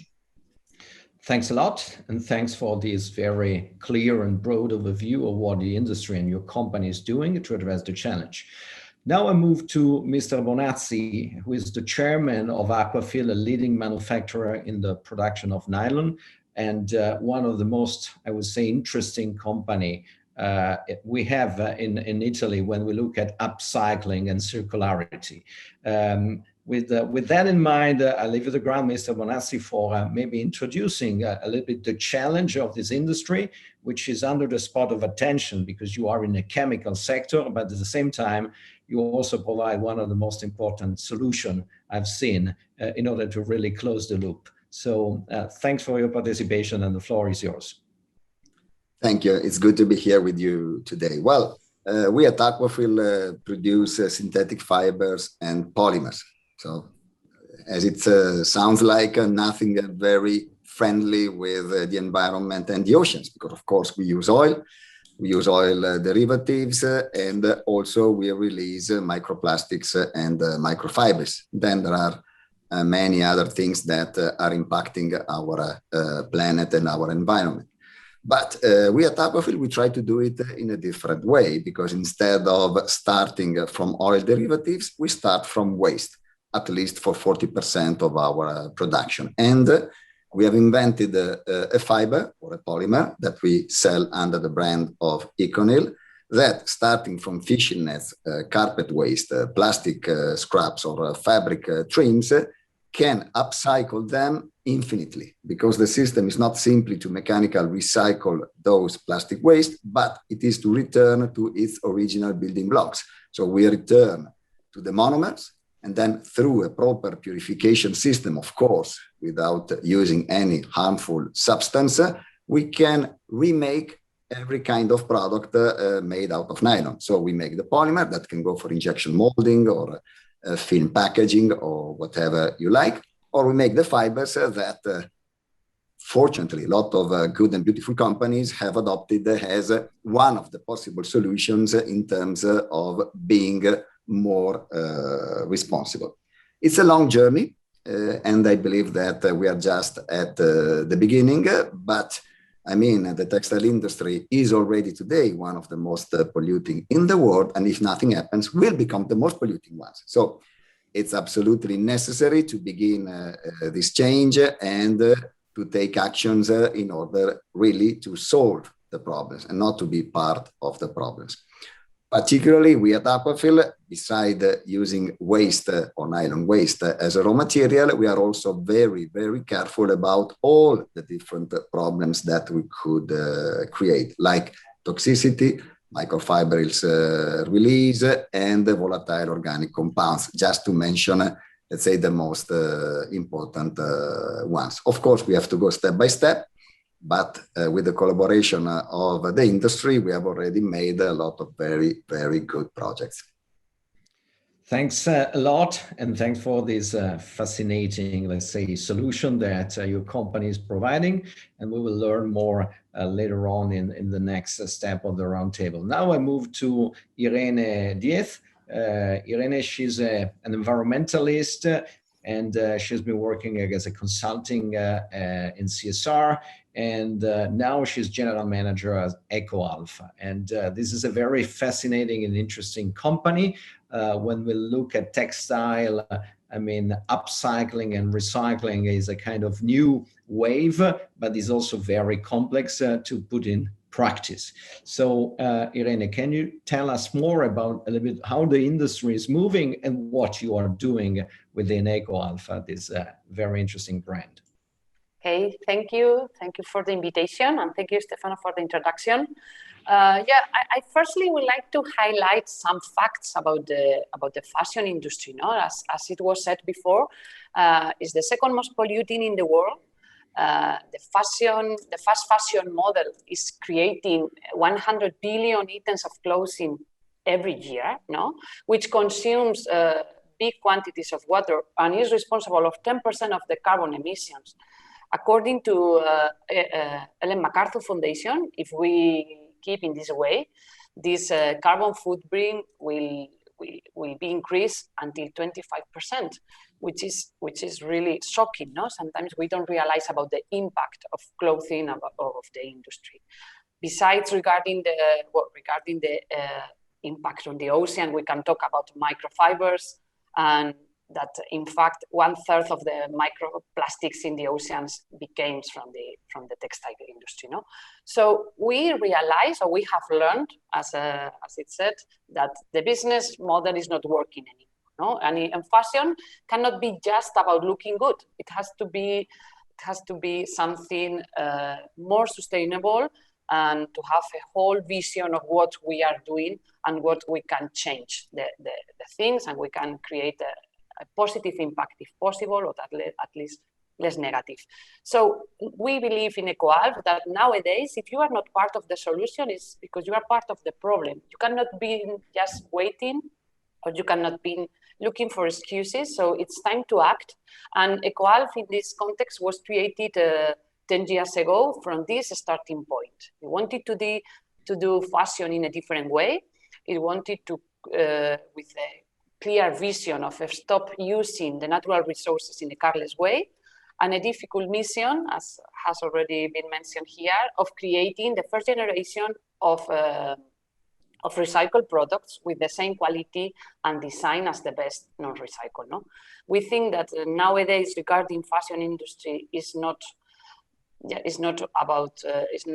what we do. That's not enough. It's more about how we do it and who are working with us to make it. No, and we think that the fashion industry has to change the way, and we try to do it from EcoAlpha step by step, and improving our drawbacks that of course we have, and trying to give an answer to the consumers too. Thanks a lot. Then consumer is another key, a very important point when we look at sustainability. Maybe we can elaborate a little bit more in the next on that in the next question. So I go back to Mr. Pirovano, Luciano. We know each other since quite a lot of time, and you already started framing the very interesting journey that you started with some important NGOs.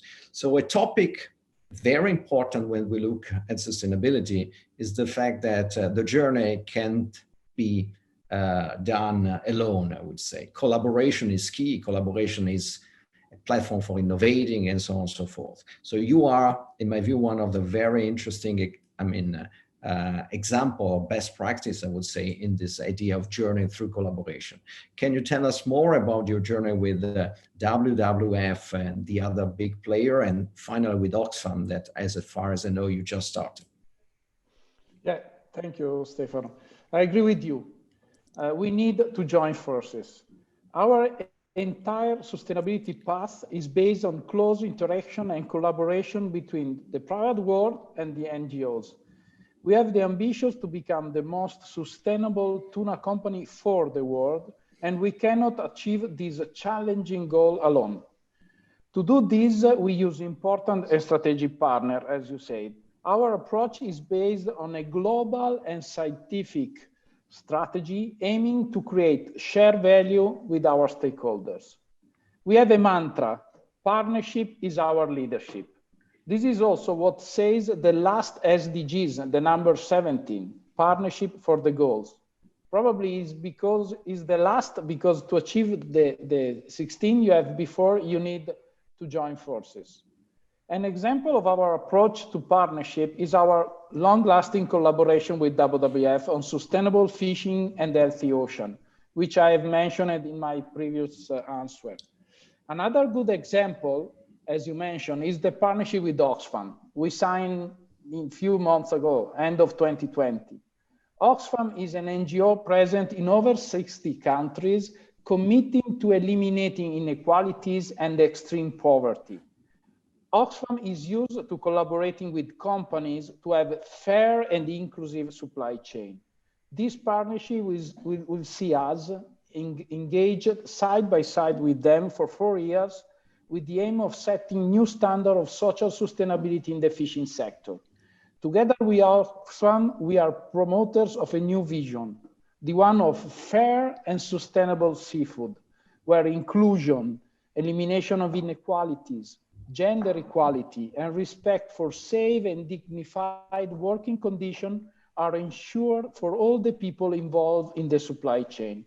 In practical terms, we are committed to carry out a real due diligence of our tuna supply chain using the Human Rights Impact Assessment methodology, which is an innovative proprietary methodology of Oxfam based on United Nations and OECD guidelines, already used in other supply chains similar to ours, like coffee and cocoa. It's a method that goes beyond an audit and identifies the root causes of the issues for workers. We will start from Ecuador, which is a strategic area for us. We have 4 fishing vessels there, a factory with over 2,500 employees. After, the analysis will involve the supply chain in Morocco and finally the one in Indonesia. We plan to have all our most strategic and integrated tuna supply chain socially responsible by 2024. Let me conclude by mentioning also another interesting initiative. We have 100% of our Isabel products sold in Spain AENOR APR certified. Atún de Pesca Responsable, APR, is the first and only certification in the world that guarantees that the best social and labor standard for the crew under the International Labour Organization C188 for sea workers. In addition, this certifies security at sea and also the best responsible fishing practices and fishing control system against illegal, unreported, unregulated fishing. Thank you. So thanks a lot, and thanks for sharing this. I think that the Oxfam collaboration is going to be one of the most interesting adventures for the company, but you already had a lot of landmark and important goal reached over these years. So showing that industry can change and can change for the good in the very end. Now I'm moving to Mr. Mendoza, and from your position at Esselunga, which is key. When I look at sustainability, a lot goes through the value chain. The relation between a retail company with their supplier is therefore extremely important. So the focus of the question is related what is, let's say, the activity and how you manage the relation with your supplier, and how can you put pressure on your supplier to change towards sustainability? Thank you for the question, Stefano. As you mentioned before, and Luciano also underlined before, to collaborate together is the key issue to be able to reach these complex goals and that we are facing it with, that we are putting together now.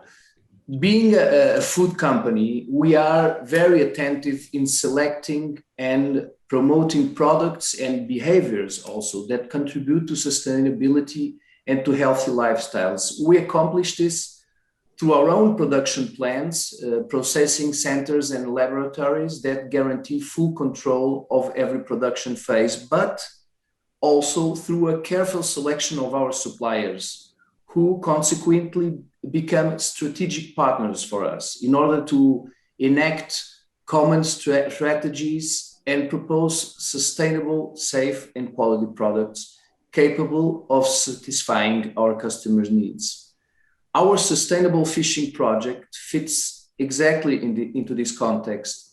Born to deal with an ever-increasing global demand for fish and a consequent overexploitation of fish stocks across all seas and oceans, the project, who was initially launched for freshwater fish, was then expanded to also cover seawater stock raised in respect of animal welfare and the environment. Thanks to the collaboration with our suppliers, and Bolton is a very good example of this, Esselunga embarked on the path of reliable certification. So after 20 years of careful research, comparisons, and verifications, it has led to the creation of the Sustainable Fishing Label, which, supported by the most authoritative associations that certify fishing and aquaculture, such as Friends of the Sea and Dolphin Safe, guarantees the provenance of all fish products that bear this label. The relationship and collaboration with our suppliers, that are very important stakeholders for us, are embedded in our daily work and aimed at mutual support in every aspect of the process, so as to work together towards a common goal, that is to listen to the market and satisfying our customer needs and, furthermore, our customers' expectations. Thanks a lot, and thanks for, this, let's say, focus on the relation you have and how you collaborate with the supplier in order to try to change the industry. I now move again back to Mr. Bonazzi with regard to his activity as a chairman of Aquafil. Here, I think it's interesting maybe to enter more, without being too technical, of course, because this otherwise will scare us, but into the nitty-gritty of what you are doing. So what is your business model? And also for you, collaboration and partnership is key. I know that you have a relation with big brands in the world of fashion, and very fascinating, but also on the other side with those who are using the fishing net, for example. So if you can tell us more about this business model you have been able to shape and the collaboration behind. Well, you have to know that Aquafil is not a small company when we speak about nylon fibers. We are the largest in Europe and among the top 10 largest in the world. There are a couple of other two companies from Western countries, and then a bunch of Chinese that are, of course, always the biggest, because Chinese, they like always to be the biggest ones. And you have to imagine a company like our being, using 120,000 metric tons per year of polymers and monomers, that suddenly decided to change. And instead of going by the big chemical companies and buying one commodity, decided to go by those who are collecting waste and starting to take back this waste. And this is already the very first big challenge, as Irene knows very well, because of course you have to fight against the European bureaucracy, because sometimes waste is considered as an hazardous product. So you need, of course, to fulfill all the bureaucratic obligations. And in my opinion, they are very, very necessary. And then once finally you're able to take back the waste, you have to start to recycle a waste that was not made with the end in mind. So products, or very little of them, are made with the idea of being recycled at the end of use. As I said before, we are just at the beginning. In particular with fishing nets, there are many types of fishing nets. And of course, we can perfectly recycle the one made with nylon 6, even if when they are coated. So for those who are a little bit more technical in the industry, there are nets that are practically without any coating, others that it is necessary to coat, because you need, of course, to protect against algae, you need to protect against mechanical wearing, or simply because you have lower costs, which sometimes is a battle that my customers or my suppliers in this case have to make. So we had to invent a technology to wash out these coatings from the nylon fraction, and then to recycle the nylon fraction in this very special way that can be made infinitely. So it's not like making a bottle to fabric to grave, but I mean, if you give me back your fishing net, I can create a carpet. If you give me back your carpet, I can make a beautiful pair of sunglasses, or hopefully, but EcoAlf is using also our material. I am a lucky person in this respect, beautiful products, for the fashion industry. So we work with the best global luxury and sport brands. In this case, is of course an honor. Sometimes is a big duty, because of course they are, as it should be, very demanding, not only in terms of environment, but also in terms of, let's say, performances and cost of the product. And so we work with people like Gucci, Prada, Stella McCartney, of course, EcoAlf, Burberry, just to mention some of them. It's a daily work to learn that it is going forward between us and our clients, because we supply the ingredient and they make the product.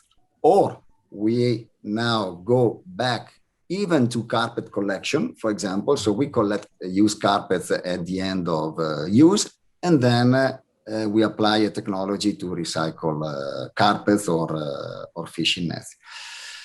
The problem is not only to recycle, it's also very important the way you are recycling. Of course, trying really to reduce or eliminate the carbon footprint and any kind of waste that you are creating during recycling. For example, if we stay within the fishing nets in the farming, very often they use copper oxide as anti-fouling agent. So we invented a system to separate this anti-fouling agent from the nylon fraction, and even to recycle this, let's say, anti-fouling agent. So today we can make pure copper out of this sludge that we separate from the fishing nets.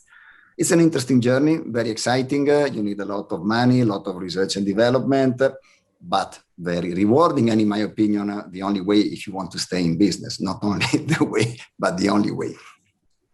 Thanks, and thanks also for the very clear, let's say, picture of what is your activity, your collaboration. And I share the view today for staying in business. This is almost mandatory. I would say even a pre-competitive element if you want to be in business. So very, very interesting point. I moved to one of your partners, as you said, EcoAlf and Irene. And the question is similar. So again, entering a little bit more into the nitty-gritty of your business. So how you are organizing your business model, and what have been your collaboration and partnerships so far, and how you are generating what we have mentioned as being shared value. So value for your consumer, value for your company, and value for the community and the environment. Okay, thank you. Yeah, well, from our point of view, as I said before, that the impact of the fashion industry, we have been always very focused on reducing our impact. Okay, most of this impact comes from the material you choose when you do your garments, your products, no?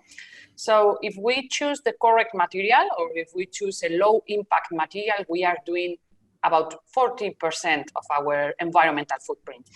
So at this point, we've been always from the beginning focused on recycled materials. 80% of the EcoAlf collections are made from recycled materials, and this is a figure to increase, okay? So we use recycled polyester, we use recycled nylon from Aquafil, we use recycled cotton or recycled wood. That's our main materials. Thanks to that, we already reduce carbon footprint, consume of water, okay?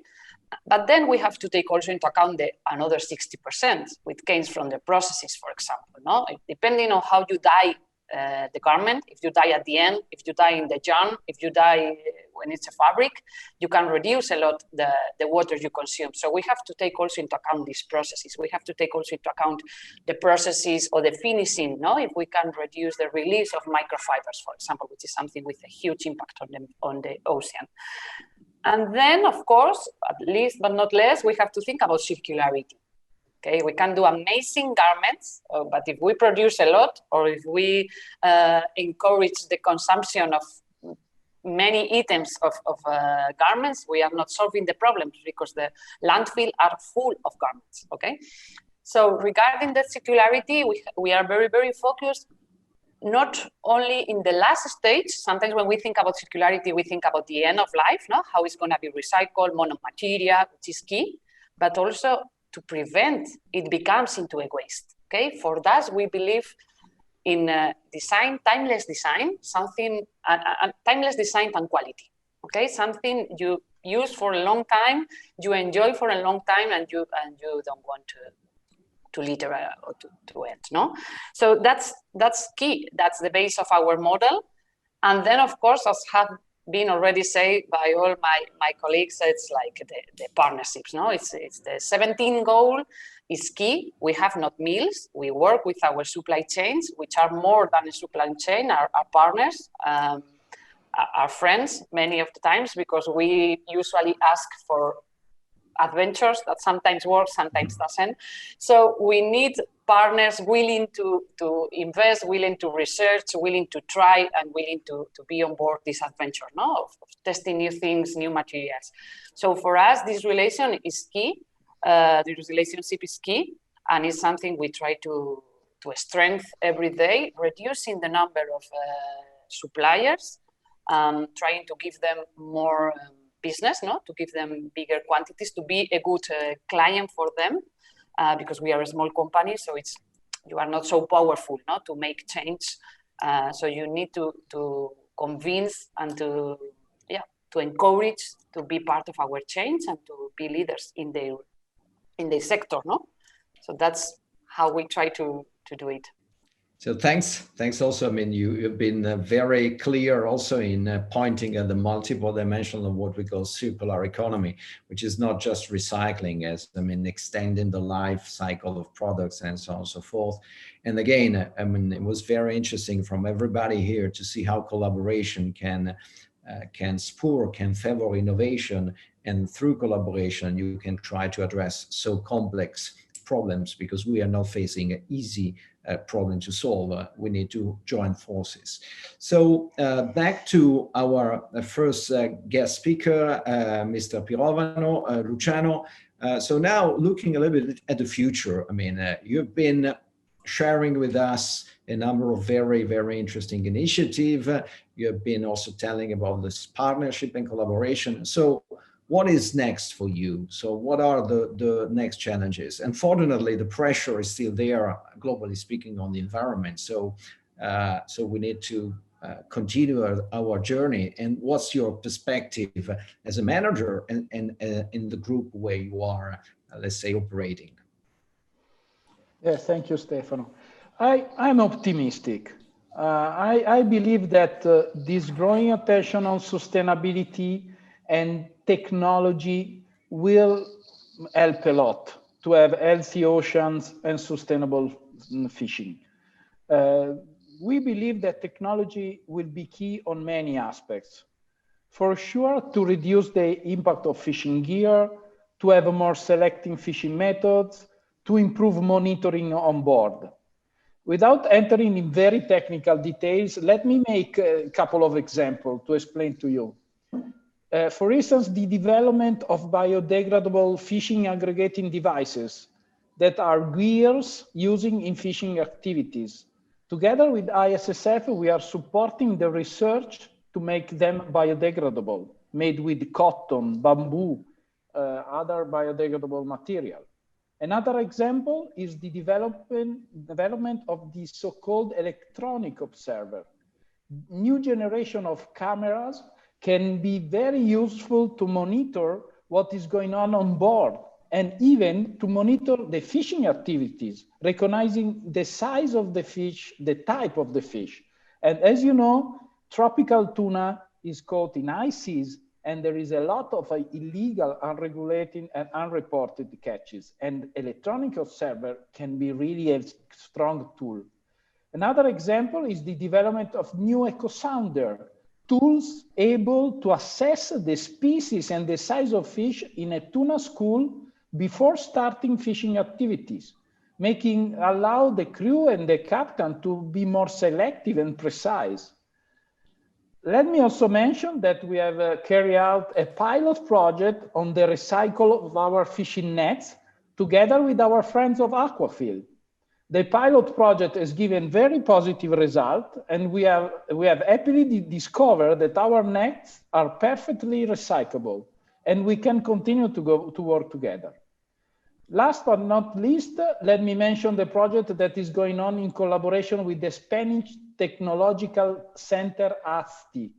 We have developed and tested on our vessel a pioneeristic device to reduce bycatch of sharks that anyway is below 5% in tuna fisheries. It's called Hopper. This device allows for a quick identification of the species accidentally caught in the nets, and they're immediately released in the sea, avoiding any manipulation from the crew and guaranteeing not only the reduction of onboard incidents, but also a lower stress for the animals, fundamental condition for their survival. Data gathered until this moment are very promising, as it is demonstrated that thanks to this hopper, this tool, more than 95% of the bycatch sharks can be quickly released direct in the sea. So let me conclude by saying that we believe that companies are not only economic institutions, but they have also a strong environmental and social responsibility. They must have a responsible attitude, take commitments on sustainability, and lead by example, joining forces with partners such as WWF and Oxfam in our case. This is even more important for food companies, as we live thanks to the generosity of nature. And for this reason, it's our duty to preserve it. Thank you. Thanks a lot, Luciano. Thanks for this positive message, and also this technological innovation and devices that you explained. Very interesting. So, Mr. Mendoza, same type of question. So what's next for you and for your Esselunga activity on let's say, supplier relation, or where do you see the next challenges? Sorry, I had to unmute. Thank you for the question, first of all. I totally agree with Luciano when he says he's optimistic regarding the future. We already touched before the importance of collaborating, and our history explains exactly that the collaboration with academics, with NGOs, with industries, with our customers, and being attentive with what they have, with what they can give us to develop or to better our impact is very important. Being sustainable means making far-sighted decisions based on the present, but also with a glance into the future. Sustainability is essential for us to create value and to stand out in the market, is a necessity, as our colleague from Aquafil said before. Our most important stakeholders, our customers, are increasingly focused on companies' performance in these matters, since they have strong ideals and look for brands that they identify with, that reflect their ethical values, respect the nature, respect the freshness, respect the authenticity. As said before, the UN 2030 Agenda 17 goals underscore the fact that we can no longer speak of economic growth alone, but we must also consider the urgency and the relevance of environmental and social impacts. We are therefore aware that we have a very great responsibility, since our activities directly impact the quality and the lifestyle of our customers, as a first thing, and also the animal welfare and our planet as a whole. Last but not least, and going on the concrete of our targets, Esselunga has set itself the goal of achieving by 2025 sustainable fishery certification for 100% of its branded, packaged, frozen and long life products, and for 100% of fresh products such as tuna, swordfish, salmon, as well as for all Esselunga and Naturama lines.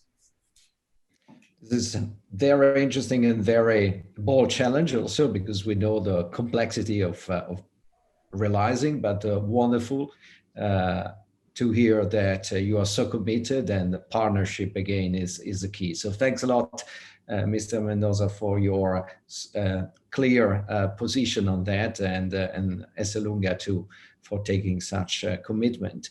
Mr. Bonazzi, so same question. What's next for you in your industry? Again, I'm a little bit scared when I look at you for the complexity of the chemistry behind, but you've been wonderful in making very simple and understandable for everybody. So what are the next challenges for your industry and your company?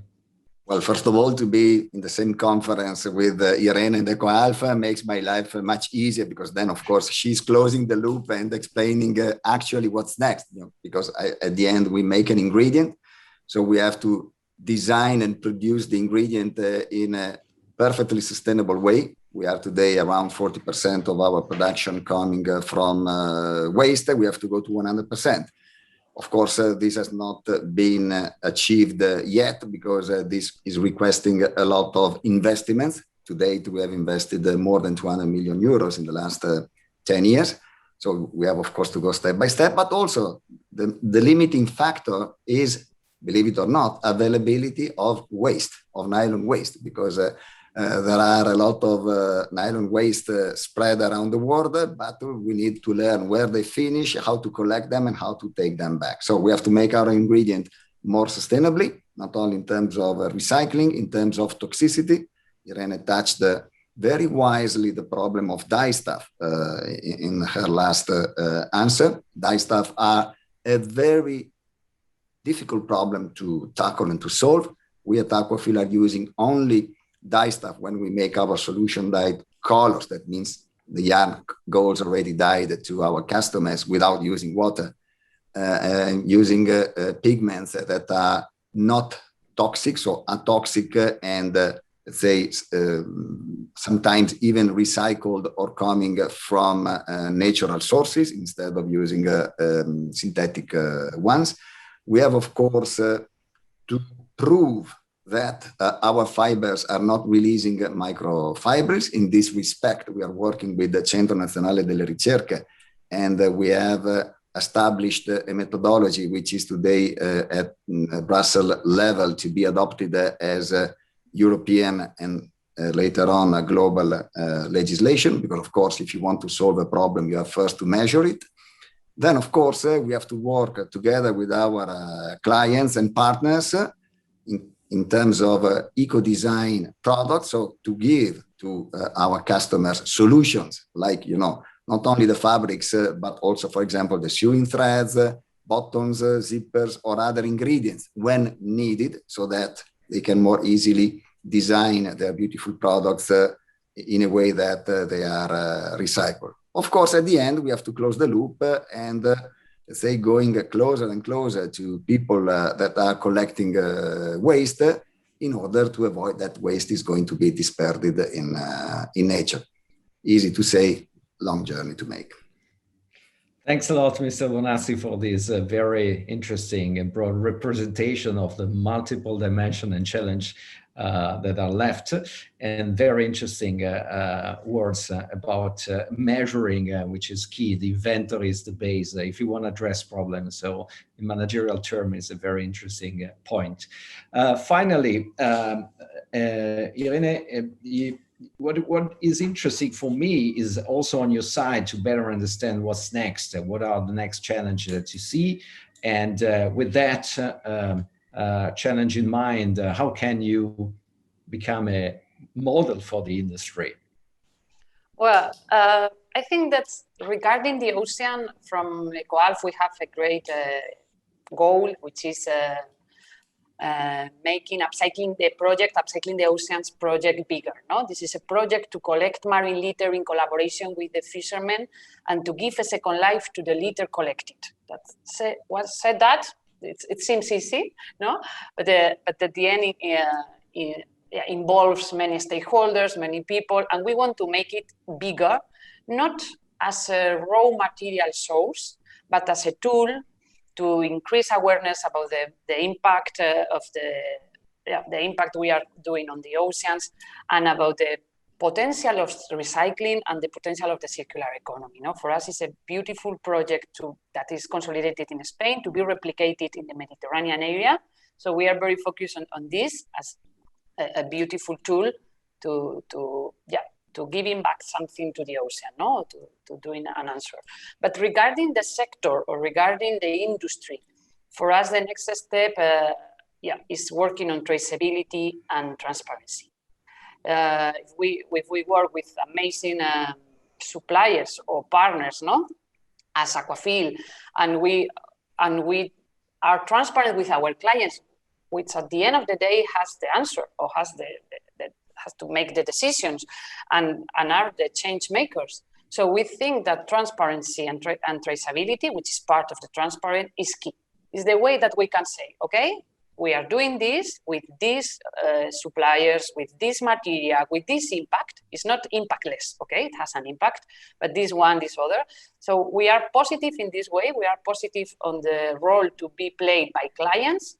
As my colleagues have already said, we are positive, but we have to speed up, okay? We are running out of time, and we think that we have to speed up a lot. And we need all the industry and all these synergies we have talked about to move faster.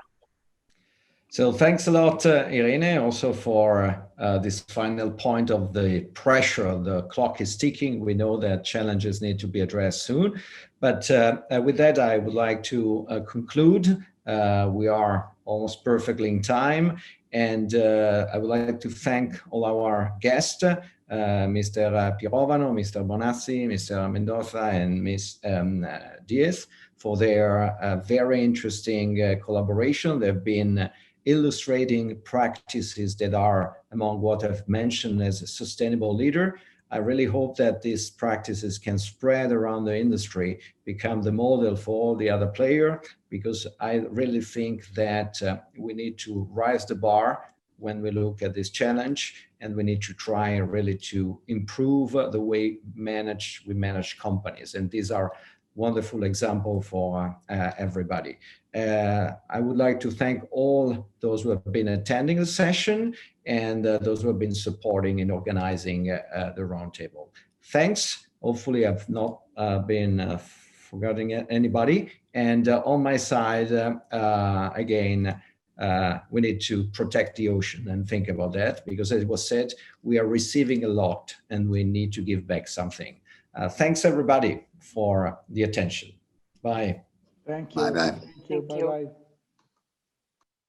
The participants at this roundtable discussion defended the need to accelerate the implementation of projects that are focused on improving sustainability of industries. We're now going to invite you to take a look at examples of large consumption and fashion industries for whom marine sustainability is an essential pillar of their strategy and how this represents for them a competitive advantage.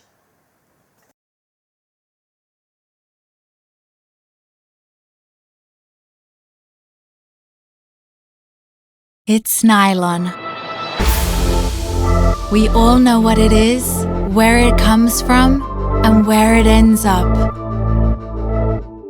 But we are writing another story. From the deepest of the oceans to forests and landfills, through a unique regeneration process that takes place in Slovenia. We are transforming a waste problem into incredible design and fashion solutions. The resulting nylon has the same quality as virgin nylon yarn and can be recycled infinitely.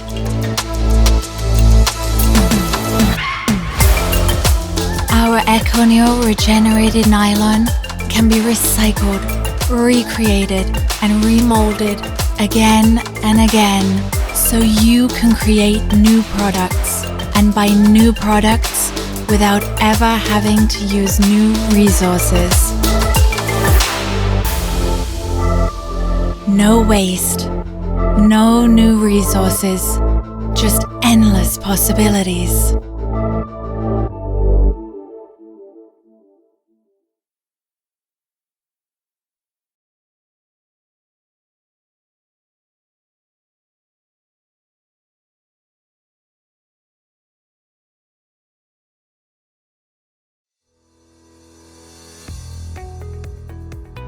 Our journey into the world of sustainable fishing began at the end of the 1990s in the streams of Trentino Alto Adige region with the breeding of rainbow trout and brook trout. We worked with research institutes acquiring a wealth of knowledge that we brought to the sea, with the first breeding of sea bream and sea bass. We made important issues our own: the protection of habitats and microsystems, feed control, fish welfare, and water quality monitoring. Then we set off on an even bigger adventure, first with our own Naturama brand, then working with Dolphin Safe, Friends of the Sea, and Marine Stewardship Council certified suppliers in compliance with FAO's guidance for the safeguard of protected species. We have increased our care for the seas, limiting fishing to permitted periods and sizes. Going against the market practice, we have suspended the sale of bluefin tuna, a species threatened with extinction. We're always working for a more ethical fish supply chain, thanks as well to those who shared our same journey. Farmers, fishermen, and expert technicians, local companies, and qualified veterinarians. Today, we have taken it one step further. We created a new logo, which will help consumers to make more conscious purchases. This logo will mark all the fresh products and preserves that respect our seas, lakes, and their resources, because they're a common good that must be protected, and sustainable fishing is the only viable path for the future of our planet. Sustainable fishing, a further step towards awareness.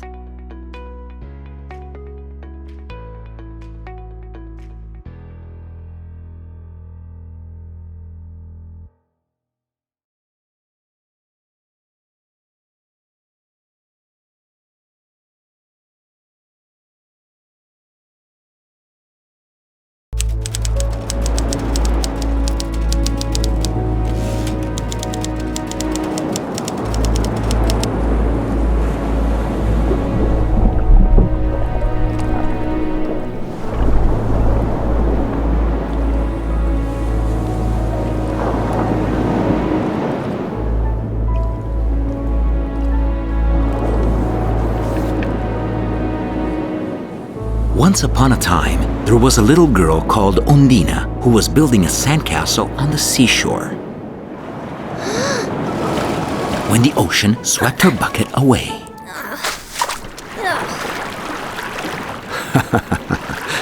Don't be afraid, little one. It's me, the ocean. The ocean? But you can't talk. Yes, I can, but only to those who know how to listen. And so it happened that Ondina, who was a very inquisitive little girl, met the best friend that she would ever have. However, soon after, the little girl would learn that in spite of its size and strength, the ocean was in danger. I'm sure you know lots of beautiful places. Many. I would love to see one. Okay, hop aboard, and I'll show you one that's really special. We'll be home before lunch. Where are you taking me? To the Coral Triangle, the Amazon of the seas. The Coral Triangle? I like that name. Ondina and the ocean set off to discover a place inhabited by more marine species, especially tuna, than any other on the planet. The area is home to more than 500 coral species, 3,000 fish species, and 6 species of marine turtles. It's like being in a fairy tale. But where are the people? You're going to meet them now.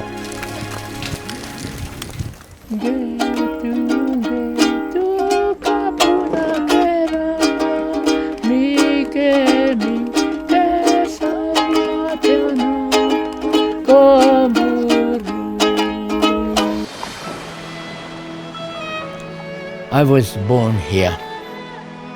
I was 5 years old when I learned how to fish. Most of the people here, they depend on fishing.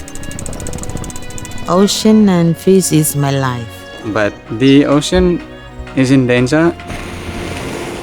There's many threats affecting the marine resources and sustainable fishing methods. Sometimes some other people using dynamite. Illegal. Because using these bombs, you can catch many fish, but at the same time, other living things in the sea killed.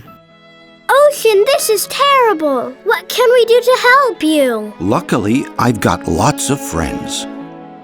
Proteggere il mare è una nostra responsabilità. Per questo noi di Rio Mare ci siamo rivolti all'organizzazione più credibile al mondo per quanto riguarda la tutela dell'ambiente, che è il WWF.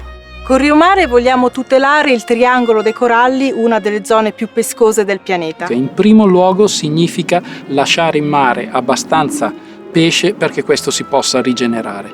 In secondo luogo avere un metodo di pesca che abbia un ridotto impatto ambientale. Questo significa pesca sostenibile. Perché la sostenibilità è l'unico percorso che dà un futuro alle attività di pesca dei nostri oceani. So it's very important. If they save the ocean, they save us. Your friends really care about you. Yes, they do. Look, Ocean, there are some pandas. Not exactly. Even though I'm only a child, I'd like to do something to help you. You can do many things. For example, only eat fish that's been caught according to the rules. I like that rule. When I get back to school, I'm gonna tell all my friends about it. Good idea. It's time to go now, otherwise we'll be late. Little Ondina had discovered that the Coral Triangle is a marvelous place, that it's necessary to protect the places where the fish are caught, that this is the only way to guarantee a future for the ocean and the species that inhabit it. Bye-bye, Ocean. I'll see you soon. I had a wonderful time with you. Now, please give me my bucket back. Only with sustainable fishing will the ocean continue to be a resource for future generations. For this reason, Rio Mare, in partnership with the WWF, has pledged to procure 100% of its fish from sustainable sources by 2024. Choose only those fish that have been caught in compliance with the rules. You can make the difference.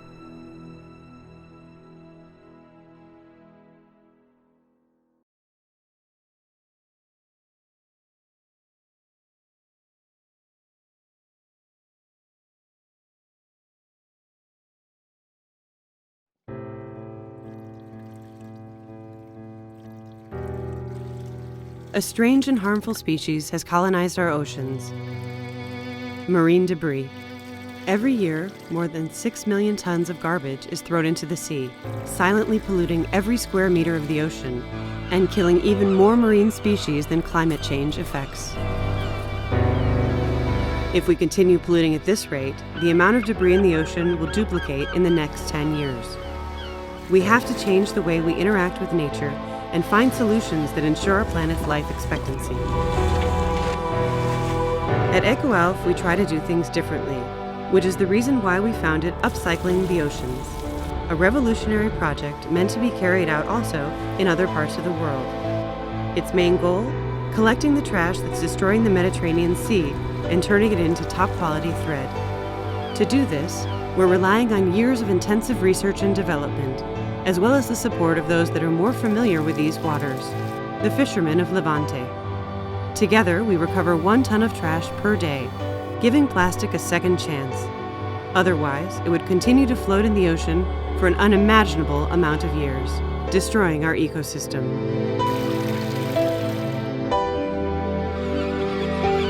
There's too much at stake to continue to stand by and do nothing about it.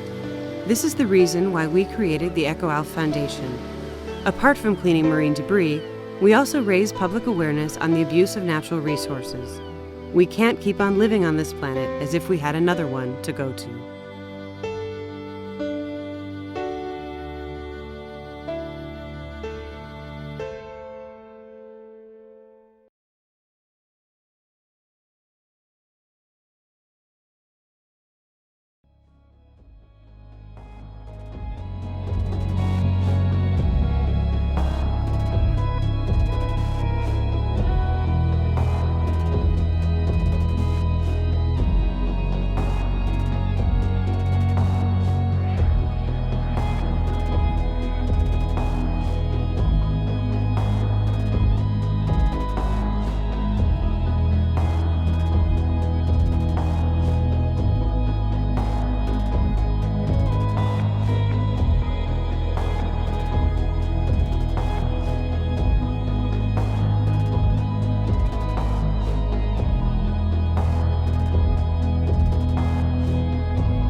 We are now going to listen to the last intervention of this morning session at this Summit for Oceans Seville Blue Economy virtual event. We would like to welcome Hugo Moran, and we thank him for his participation. He is the Secretary of State for Environment under the 4th Vice Presidency and the Ministry for Transition to Green Economy and Demographic Challenge at the Government of Spain.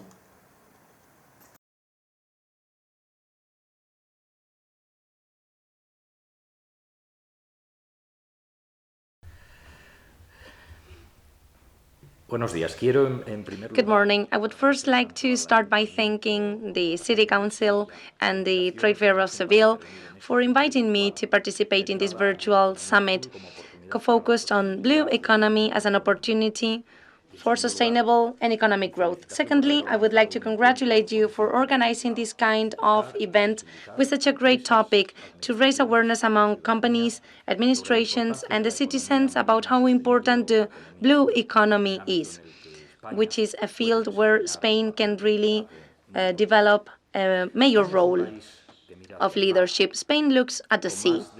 With more than 10,000 kilometers of coast and 1 million square meters of sea and a great representation of habitats and ecosystem, we are one of the richest countries in biodiversity in the European Union and with a great maritime tradition throughout our history. This all means a great wealth also in economic terms because our seas are a great part of our natural heritage and provide services and products of great value. However, our coasts, as well as our marine waters, are now under great pressure. The quick growth of population, urbanization in the coastline, together with unsustainable use of marine resources, pollution, and mainly plastic pollution, overfishing, the proliferation of non-native invasive species, and of course climate change are causing great physical, chemical, and biological changes on the seas. This is why we need to face these challenges related to the coast and the sea, as well as their effects. And this includes, firstly, the need to widen the protected areas and make sure they are efficiently managed. The report on the Biodiversity Council in 2019 highlights the need to increase these protected areas and make sure they are efficiently managed in order to safeguard biodiversity and develop appropriate resiliency towards for the global climate change. In this scenario, the new commitments of the political framework for biological diversity after 2020 progress towards more ambitious goals, including the protection of at least 30% of the marine areas. The biodiversity strategy also covers this goal of 30% protection. To this goal, we add that 10% of the marine surface of the European Union needs to have strict protection. This generates an additional challenge because right now less than 1% of the marine spaces have this strict protection in the EU. The government of Spain is in line with this commitment already assumed in the Declaration of Climate and Environmental Emergency approved by the Council of Ministers in 2020. This goal has also been supported by joining the High Ambition Coalition for Nature and People in 2020 and the Global Ocean Alliance. Spain has reached in the last decade 12% of its marine areas protected. This is how we have reached the goal established under the Convention on Biological Diversity to have at least 10% of these spaces protected. We have to make human activities and the use and preservation of the marine environments compatible with the blue growth strategy under the EU, which generates a sustainable development. And here we have to think about the emerging uses such as the marine renewable energies and intensification of sea traffic. Thirdly, it's important to have the ecosystem approach, that is, solutions based on nature, the principle of caution, and the use of the best scientific counseling for the corresponding measures. This is why we need to be careful with the climate change, the rising sea levels, the acidification, the rise of temperature, and the loss of oxygen. And this generates higher ambition and an indispensable roadmap to cover that. That's why Spain assumed the role of science in protecting the oceans. And this is why the Decade of Ocean Sciences for Sustainable Development that has started this year, 2021, and the Agenda 2030 for meeting the Sustainable Development Goals generate a great framework to improve the health of the oceans. This is key to move forward and have a better ecological transition. Spain will be together with the countries that promote the preservation of the coastlines and seas as for future activities for which we have set a series of commitments and goals. First is boosting the international agenda for biodiversity conservation, and this is why we have a commitment in approving a global framework for an ambitious biodiversity preservation in the context of biological diversity, having a 30% protected areas and its effective management.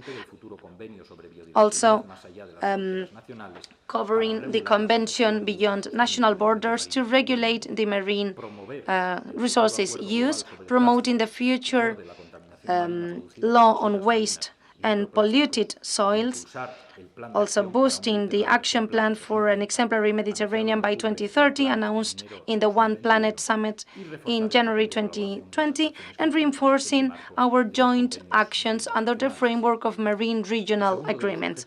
The second goal would be to progress in the different legislation in terms of preserving and having a sustainable use of the marine environment. With this aim, we have different goals: increasing the protected areas, and for that we will declare 8 new spaces protected by Red Natura 2000, and the designation of these spaces will mean an increase of 3%, reaching 15% in total by 2023. We will also declare Marine National Park in the area of El Hierro Island. We will also, in May, we're foreseen to start public consultancy. For that, we will generate action plans for the marine actions in life in the mares. And we will also approve and implement the new law on waste and polluted soils, covering different measures to prevent plastic waste, so we can avoid them to be dumped on the sea, including measures about single-use plastics and tax incentives so that plastics are not used. The third goal is to reinforce innovation, governance, and science to increase the protection of the marine environment, having better knowledge and having a better management. With this aim, we will work on the biodiversity and science strategy, which generates a link between the science and the practical activities, and also a state goal to have a follow-up and continuous observation and generating reports on the state of the marine environment, supporting the different observation actions, promoting its integration into the climate observation initiatives. And also in technology terms, we also want to increase and improve the follow-up systems, having better systems for the governance of these areas, with the participation of social agents, or the technical training for users as well as experts on the sea, to improve the participation of all the social agents in managing this environment. The fourth goal is boosting sustainability of the activities developed at the sea, and with this aim, we have a strategic plan under the Maritime Order with potential effects on the marine environment, such as the offshore wind energy, in financing projects to preserve biodiversity and fostering sustainable fishing, and the development and financing of projects that foster circular economy and changing lifestyles in order to recover nature, mainly on fisheries, leisure, tourism, and transport sectors. On the fifth goal, we have to reinforce the human and capital resources to manage these efficiently, and we will have a reinforced mechanism in the coast to protect and preserve and to do the follow-up of the habitats and marine species and protected areas. And we will mobilize funds for the Plan for Recovery, Transformation and Resilience, driving innovative projects for better knowledge, for a better preservation of these ecosystems, for their observation, and for sustainable activities promotion. With all that, with this aim, the government is working in integrating the measures covered in this national plan to adapt to the climate change for 2030 in all the actions that have to do with marine environment. The approval of the National Strategic Plan for the Protection of the Coast following the directions of the national plan, then the implementation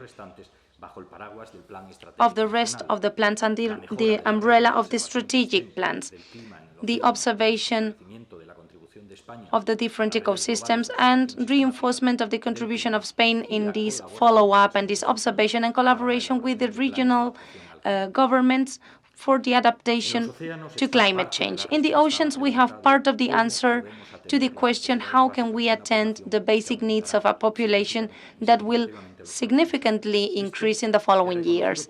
Well, this is recognized by one of the 17 Sustainable Development Goals that identify them as a factor that is indispensable to guarantee prosperity of people in the 21st century. That's why the SDG 14, preserving oceans and marine resources for sustainable development, and the Goal 13, taking urgent actions to combat climate change, are of course interconnected. Reaching both goals needs joint action. We cannot forget that the sea and the earth depend on each other to generate sustainable development benefiting people. This is why it's important to have production models based on circular economy, that each product is designed thinking about the whole lifetime and subsequent lifetimes once it's recycled. And it's important that the fight against climate change and protection biodiversity are in the center of all our decisions if we want to make sure that the oceans are healthy. Reconstruction of our economies after the pandemic of COVID-19 will need public resources, private collaboration, and commitment by the society. And in this context, it is key that the plan for recovery, transformation, and resilience has one of its components is preserving biodiversity in the oceans with more than 1.6 billion euros. Oceans are a source of life for the planet, and the climate of this planet is to a good extent dependent on the good health of the seas. We want to make sure that the maritime sectors work sustainably, and this is blue economy. And in that, the role of the cities is very important because they are a driver for transport, tourism, energy, fisheries, and 2020 was going to be the year for environment, but many important conferences had to be delayed because of the pandemic. One pause to reflect upon the consequences of this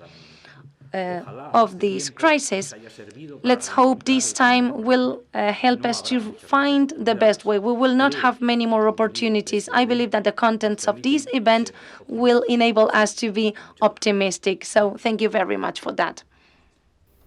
We thank Hugo Moran, Secretary of State for Environment under the Ministry for Transition to Green Economy and Demographic Challenge, Government of Spain, for his intervention. He was reminding us that Spain and the Government of Spain is aligned for achieving the European commitment of increasing by 2030 protected marine areas to at least 30%. We're now going to have a break and we will resume after lunch. In the afternoon session of the Summit for Oceans Seville Blue Economy virtual event, we will deal with the restoration of ecosystems in healthy oceans and also the sustainable use of oceans. We will be waiting for you.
Da lo mejor la mejor jugadora del equipo cuando después de haber entrenado se pone a entrenar. Da lo mejor el que recoge agua de mineralización muy débil y se compromete este año a utilizar plástico 100% reciclado en todos sus formatos. Que quizás aún no sea lo mejor, pero es mucho mejor que otros plásticos porque son botellas hechas a partir de otras botellas.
Welcome back again to the afternoon session of this first day of the Summit for Oceans Seville Blue Economy virtual event.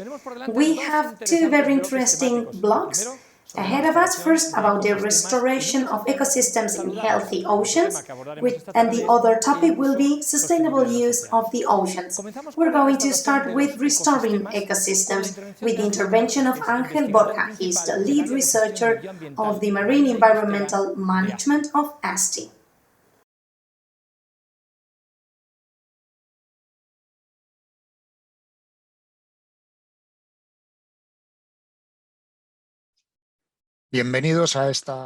Welcome to the session, to our session today. In this session, we shall speak about preservation and restoration and its value from an ecosystem point of view.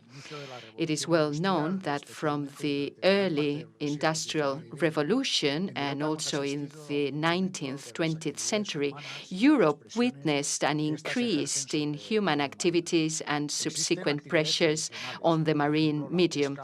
Traditional activities such as sea transport, fisheries, the occupation of marine areas for infrastructures, for instance, have given way to huge pressures on seas and oceans, such as the reintroduction of nutrients and pollutants into the medium, the loss of habitats, increased noise levels, plastic volumes, among many other pressures. Nowadays, we talk a lot about the blue growth, which may mean an increase in tourism activities, biotechnology, aquaculture, renewable energies at deep levels too. All such activities are going to give way to pressures which will increase in areas where they were non-existent. Whichever the situation, pressures, whether they come from traditional activities, as I said earlier, or from blue growth, may result in changes in sea conditions, for instance, reduced oxygen levels, increased noise and pollutant presence, among other changes.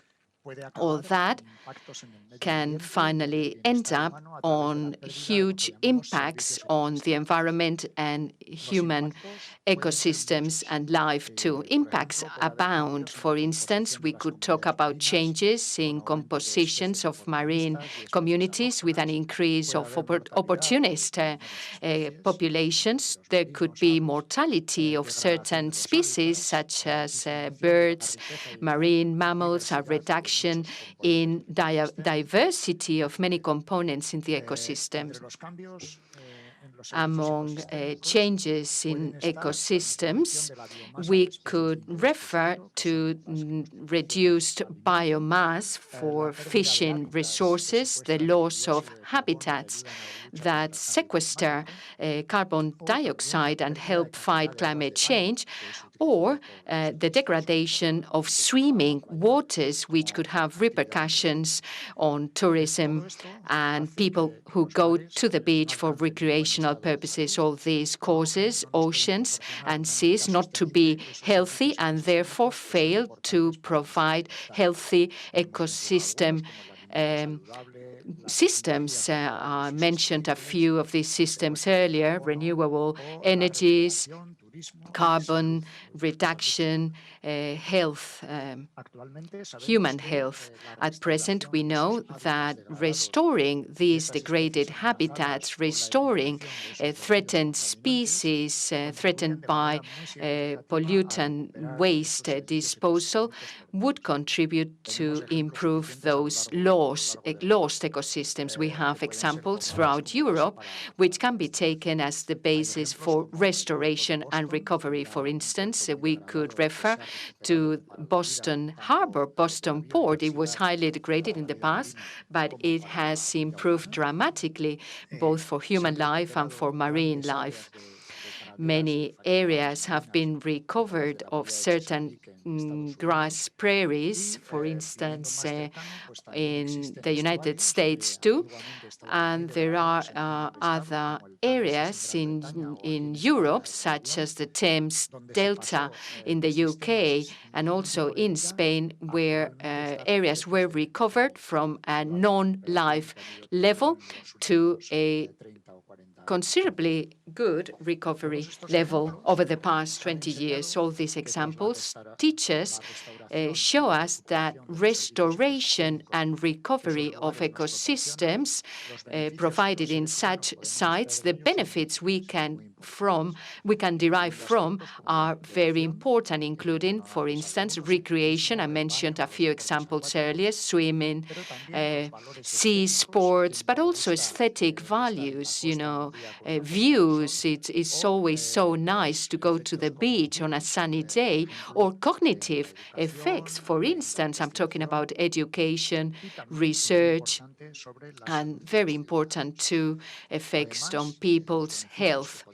Besides, the benefits we can draw are environmental, but also social and economic. For example, in studies conducted in the recovery of Nervión Delta, just two of the benefits brought back, recreational fishing and swimming, cover all of the maintenance and service costs associated to recreation on beach and a large portion of water quality maintenance. This is important, a fact, because it shows citizens that restoration and maintenance costs for healthy oceans are returned if we take into account the benefits that were lost before with degradation. There are many other benefits and advantages that need to be quantified based on studies conducted in different countries. We know that people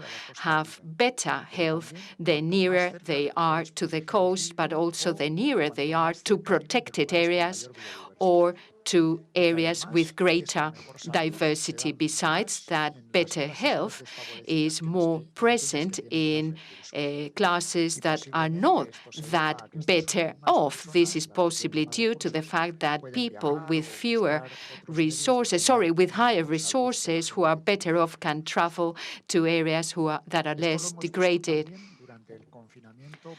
This was also noticeable throughout the lockdown, COVID-19 lockdown. In studies in different countries, we prove that countries with strict lockdowns, such as Spain, just the possibility of opening a window and having a view into the sea, a view into the greenery, into our forest, those people, those citizens had better mental health and managed to cope with the lockdown better than those who would only have a view of a factory, for instance. In this regard, the relationship between human health and ocean health is more and more important. In fact, last year, a number of researchers put forward an agenda for research for Europe. It was a very timely initiative because many windows of opportunities are being opened concerning 3 initiatives by the United Nations concerning sustainable growth, the Decade of the Oceans, and the Decade for Restoration. These goals needing to be fulfilled by 2030. In Europe, there are also initiatives such as the Green Deal, a biodiversity proposal for 2030, which also brings out opportunities for restoration of marine systems and improve the health of oceans, which in turn can have repercussions on the recovery of ecosystems and an increase and improvement of our health. Of course, all this brings business opportunities. Restoring the marine medium brings opportunities provided this recovery is based on sustainable measures and, of course, using resources adequately. Besides, the restoration of degraded marine areas will certainly contribute to fighting climate change because it is well known that oceans regulate climate. I personally believe that science and industry have to partner up so that in the next 10 years, which are critical, sustainability goals can be fulfilled.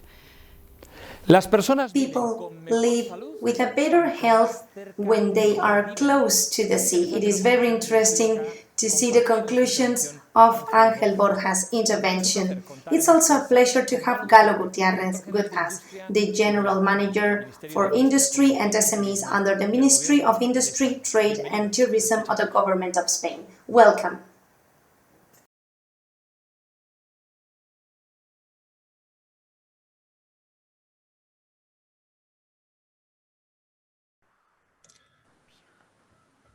Buenas tardes. Good afternoon.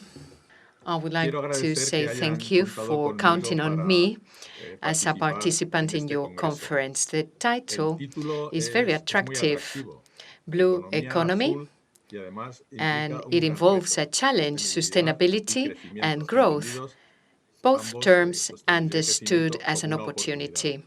Seas and oceans have also been important to the economy. Nowadays, they are to become an economic driver, a generator of innovation, science, technology, playing a major role, giving way to emerging sectors such as renewable energies or marine biotechnology. Taking this perspective in mind, we cannot forget we are the first blue economy in the European Union. In Europe, only the UK is ahead of us concerning gross added value.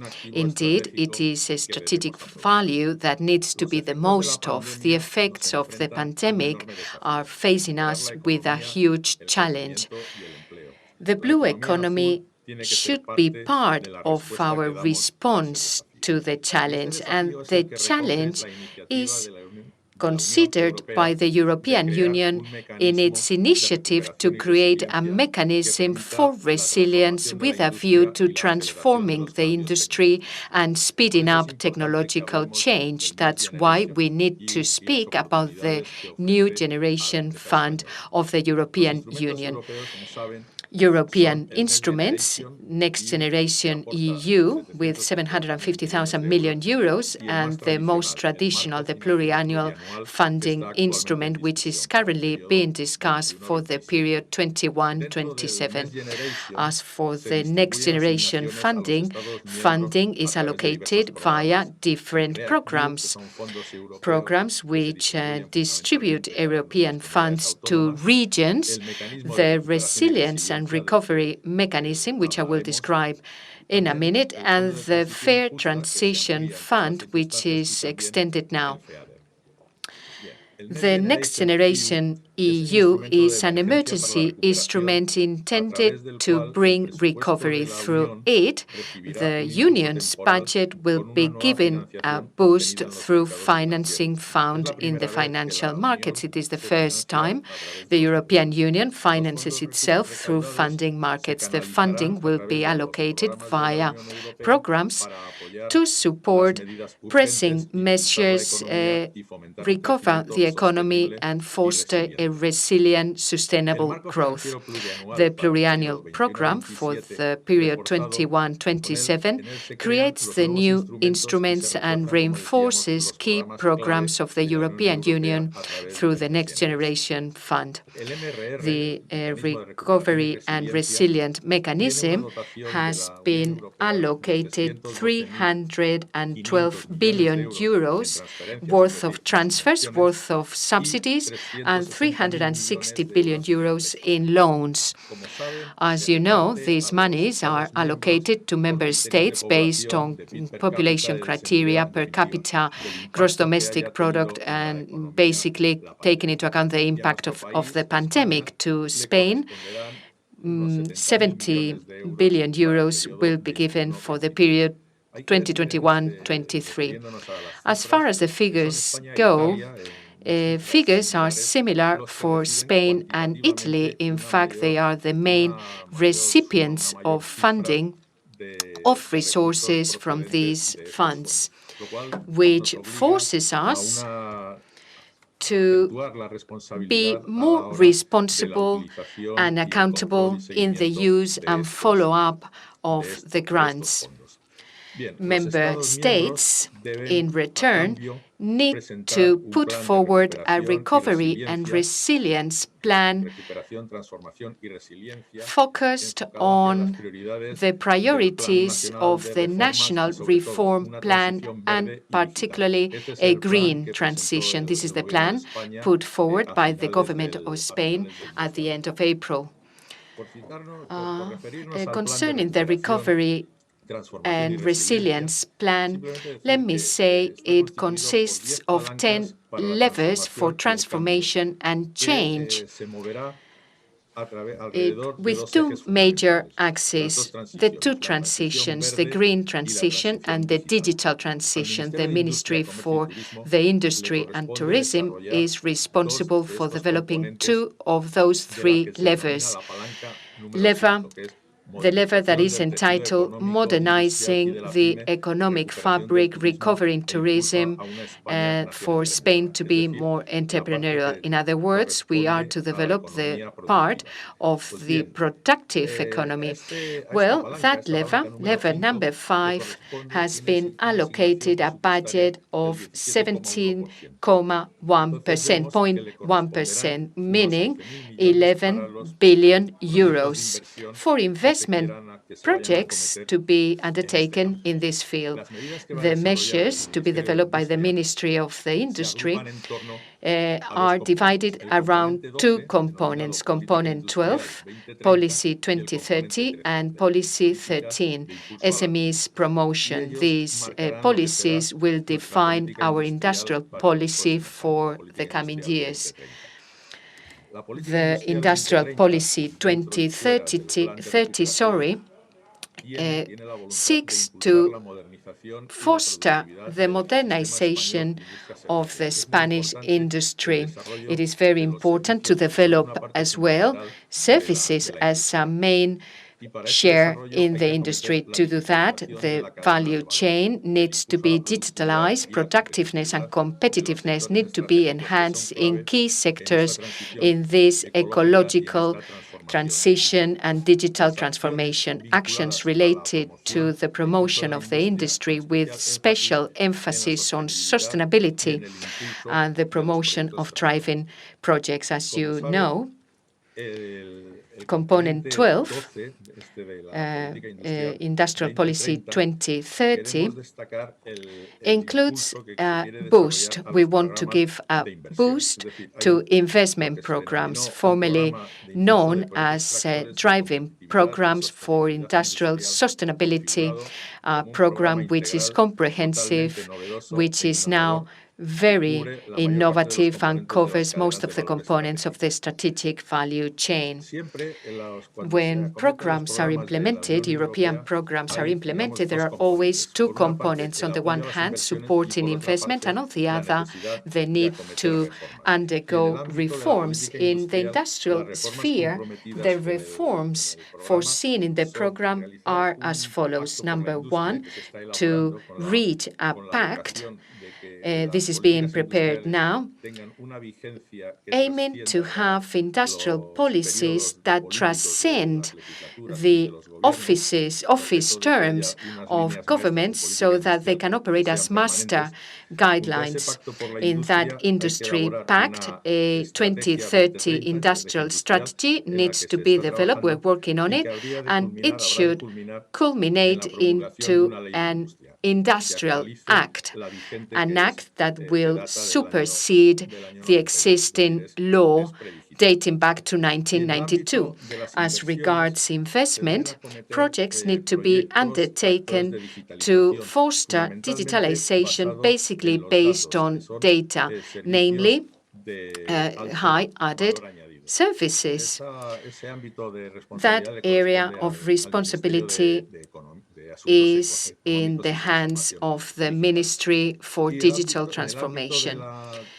Concerning our scope of action, we in the Directorate General for Industry launched a call for interest to be expressed. That call was closed on January the 20th. Besides these projects we want to undertake, there is also a funding line for digitalization specifically, and also for sustainability projects in the industry.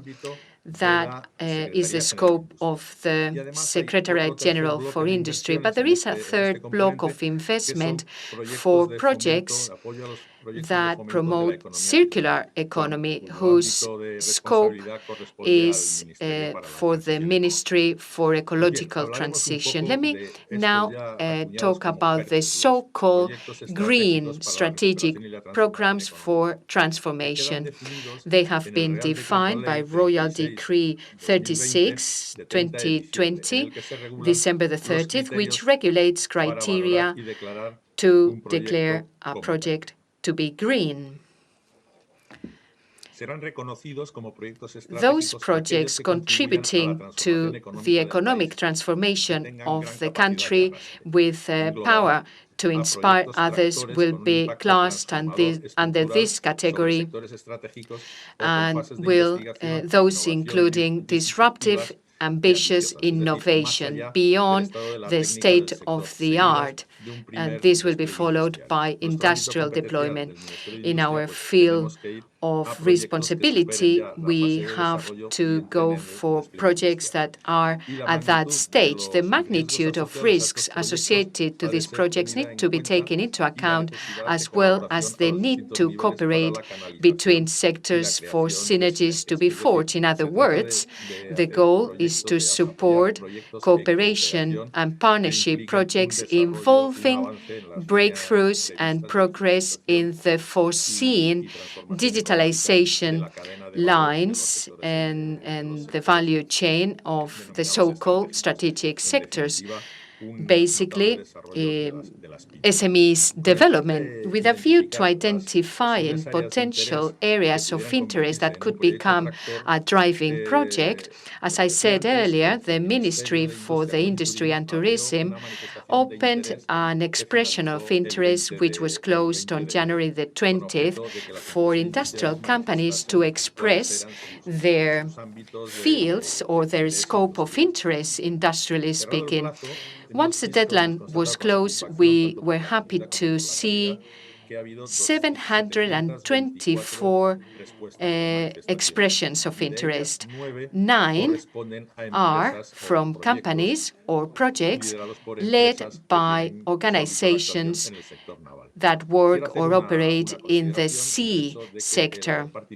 Having participated in that expression of interest does not generate rights to funding. It does not generate accountability either on the part of the administration. It was just a way of identifying projects of interest. We are analyzing these expressions of interest, and the Ministry are working to try and find underlying areas of interest which could also be turned into the VERTE. Then companies would be eligible to submit their proposals and develop their specific strategic projects. The grants will be given on a competition basis. Apart from the Recovery and Resilience Plan, the Secretariat General for Industry also offers other funding support. In the budget exercise this year, a fund has been devoted to productive investment. In other words, investments of companies in productive projects, giving priority to to the dual transition I referred to earlier. Existing calls have also been strengthened for digitalization by means of active funding, and grants will also be given to innovation and sustainability. In these two cases, in these two programs, loans will be given, but partially reimbursable, since we will have also the contribution of the Resilience and Recovery Plan. In other words, these loans will be subsidized. Let me now focus on the naval sector. From all the expressions of interests, some come from the sea sector, particularly from shipyards. We are now trying to identify which areas will be susceptible of a strategic project. We're now defining the criteria. One of the axes of study is the sustainability of this sector, for processes to be more sustainable by giving priority to energy efficiency and decarbonization, operating in a circular system, as well as the use of products with a focus on renewable energies. Whichever the case, the sea sector will also benefit from other funding lines so that investment can be channeled, and so the wealth of seas can be made the most of. We are finalizing work now to take the Royal Decree draft to the Council of Ministers for the meeting on R&D projects. We are convinced the recovery plan is the tool that will allow us to recover. To finish with, I would like to quote Captain Nemo when he shows Nautilus and he says, "You speak using the future tense. We will be here, we will be there, but I use the present tense. We are here and we have to take advantage of the present." Let's follow that very wise piece of advice. Thank you. The General Manager of Industry reminded us of the relevant role of European funds in projects related to sustainability. In this segment where we are dealing with the restoration of ecosystems in healthy oceans, we will have a third intervention. Laura Fleming. He is the manager of the European Centre for Environment and Human Health of the University of Exeter. We welcome you, and we will be listening to your intervention very carefully.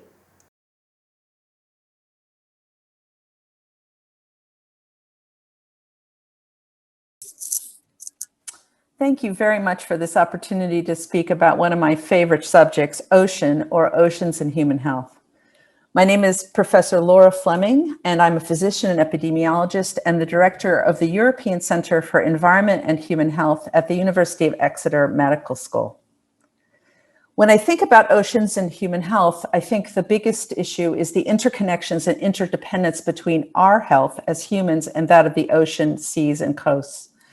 Implicitly, this implies major complexity of science, challenges, and contexts.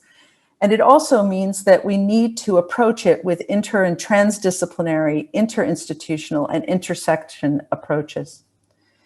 And it can't just be about the risks. It needs also to be about the benefits and opportunities between our health and the health of the ocean. And I would argue, given COVID and the UN ocean and ecosystem restoration decades currently that we are currently in, the time is now to think about it. When I think very pictorially or simplistically about ocean and human health, it's really that our health and the health of the ocean are one. So a lot of times when people describe how our health is impacted by and how we also impact the health of the ocean, we tend to focus on the risks. And clearly a major risk is climate change, and with it, its attendant flooding, storms, and things like ocean acidification. But also harmful algal blooms and their toxin, their ability to contaminate the food chain and impact on human health and other animals. Also massive fishery destruction, both locally and globally. microbial pollution or poop in the water, and associated antimicrobial resistance coming off the land as runoff and direct input into the ocean. And of course, man-made chemicals, including plastics. And I'll just note there's been a very good report on the latter issue in Monaco in December 2020. I've been lucky enough to work in the last 10 years around more emphasizing the benefits and opportunities of our health and the health of the ocean. So a clear benefit to humans is seafood and aquaculture, providing both protein and essential nutrients that can protect us from many chronic diseases. A huge amount of modeling and forecasting has been developed in terms of our interactions with the ocean. For example, hurricane warnings. And marine biodiversity and the natural products that can come from a healthy ocean are essential to our future, currently providing things such as antimicrobial, such as chemotherapy agents, and also potentially alternatives to plastics. And of course, marine renewable energy has the promise of weaning us from the use of fossil fuels, which would only help us in terms of environmental impacts. And finally, health and well-being from our interactions with our sustainable interactions with the marine environment. And this is an area that I'll just give a very brief taster of. Some of my favorite research is this earlier study in which we presented to people 3 different views from the same hotel room and asked them which view they would like, a green view, a blue view, or a city view. And even in landlocked countries such as Uzbekistan, people uniformly pick the blue view.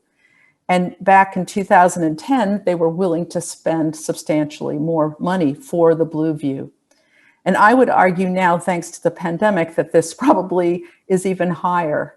And really interesting work by our colleague, Dr. Sarai Pousa, and her colleagues at AZTI, using an online survey of over 5,000 responses from 9 different countries, showed that people reported much better mental health when they had ideally physical contact, but in many cases, thanks to lockdown, just a view of blue and green environments. We also have looked at census data in the UK, literally millions of people, and looked at their residence in terms of how close it is to coasts and their self-reported health, which is a very strong variable across many countries. And the interesting thing is the closer you are to the coast, taking in other things like income into account, the better you report your health. And this effect is particularly strong in poor communities, and this is important from a public health point of view in terms of granting or obtaining equitable access to the coast. And this pattern continues even if people move to and from the coast. And then finally, we've done some work around using virtual reality with colleagues at Plymouth University.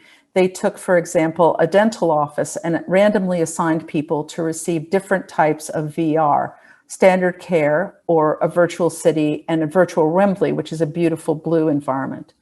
And when they were asked about their pain, those who had received the blue environment experienced much less pain. And this was true even more so a week later. And those people also were more likely to want to sign up for more dental treatment, which is an important public health point. And this was even with tooth extractions and fillings. So a big issue for me, and I'm sure many others of you involved in this, is how do we get people to care about the health of the ocean?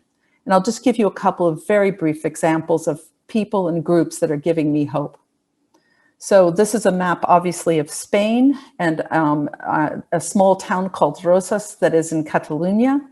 And it shares a peninsula with the Cap de Creus, which is the marine protected area. And Dr. Josep Lloret and colleagues have set up an Oceans and Human Health Chair in the town of Rosas in collaboration with the University of Gerona, the Fishing Cooperative, and many others. And what they are doing in real time is trying to figure out how to live sustainably based on blue tourism and fishing in the Mediterranean going forward, that in a way that will improve their health and the health of their local marine environment. I also want to flag the Blue Climate Initiative, which is focused on big initiatives to help us around climate change in the ocean. They've already given out community awards, really interesting ocean-related climate solutions.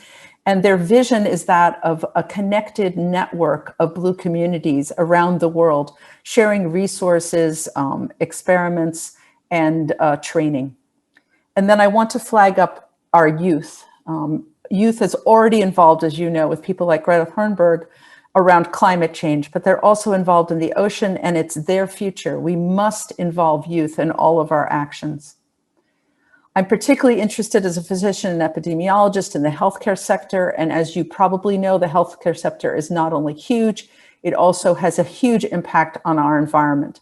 And these are statistics from the UK National Health Service, or NHS, that 60% of their carbon emissions currently are from their supply chain, and most of their equipment, medicine, and chemicals, and probably a lot of their waste arrive via container ships.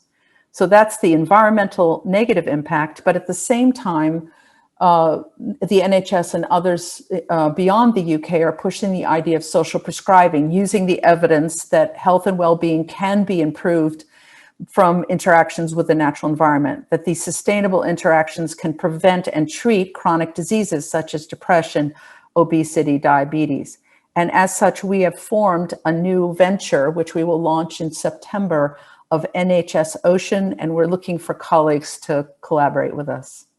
And my last action is the Ocean Decade. The UN Decade is started in January, and you and others can create ocean actions. I personally would love an ocean action in oceans and human health, particularly focusing around marine protected areas and the populations that live in and around them as models and exemplars for future sustainable interactions between our health and that of the ocean.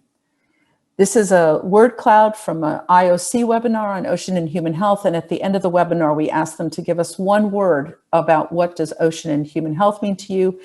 And I'm always inspired by the fact that life is at the center of this word cloud.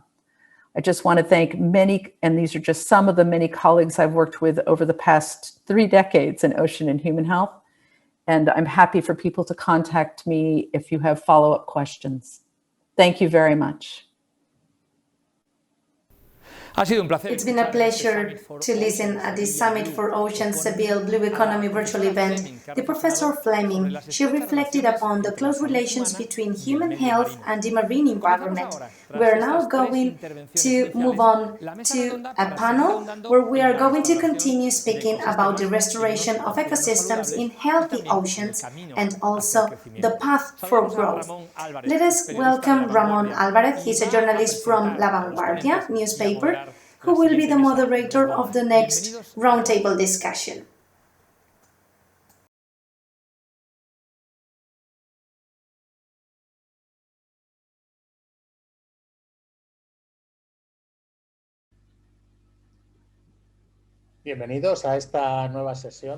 Welcome to this new session at the Summit for Oceans, Seville Blue Economy virtual event, which is about the restoration of ecosystems in healthy oceans, the path for growth. I will now introduce you the speakers today, the panelists, and then we will start our discussion. We have, first of all, Ángel Borja. He is head researcher in ASTI, which is a company dedicated to marine and coastal environmental management. Hello, Ángel. Hello, good morning. Thank you for the invitation. We also have Jaime Palop. He is the CEO of the Metropolitan Company for Water Supply and Sanitation of Seville, EMASESA. Hello, Jaime. Hello, a pleasure to be here with you. We also have Samantha Dean. She is the Managing Director of Kelp Forest Foundation. Hello, Samantha. Hello, a pleasure to be here. And we also have Sarai Pouso. She is researcher at ASTI, the company where Ángel Borja is also a researcher. Hello, a pleasure to be here. Thank you all for participating. In some cases, in this summit, we have seen proposals from the different companies. In the case of Samantha, also the foundation she is representing.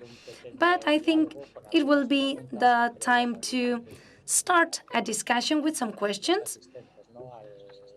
and among them, some questions asked by the audience. So we will start by starting with a general question. From the point of view, from your personal point of view, what kind of opportunities do you see from your company or foundation for the restoration and the recovery of marine spaces that are very degraded in many cases?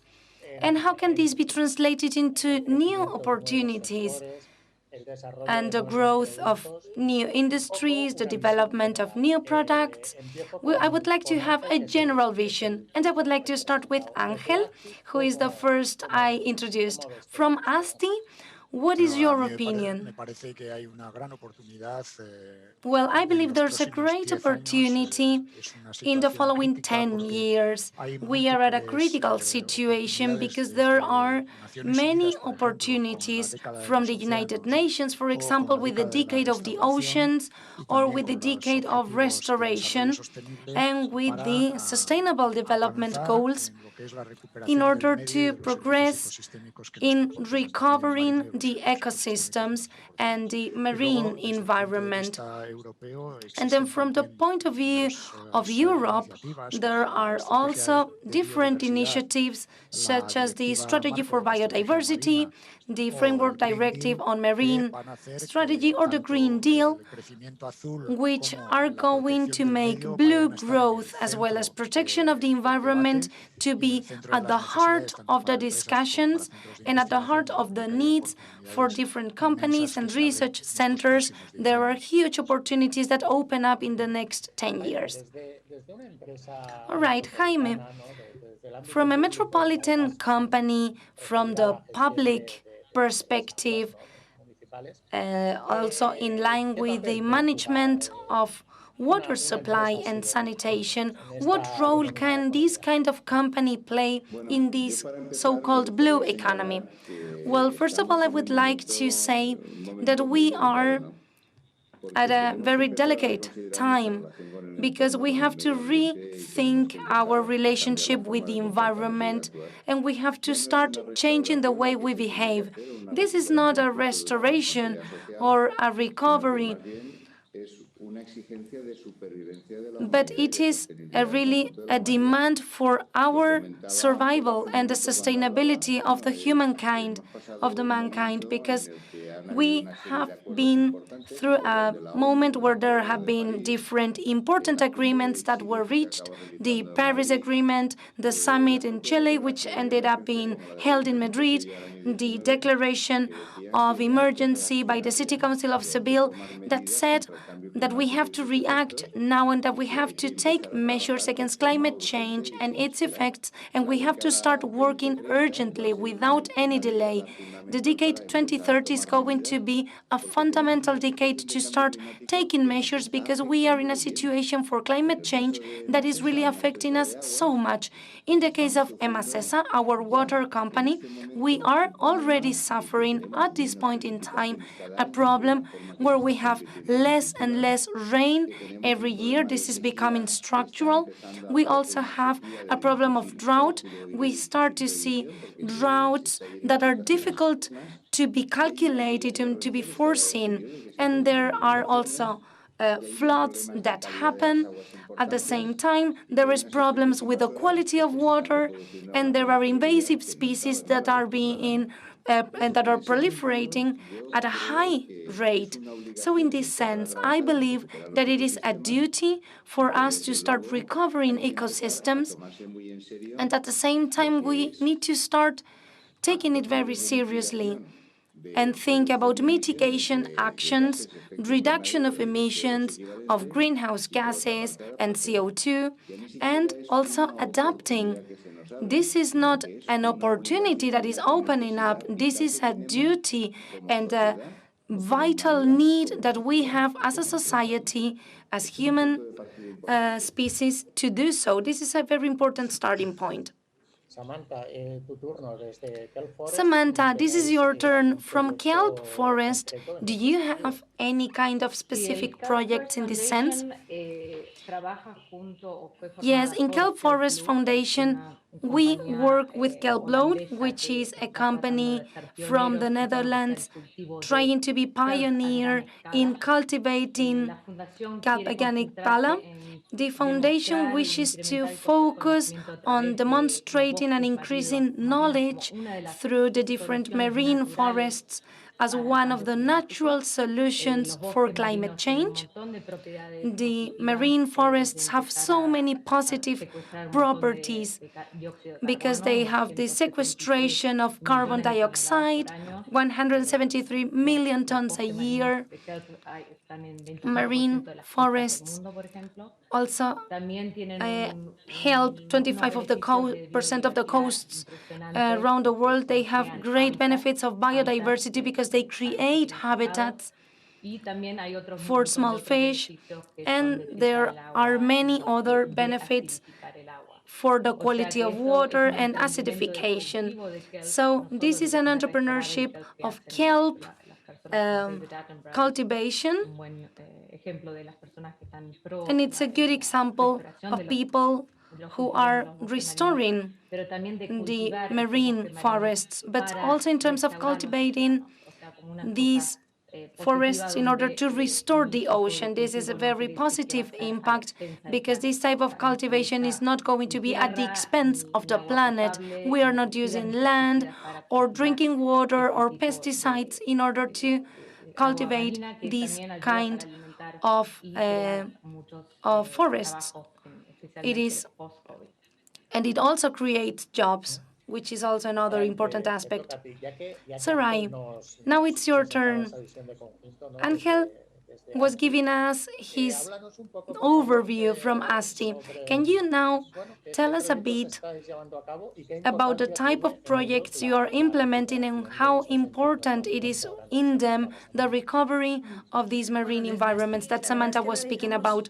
Well, from ASTI, we conduct many different projects, but if we focus on the restoration of marine ecosystems and coastal ecosystems, we have, for example, the network for monitoring transition waters in the Basque coastline.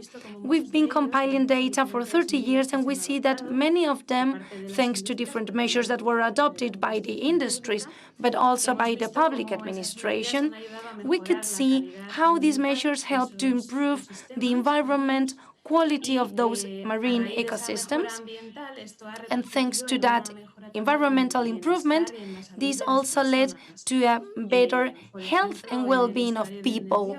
For example, in the Nervion River estuary, which is crossing the city of Bilbao, we could see that after the recovery of the environment, there are leisure activities that could be recovered, such as recreational fishing, etc. And this has a social and economic value that are very important for these areas. That is, when we invest in restoring the ecosystems, we have improvements in the environment, but they also lead to a better well-being for all of us. All right, Angel, I will come back to you now to propose a question that anyone may wonder. We have the blue economy proposed as a new life to come out of the current situation, the current crisis, and even to fight against climate change. How true is this? How can we specify this? Well, it is not the magical wand, right? Because one of the things that could happen is that if we increase human activity in the marine environment, the quality may degrade. including these new blue economy activities. So the commitment here, or the compromise here, should be to make these activities sustainable so that the environment is not degraded and we can continue receiving these ecosystemic services, as Sarai was explaining, in, for example, recovering activities for bathing, tourism, etc. These kind of activities, or the sequestration of carbon, which Amanda mentioned. So we need to find a balance between this blue growth, which is of course necessary, but which needs to be subject to the laws of sustainable growth linked with the good condition of the marine environment, and that we continue to be sustainable and receive the resources necessary for our well-being. Jaime, I will now ask the same question. From a company such as Emacesa, how can you fight using new projects related to blue economy in order to combat the crisis and the climate crisis as well? Well, some of the things have already been said by my colleagues. The problem that these estuaries have, for example, in the Guadalquivir River, they are shared by many different uses, interactions. We have the wastes coming from agriculture, from industry, from the water sanitization in cities. There are fish farming industries, there's tourism. There is a series of interactions that make the one-way action very complicated if we do not take into account the rest of the stakeholders. This should be a coordinated action and chaired by some administration that really establishes a plan so that we can all integrate in that plan and work together. In the case of Emacesa, one of the things that we are working on is basically the improvement of the wastes from the water plants and the industries that come from the metropolitan area, which is Seville and its surroundings.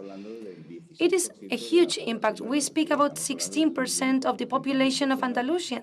It is 1,400,000 people with their corresponding tertiary sector, secondary sector, and they are affecting all the environment of the estuary.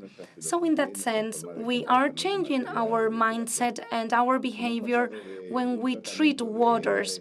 We've moved from conventional treatment of water where we apply energy intensively and we have waste water, and there is sludge that will end up being included in the estuary environment, and now we move on to a bio-water plant approach where we have wastewaters.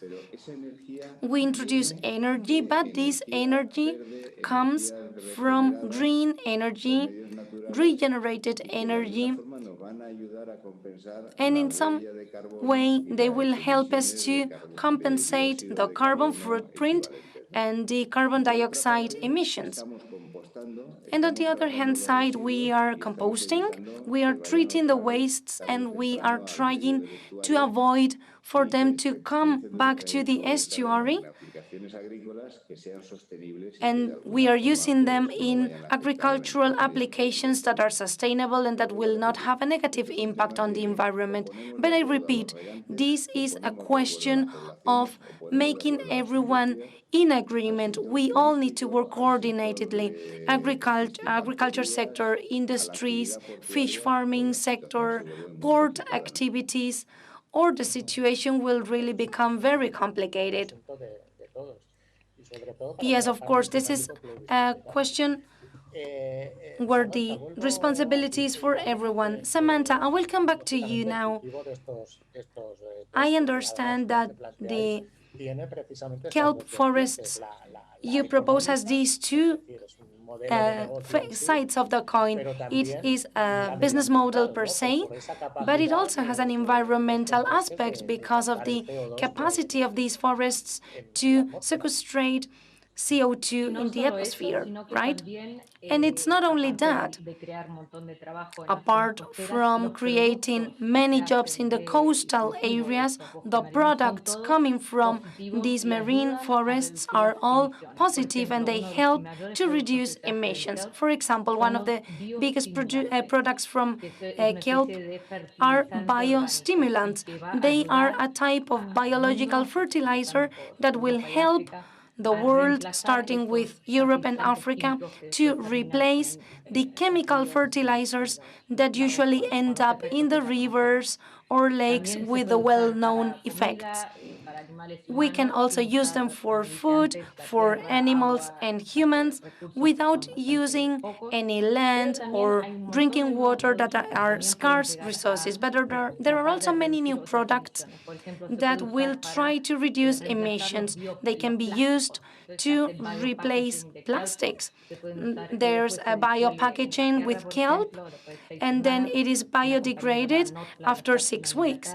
There's another company in the UK doing so. This can be applied in the textile sector, in the construction sector, in medicine, because they are antivirus, anti-tumoral, and cosmetics, because many women can use kelp to have a better skin. So it can be used as fertilizer, as cosmetics. So this is not only about a company or a forest that helps environment, the waters, the planet, but also its products can go beyond and can help even more to replace other negative or toxic products for the environment. So I will end up this round with you. I guess you have probably determined from ASTI that the exploitation, the marine exploitation can be a good business and it's also sustainable, right? Well, it all depends on how you do it, right? Linking to what has been said before by my previous speakers, it is not about creating new activities with blue economy, but also learning from the past mistakes and trying to make things better, and learning from activities that are already existing, such as the Guadalquivir River, and these new ways to treat wastewaters, and also to try to find new business models, as Samantha has explained about kelp. So, all in all, do we need better so that the restoration, we shouldn't degrade or try not to degrade, because everything that we are going to put on the marine environment should have the lowest and pressure and the lowest negative impact. Let us move on to the next question, which would be the necessary role of research in a very innovative sector such as this one, and which has a long development ahead of it. Blue economy is a source of development or research and development activity, but how does it all match? Do we need to place great efforts in research? Is there possibility for public, private centers, universities also involved in this research to develop new projects or products? What's your opinion, Angel? Of course, without research, we cannot generate new activities in the marine environment that are sustainable and that are profitable. Any new thing, such as the ones that have been mentioned in terms of water treatment or activities that Samantha mentioned, have a long previous research behind. What we would need is for the researchers in Spain at the universities should try to also focus on these new activities or researching the applications and not only basic research, because that's also important, but we need to go beyond and do applied research so that companies can make use of it and can benefit from it, which is what we do in ASTI. We should do something that is useful for companies and society. Companies should also see this as an opportunity to invest in research. It shouldn't be considered as an added cost, but as an investment for the future from the environmental point of view, as well as from the point of view of the fight against climate change or the final balance sheet of the company. If you invest in research now, you will have a return in the short term for sure. The link between researchers and private companies is necessary, because if we don't do it that way, it's impossible to move forward in the sustainability of future activities, and in this case, blue growth. Now, Jaime, you were mentioning before the need to coordinate efforts and work in the different ways we can do so. For example, with corporations or groups that may gather together public and private sector. So what is the role of research in this perspective, in the case of Seville? And how can we involve universities in this kind of development? In the case of wastewaters, we have just seen that Spain has been a pioneer in identifying and anticipating to other diagnoses of the presence of coronavirus in wastewaters. So we have a clear example that the research and the sectors such as the one you represent really work in specific projects. What is your view in terms of the need that we have to involve everybody? How do you do that? And how can you introduce research in this equation, in this joint work? Yes.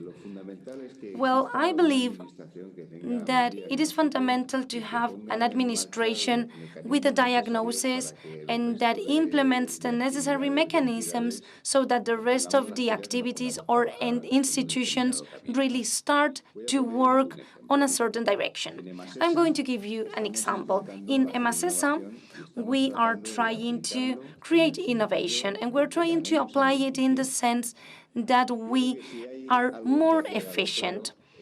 If there is something clear right now, is that this planet has defined limits. It is not infinite. It is not endless. We have limited resources, and we have to use them as efficiently as possible. This is a moral duty. It is an ethical duty, and this duty may be easier to just follow by some companies that have public shareholders, and maybe not so much for private companies. I will give you an example. The reduction of CO2 emissions. Why are EMASESA water plants work efficiently and they even work on excess? Because we have thermal hydrolysis process that allows us to use the carbon from the sludge, and we can use that. We have neutral plants. This costs a lot of money to us. If you have the economic balance, of course, you shouldn't do so. EMASESA is doing that because we feel we have a responsibility in this specific case. It's obvious that if we want to have an appropriate carbon footprint or carbon neutrality in our emissions, we have to work on that topic as well, which is an incentive on the CO2, on a tax for CO2 emissions. And same happens with our other environmental goals.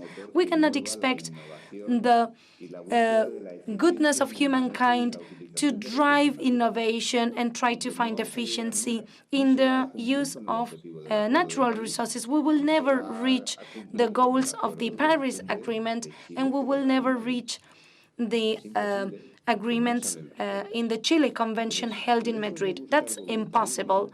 So instead of trying to find voluntary willingness, we need to have an institution with the capacity to force and to establish binding targets, and which has a vision about what do we want to achieve and what is the goal we want to reach. I may give another example, and I will give you this to show the difficulties to find research teams. When you try to find efficiency, EMACESA is interested in the sense that allocation goes down. We had an allocation of 190 liters per person a day in the 90s. We had a drought, we had another drought, we had an awareness raising campaign, and now we have 119 liters a person a day. But we want to go down to 100, precisely to release some water and avoid pressure on ecosystems and try to make them be as healthy as possible. What is the problem that we find? The problem we find is that it is really difficult to go beyond. Moving from 190 to 119 took us decades, but from 119 to 100, it will take us a lifetime because we need to use technology, we need to use digitalization, we need to receive data, to process data, to establish evaluation processes on how the communication campaigns, the awareness raising campaigns, and the change of the family behaviors are as efficient as possible, and that costs money. And we do that because we are convinced and because we are committed with the environment and we want to have an exemplary policy. But it is not going to be the solution, unfortunately. We need an administration, an institution that really tackles that and places or establishes the necessary mechanisms in place. All right. We are, of course, speaking about political willingness and this kind of incentives that are always necessary. Samantha, I guess that the projects at Kelp Forest had research at its core, right? Well, science, the foundation is really concentrated in 4 items, but the main one is science. This is the one that will quantify the quantity of carbon dioxide, biodiversity, etc. It will provide data that we do not have about the ocean, and this is going to be openly shared. This type of information is linked to the industry because you cannot quantify how much carbon dioxide can these plants sequestrate, because this can be translated into carbon credits, which once you can prove that you sequester X quantity of carbon, you can receive a lot of financing, the blue carbon credit, for example. This helps the whole industry to finance itself, not only to be blue, but to receive financing. So this helps for the financial liquidity of the sector. We also do research in processes, what type of processes can be used in order to process kelp that is more natural and less aggressive for nature, be it biostimulants, etc. What type of products can we do?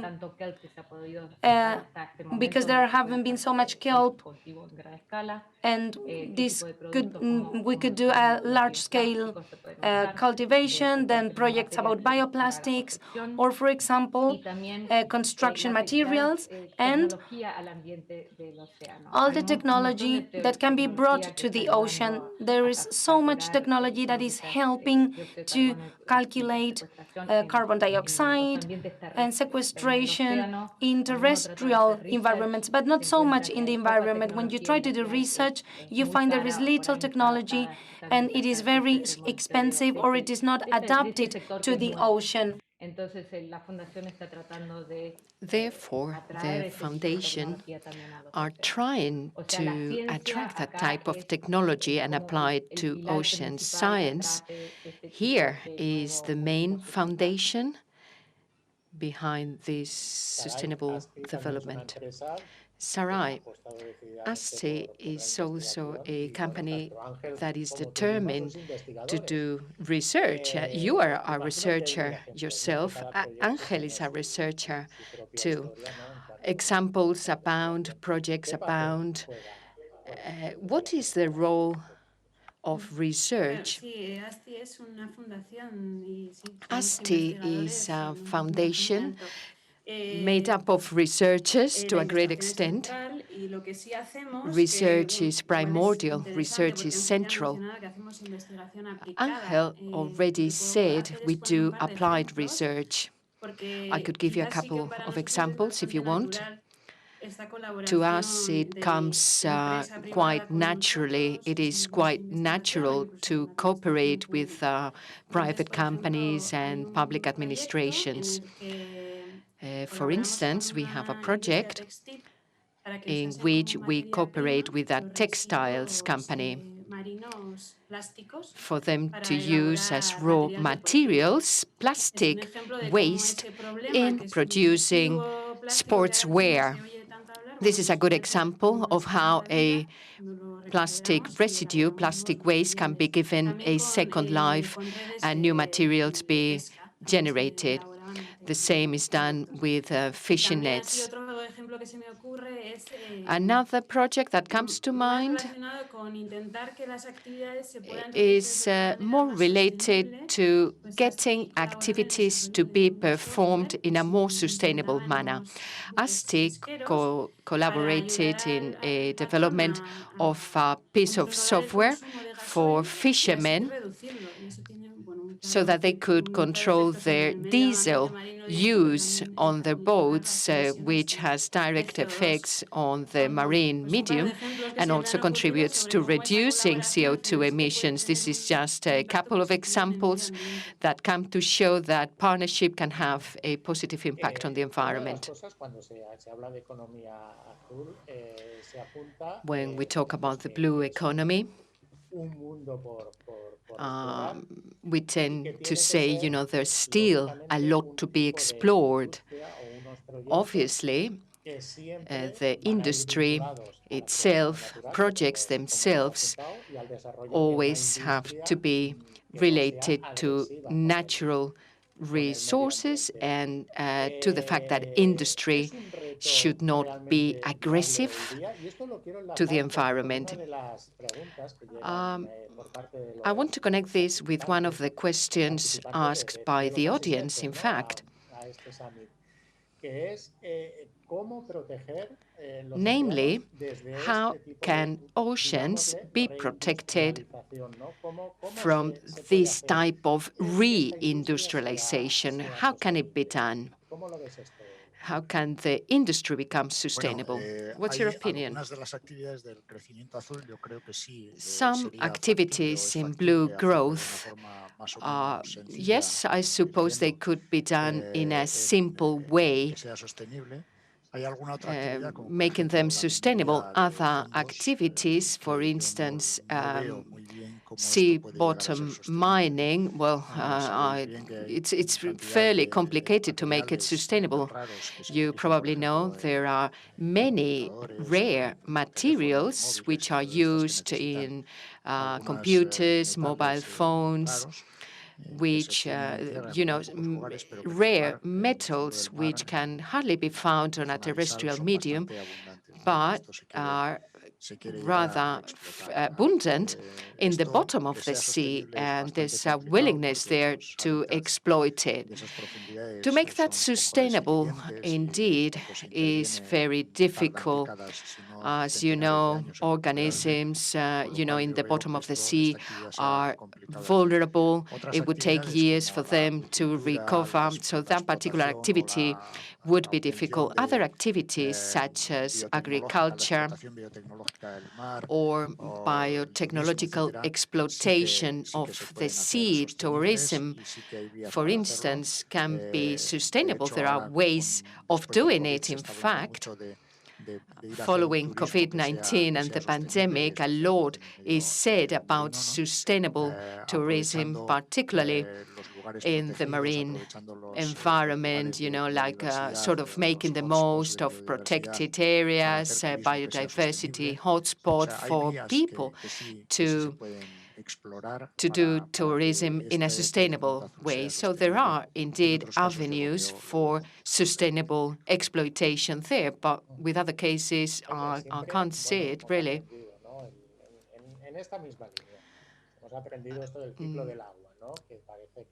We always learn, don't we? We learned about the so-called water cycle. We took for granted water was endless. But we learned to manage water in a more sustainable way. You talked about projects, about waste having a main role. But I would say this battle, the battle ahead of us, has to involve other armies, other stakeholders in the cycle. The path towards sustainability, is it feasible? Do you think, obstacles are always going to be there? For instance, the development of Seville's harbor or port, is it going to be that complicated all the time, or is it finally going to be an agreement involving all parties to attain sustainability? Está claro que en este debate a mí me toca un poquito el papel de aquellas entidades que producen vertidos al medio hídrico. El malo, sí. Well, it's a bit complicated, but something is true. The Guadalquivir River estuary, it's going to be impossible to avoid human actions on the estuary because it has so very many uses. It is a river, it is a canal, it is the end of the river coming into the sea. It is used for waste disposal, obviously treated waters are disposed of in it. There are so very many uses that sometimes they clash with each other. Having said so, something is key, something is fundamental. I would like to refer you back to the declaration of emergency of Seville as a way to attract attention, to draw attention to this situation of non-return, which applies to the Guadalquivir Basin, but the whole of Andalusia. We need to respond now in two ways. First of all, taking into account that everything that is not done now would not be able to be done in the future. Things need to be done now. We cannot wait, 40 years, 50 years, or have them done by 2050, because our sustainability and that of future generations will be at stake. If we want to reach a break-even point, we need a plan. We need to have measures in place, we need to have timelines, we need to know how that is paid for. And we need to have in mind the different climate scenarios we will encounter. These scenarios will obviously include a scenario in which waters will be worsened, will be further degraded, and then we will have to determine the tools and measures to be implemented by companies, including EMASESA. And of course, those companies doing the disposal into the sea or the river.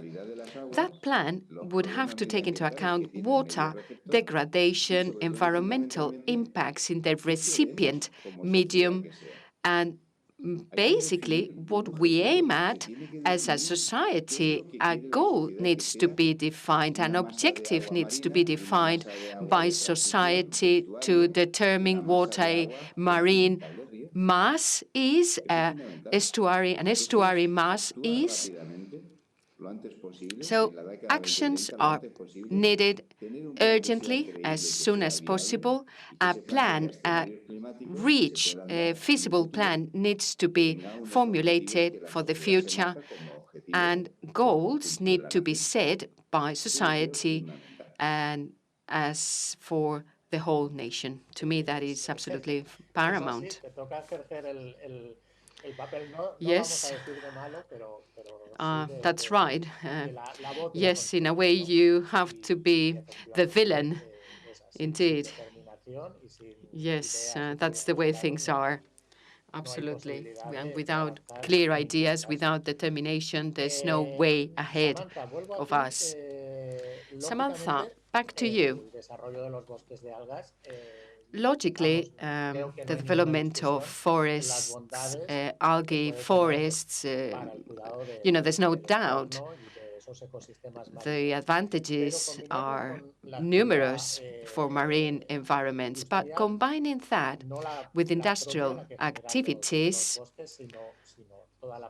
not the activities related to the forest, but parallel activities, I suppose that will not be particularly easy. I suppose those forests need to be protected areas. Did you encounter problems in that respect?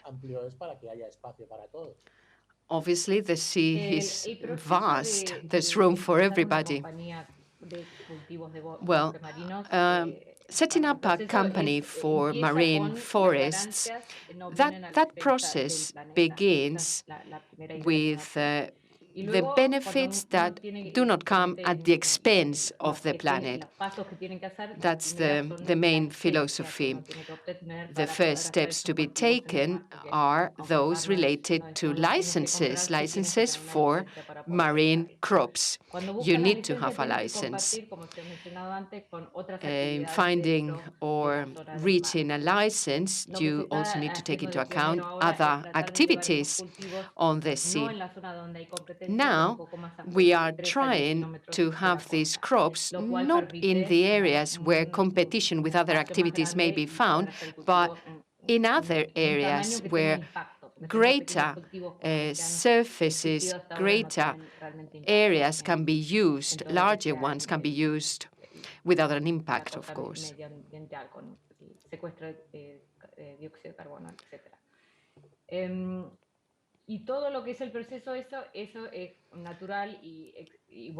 The process is natural, the process is good for the planet. As for the harvesting and the processing, the benefits are not that large because we don't yet have the technology. The boats that are needed, the harvesting machines needed do not work with solar power.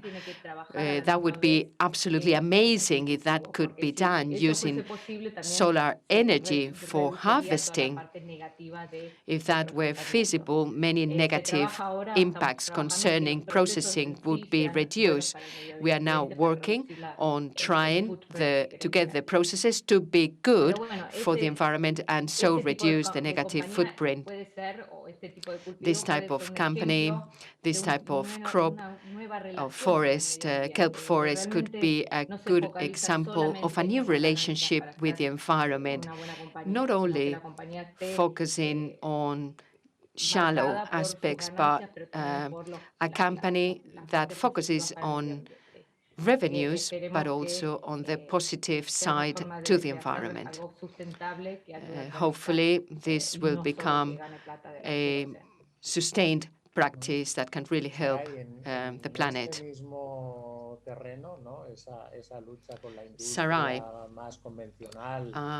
concerning traditional industries, as we said at the beginning, as Samantha just said, the use of energy or diesel by boats. Some ports, some harbors are being electrified. For instance, Los Angeles harbor, or other, recreational harbors too. Or Sarai, I imagine you also find that this function, on the one hand, trying to launch sustainable projects, clean projects with a positive influence on the environment, and then, on the other, a business model which is outdated. Yes, along the lines of Samantha's intervention, the project is there, but the technology behind it is not yet developed. And your question at the beginning, is sustainability feasible? In my view, it is mandatory. Having said so, we could also talk about some type of injustice. Let me explain. Traditional industries, we know traditional industries are contaminating. They produce contamination and pollution. The other day we talked about a project about offshore wind energy. It is a project about ecological risks. And we were told these energies are being demanded to do more than other technologies in the past. Yes, that might be true. We learned from past experiences, and if we do know that if the industry of the future is not sustainable, then it is not feasible. We have to do things right because our survival is at stake. We need to learn to do things in a much more efficient way, in a better way, providing solutions, overcoming challenges in the industrial development of the future. In line with Sarai's reflection, the need for an industry for the future, in this case we are talking about the marine environment, and it has to be sustainable. There's no choice there. There's no other alternative. And what Samantha said about the exploitation and the aspects that need to be improved for sustainability to be ensured, or Angel, who said decisions are also needed, perhaps in legislations, to try and legislate on new processes, on new business models, business lines that will have to be regulated. And of course, as was also said, defining how a balance can be kept between or among activities. We have 5 minutes left. Can you share your thoughts about this development? Are you optimistic? What does it take for all of us to be positive, to be more optimistic? If blue economy projects need to be taken further, and if there are oceans still to be explored, can we do it and reach sustainability? Can we work on the regeneration of the environment. What do you think, Ángel? Are you optimistic? I am optimistic. I'm always optimistic. As a matter of fact, I always organize a summer course every year in San Sebastian, and the title of this edition is Ocean Optimism, Changing the Narrative of Oceans. I am of an age now. I've seen quite a few things since the 1970s. I would say the situation has substantially improved in many countries, more so in developed countries. So I am an optimistic. If I may, I would like to add something in today's discussion. We did not say something in the marine environment for all of this to be sustainable. Our main tool is space planning, spatial planning, for these activities to take place in the areas where they can take place. In other words, we need to investigate, we need to study the carrying capacity of ocean areas and so determine the activities that can be done and those that cannot be done to ensure the environmentally friendly approach. In some, I am optimistic. Good point. That's the answer we all want. Jaime, are you optimistic? In spite of difficulties and obstacles in the management of an environment, of a river environment in your case. Of course I am optimistic. We cannot not be optimistic. As I said earlier, the world needs to reconsider the relationship with the environment, with the sea, and restore the balance. I am as optimistic as the European Commission when launching a whole plan for recovery in the European area following COVID-19. And the Commission says they want to reconstruct society, that a new society is needed, one that is more resilient, one that is focused on ecological transition, at the same time improving management efficiency. That statement, that declaration is so very important, and it comes from the European Commission and all the countries in the European Union. It's time to do it. The time has come. We are all witnessing the consequences of climate change, droughts, heavy rain, water quality issues, invasive species blooming all over the place. Everybody knows this cannot be sustained. This situation cannot continue. What's the problem? The problem is that adapting to fighting climate change is expensive. Implementing measures to make the environment and society more resilient is expensive. Based on my experience, water treatment companies and water supply companies, all these measures to them are very, very dear. They are very expensive, but it needs to be done. The transition needs to be undertaken, and we want to think we will have the right legal framework for this to succeed and for us to overcome the problem. Of course, the world, humankind needs to be maintained for us to enjoy our rivers, our seas, our mountains, and activities need to be simply more sustainable. And of course, future generations have the right to develop too. I am optimistic. Samantha, what do you think? Will we see many forests in the future? Many algae forests in the future. Yes, I am super optimistic. We are well aware of problems, but there are solutions there too.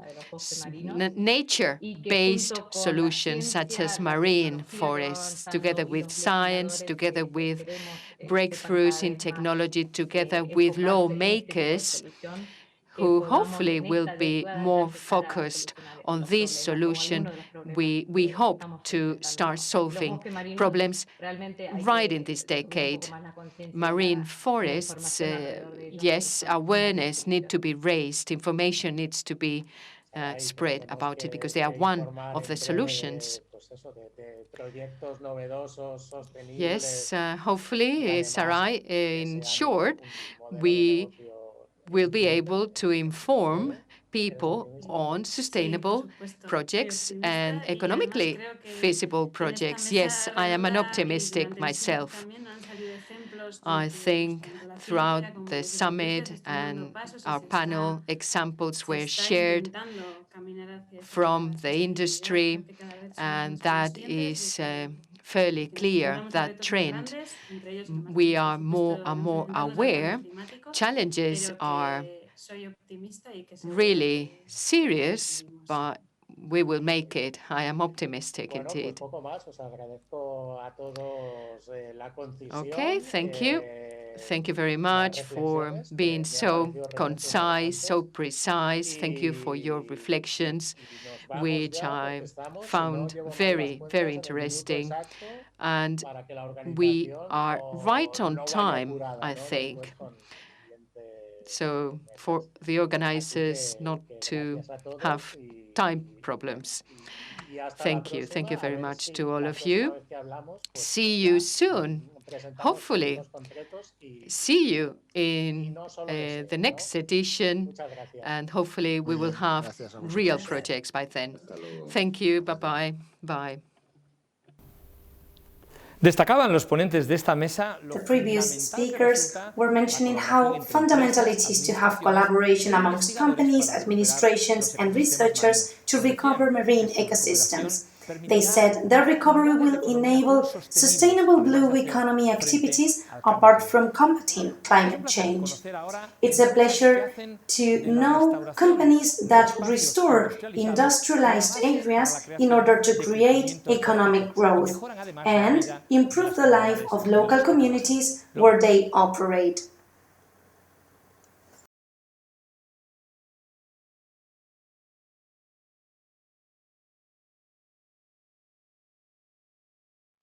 Hola, soy Javier Franco del área de gestión ambiental de mares y costas de ASTI y voy a exponer el caso de un estuario rehabilitado, el estuario del Nervión.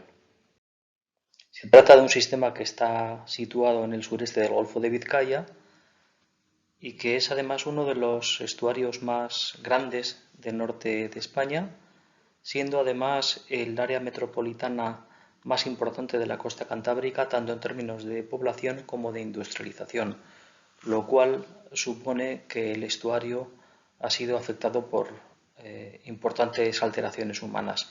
De hecho, buena parte de sus hábitats naturales originales se han perdido y sí que conviene resaltar que sí que quedan aún 3 playas en la zona exterior del estuario que son de uso público: Las Arenas, Ereaga y Arriagunaga.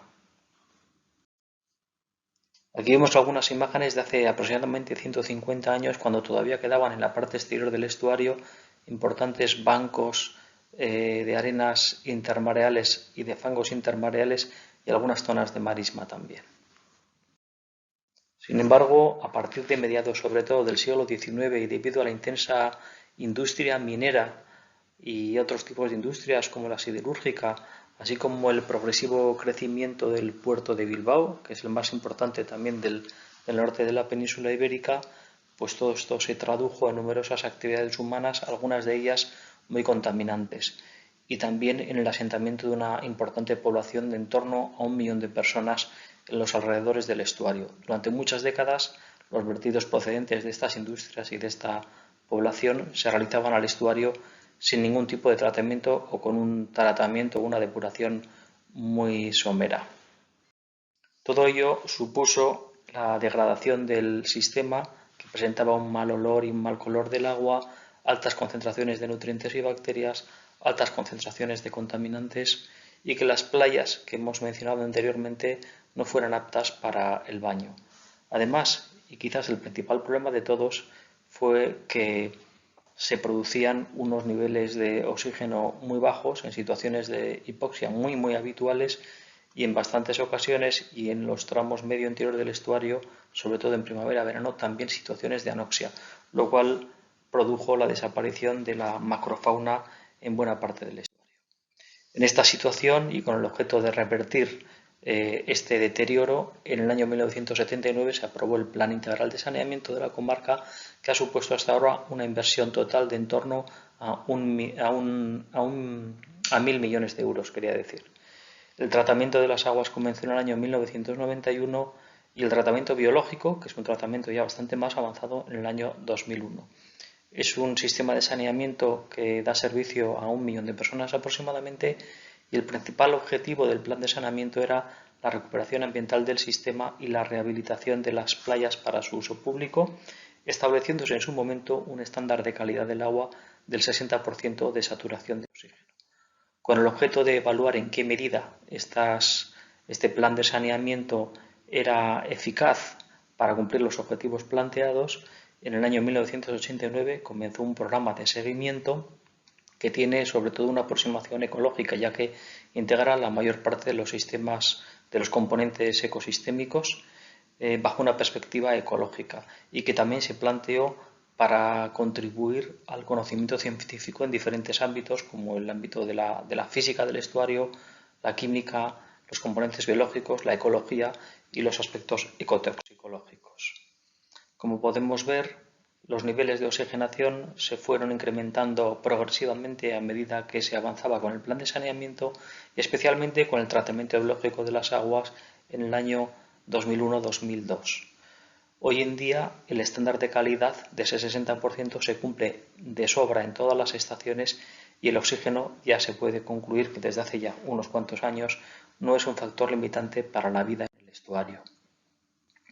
Con respecto a los nutrientes y en concreto al amonio, como podemos ver, hoy en día hay unas concentraciones medias en el estuario que son unas 40 veces más bajas que en el año 1990. Y con respecto a las bacterias fecales, que es una variable de especial importancia para las aguas de baño, pues hoy en día las concentraciones que tenemos en el estuario son unas 200 veces más bajas que en el año 1990, lo cual supone que efectivamente las playas han vuelto a tener una buena calidad para su uso público. También los sedimentos presentan un descenso progresivo de la contaminación y podemos ver cómo las concentraciones que había en los comienzos del programa de seguimiento eran bastante más altas que las que hoy en día presentan los sedimentos superficiales, que se pueden clasificar con una contaminación entre ligera y media, en el límite entre la contaminación ligera y la contaminación media. A lo largo de este tiempo se han realizado también test de toxicidad con sedimentos que indican que no hay efectos significativos adversos sobre la fauna y también el estudio de los efectos biológicos en peces, en concreto en el lenguado, indican que no hay unas afecciones significativas.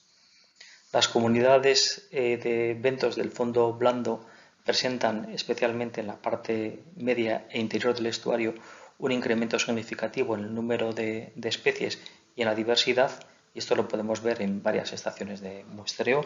Hoy en día hay comunidades muy diversas en áreas que previamente eran muy pobres o incluso no presentaban nada de macrofauna. Con respecto a la fauna demersal, o sea, los peces y los crustáceos que viven por encima del fondo, podemos ver cómo desde el año 2002, que se detectaron por primera vez algunas especies en la zona más interna del estuario que hasta el momento estaban desprovistas de este tipo de comunidades debido a la contaminación y sobre todo a la anoxia que hemos visto anteriormente, pues ha habido un incremento progresivo del número de especies tanto de peces como de crustáceos. Hoy en día hay se han registrado hasta ahora, quiero decir, en torno a unas 57 especies de peces y 36 de crustáceos en todo el estuario. Y sí es también digno de mencionar que se han detectado ya algunas especies exóticas tanto de crustáceos como de peces. Con respecto a la rehabilitación del estuario para la sociedad, para su uso por parte de la ciudadanía, las playas presentan hoy en día una buena calidad y un gran número de usuarios. Estos usuarios perciben esa mejora de la calidad de las aguas de baño, y también esto es algo percibido por los pescadores recreativos, y se ha estimado que el valor económico relacionado con el uso recreativo de las playas se sitúa en torno a los 3,5 millones de euros por año, lo cual supone el 100% o podría costear el 100% de los costes de mantenimiento de las playas, más un porcentaje significativo de los costes de saneamiento. En definitiva, tenemos un estuario rehabilitado que nos permite también, y esto es algo muy importante, realizar labores de concienciación y de divulgación hacia la ciudadanía y mostrar de una manera que sea entendida por el gran público este proceso de restauración y rehabilitación. Es un sistema en el que, por lo tanto, hoy en día podemos volver a realizar numerosos usos tanto en las márgenes como en la lámina de agua. Muchas gracias.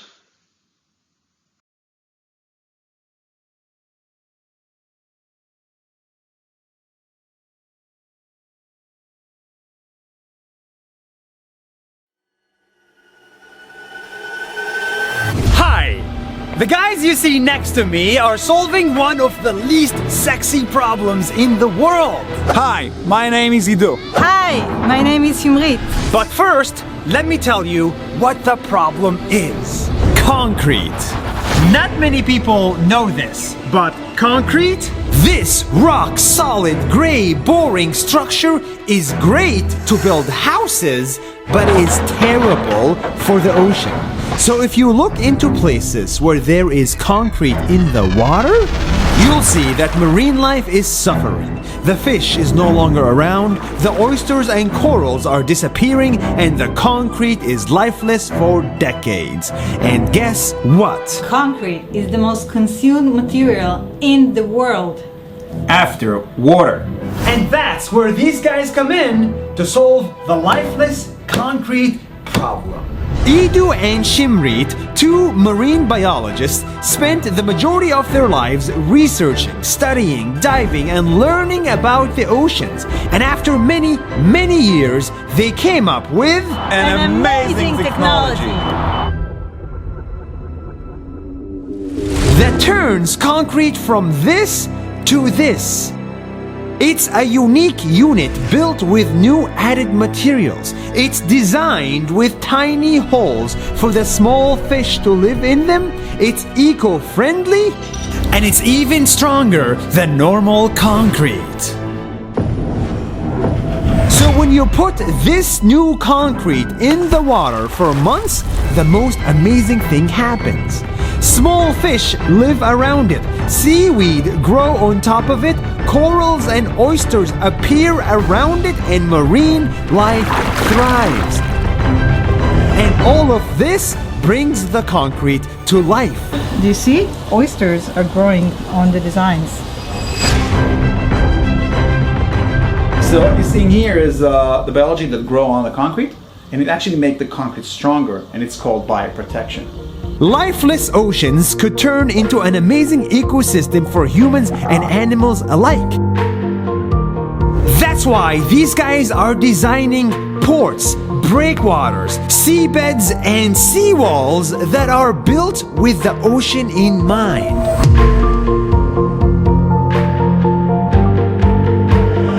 It's not just beautiful, it's also good for the environment and for the concrete. Concrete is not a sexy problem, and solving it can be tough, expensive, challenging, and takes decades. But so far, Ido and Shimrit installed their concrete in 5 different countries in 5 different waters, and the results are amazing. We cast them and designed them, and they're placed in Brooklyn Bridge Park in New York, where they bring life to this urban environment. How do they bring life?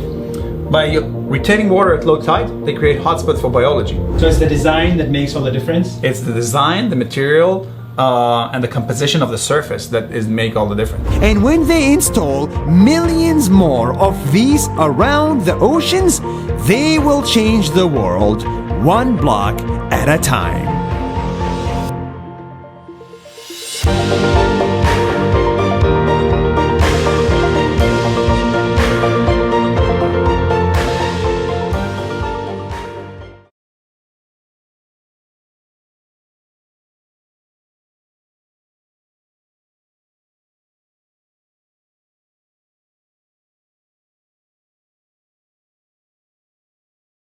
Hello, I'm Gilles Lecaillon, the founder and CEO of Ecocéan, a pioneering French company that acts and innovates in favor of marine biodiversity.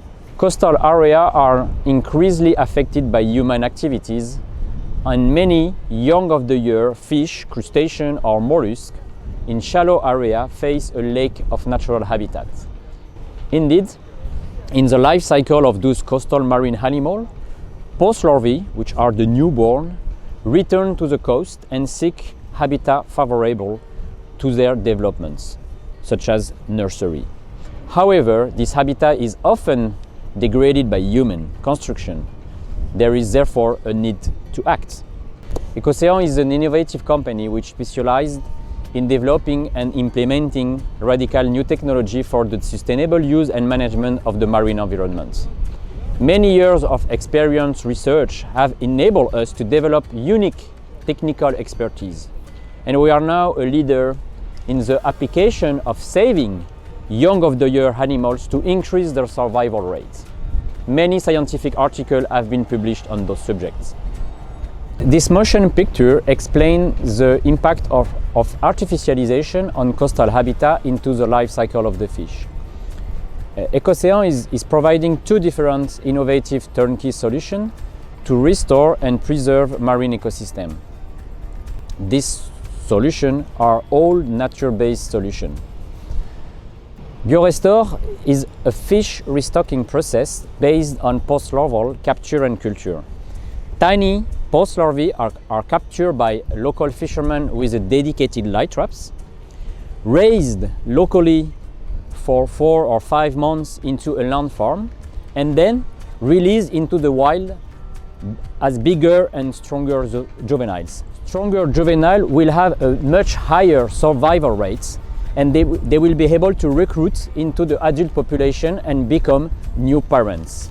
More than 20,000 of more than 55 different species has already been restocked in Mediterranean Sea in the last 5 years.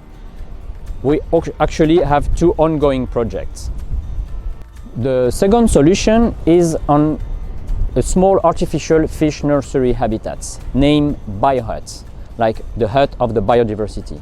More than 3,800 biohuts has been installed in the last 8 years, and today 30 different French marinas, as that one, are already been equipped.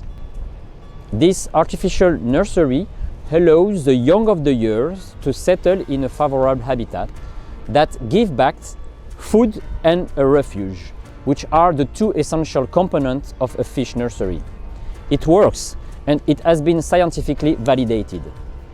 These 2 operational solutions can be deployed anywhere in the planet. Ecocéan has return of experience in more than 30 different countries. To close my short pitch, I would like you to know that our ongoing research and development projects are now focused in continental water, in eco-design of offshore wind farm, and the development of recyclable and recycled artificial reef, as we do not want to see more concrete and, even worse, more plastic into the sea. Thank you.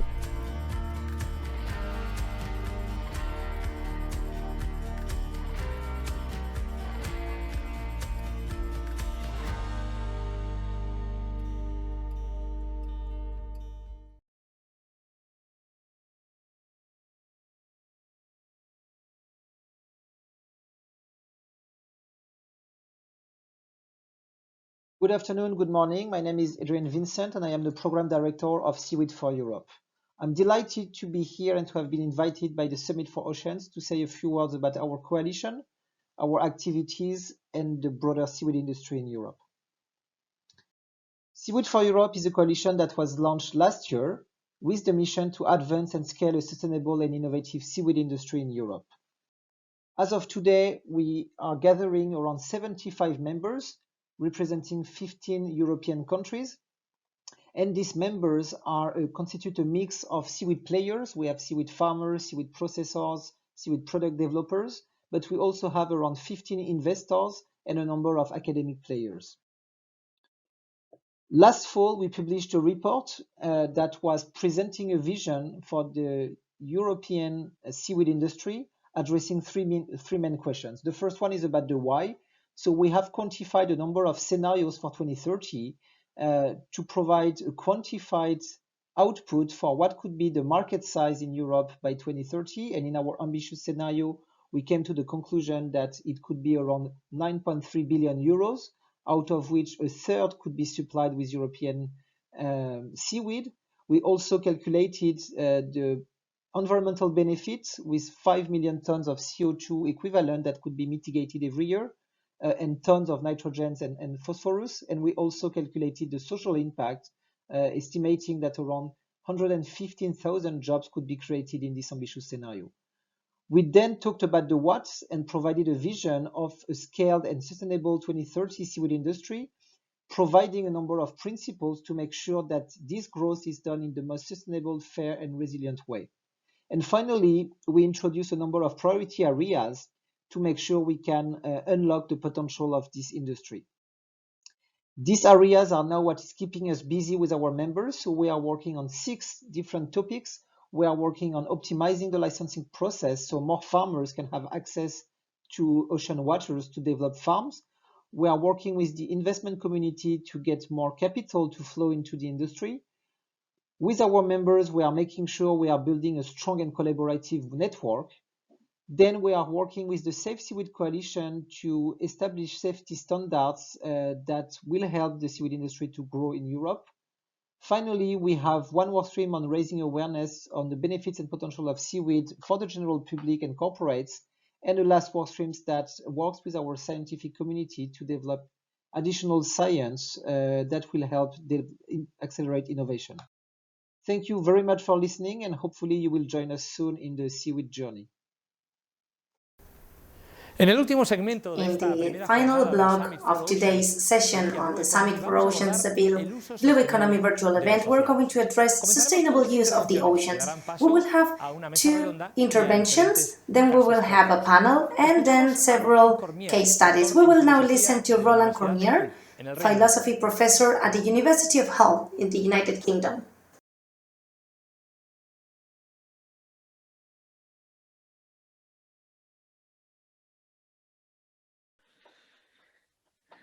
Good afternoon, good morning. My name is Roland Cormier.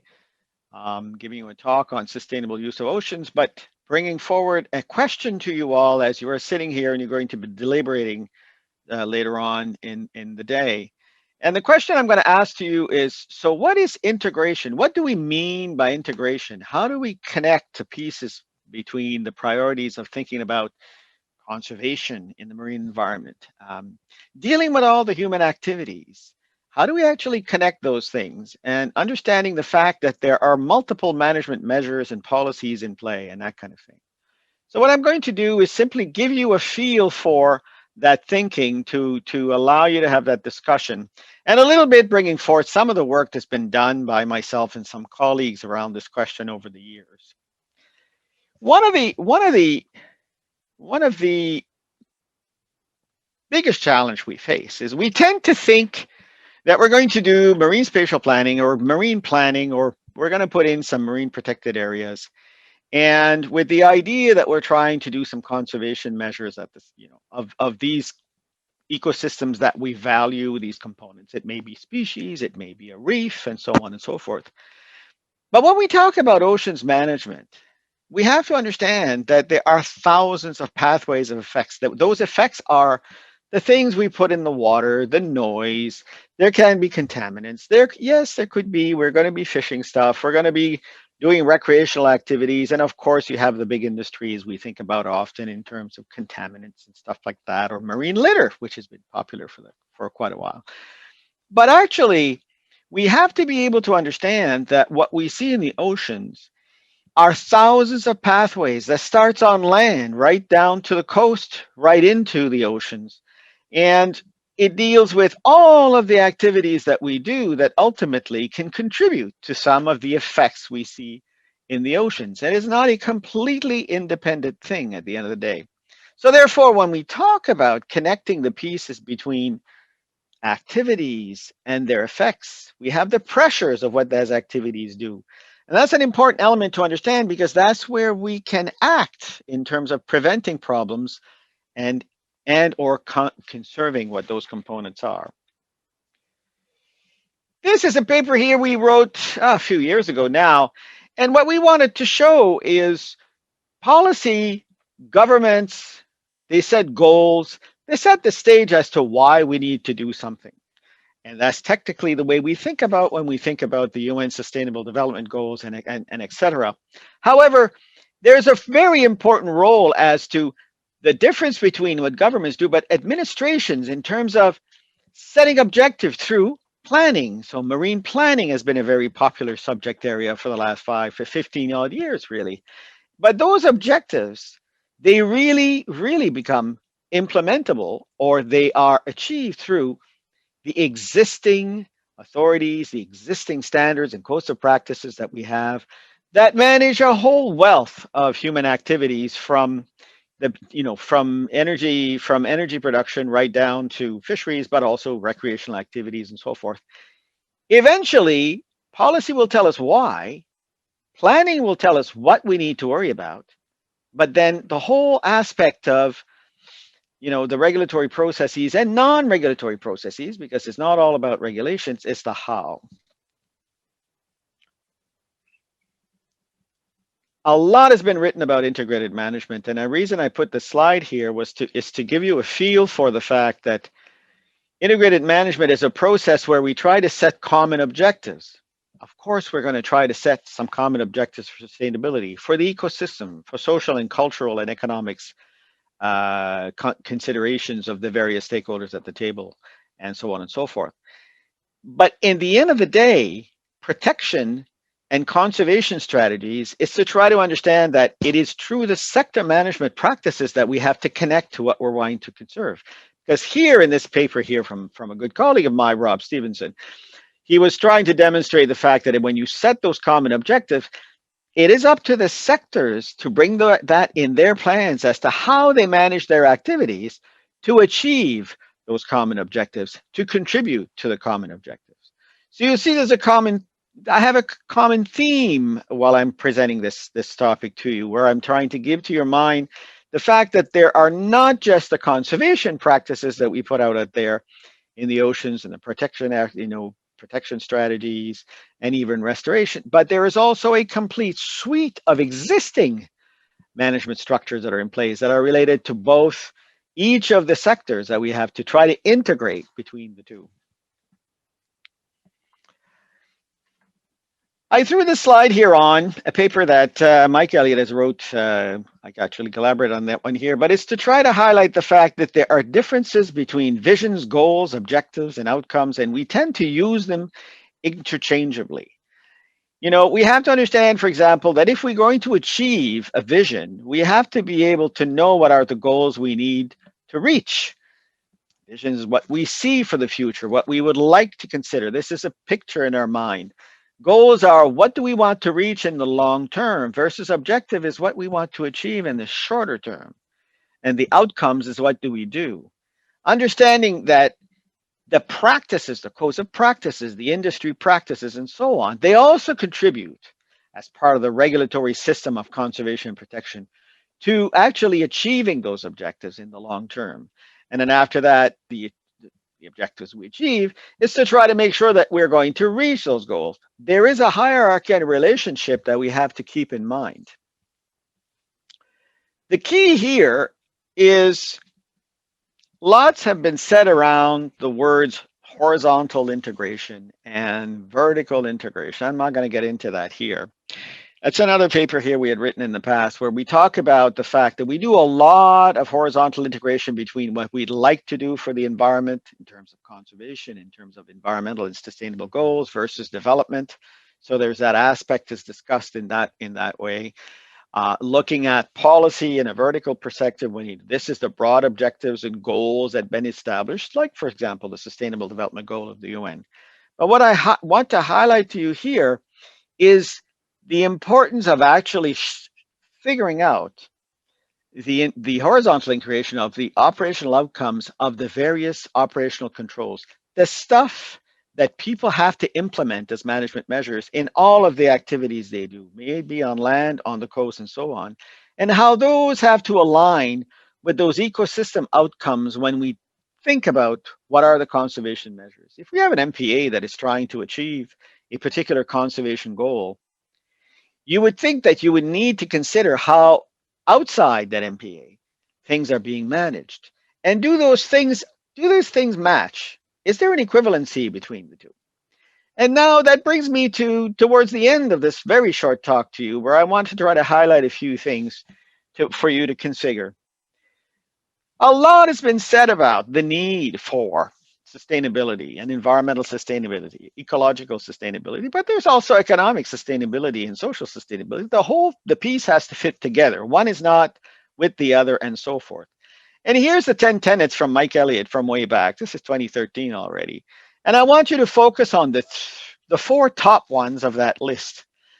Of course, when we think about environmental considerations, we think about environmental and ecological sustainability.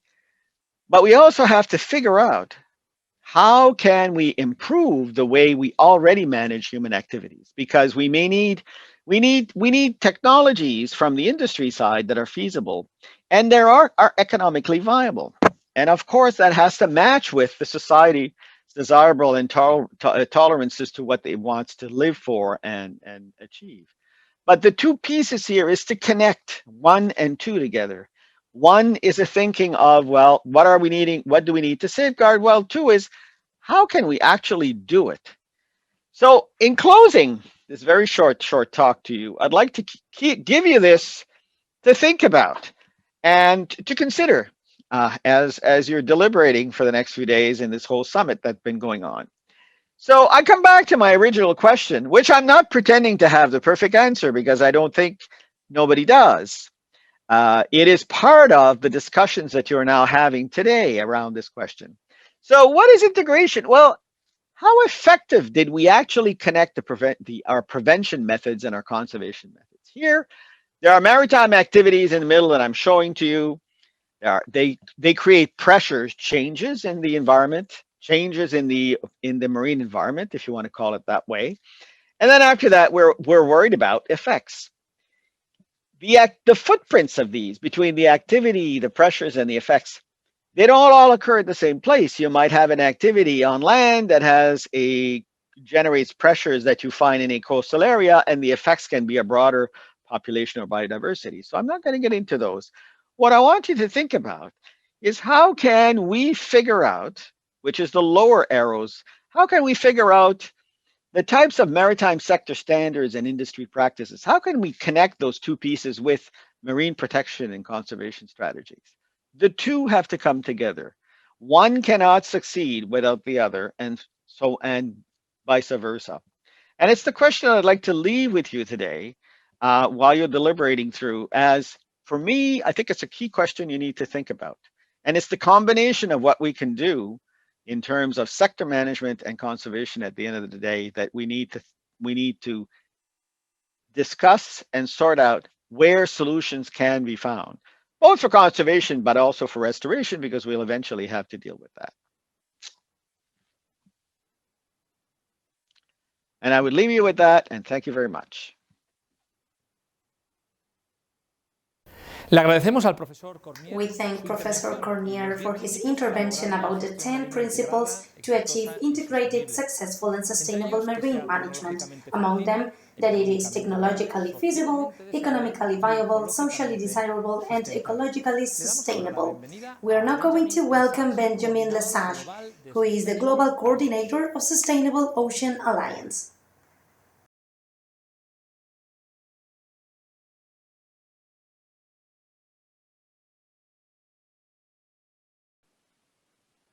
Hello, hola everybody. My name is Benjamin Lesage, and I am a global coordinator for Sustainable Ocean Alliance.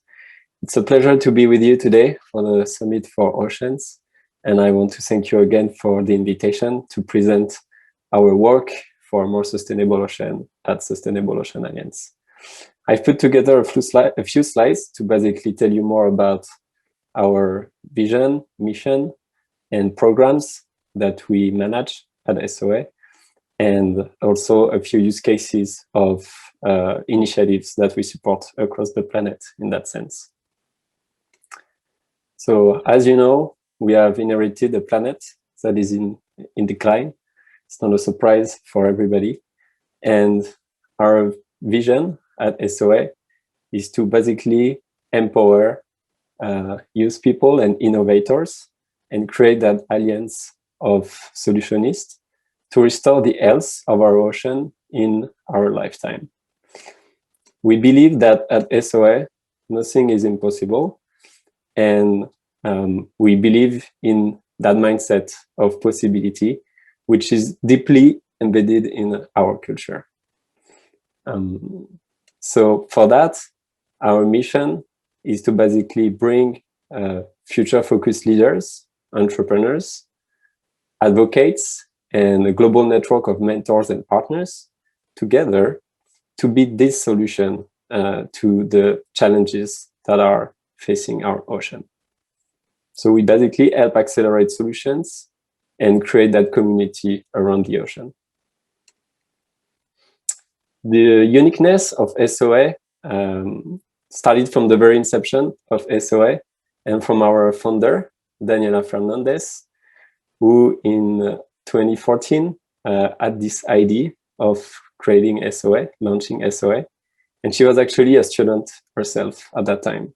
She was 19 and she was part of this, debate and discussions on the climate change, and realized that unfortunately the ocean was not really necessarily put at the forefront of this agenda, and had this sentiment that we needed to act to protect the ocean.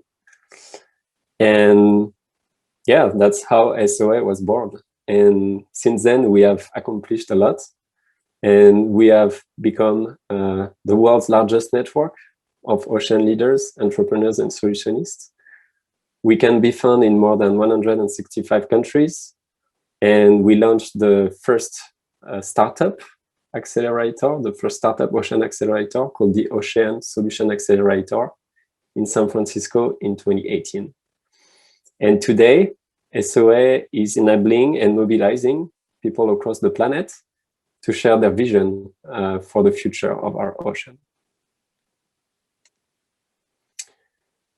What we do at SOA, so we are basically organized under 3 pillars, 3 programs. And the first one that we'll talk to you about is basically to advance tech solutions in order to also protect the ocean. So in other words, the accelerator program, the Ocean Solution Accelerator.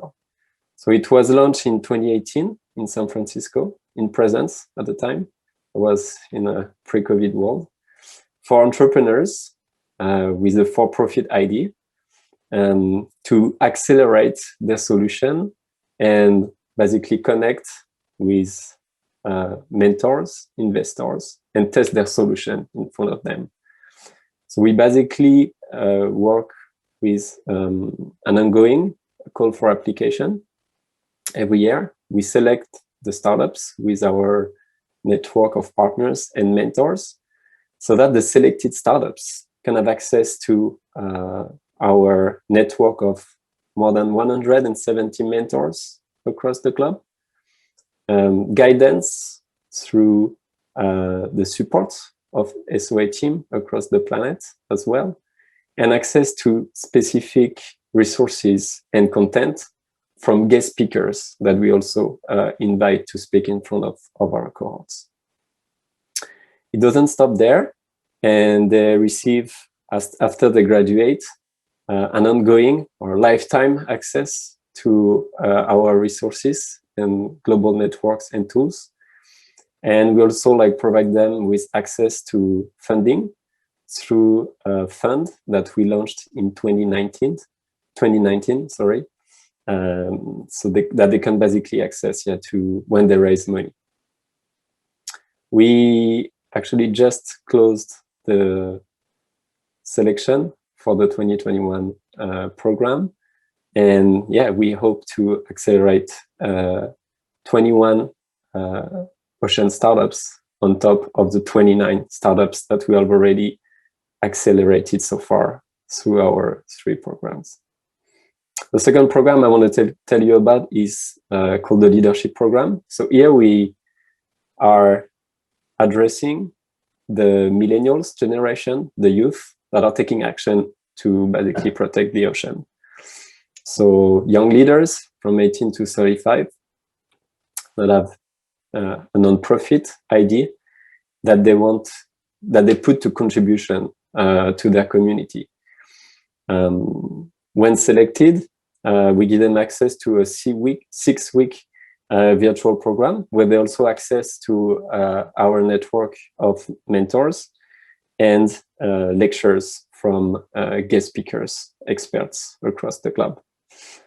Financially, we also provide them with microgrants ranging from $1,000 to $10,000, depending on the size of the project. And finally, the last program that we do at SOA is called the Solutionist Program. So it's basically open to anyone, regardless of the skills, background, experience, location. But basically, yeah, we want them to have them on our side as ocean allies and help them, also know more and join this movement that we have put together. So we basically organize and put together events, we give them access to our online community, so they can also exchange and meet with other ocean solutionists. To give you an idea, today, we have more than 5,000 solutionists 5,000 solutionists on our online platform called Mobilize. So now I've picked up a few case studies. So I will take you on a virtual travel around the globe. That's the beauty of my work. And I want to start with a startup. So a project that came from our first cohort of the accelerator. So that was in 2018. And she was part, the UAIR, so that's the name of the startup, was part of the first batch that we accelerated in 2018. And thanks to our program, we basically give them access to tech press, investors, connecting them with mentors that join their board of directors later on. And they also received investment from SOA and from our fund. The second use case that I picked up, I've tried to be more local, and this time it's happening in Barcelona. And this initiative called Go Zero Waste is part of our leadership program. So they received a grant last year to basically help them develop their application, which basically allow users to share zero waste workshop and activities around them. So it's really the idea to educate and raise collective awareness on the issue of waste and recycling. Another example that I've selected for you in Spain is a project related to beach cleanup activities called the Sanguino River. And the idea was also to collect data and water samples as doing the cleanup projects. So that's another project part of our leadership program. A bit further is this time in Africa, East Africa, Tanzania. So that's a mangrove restoration project. I also received a grant from us last year.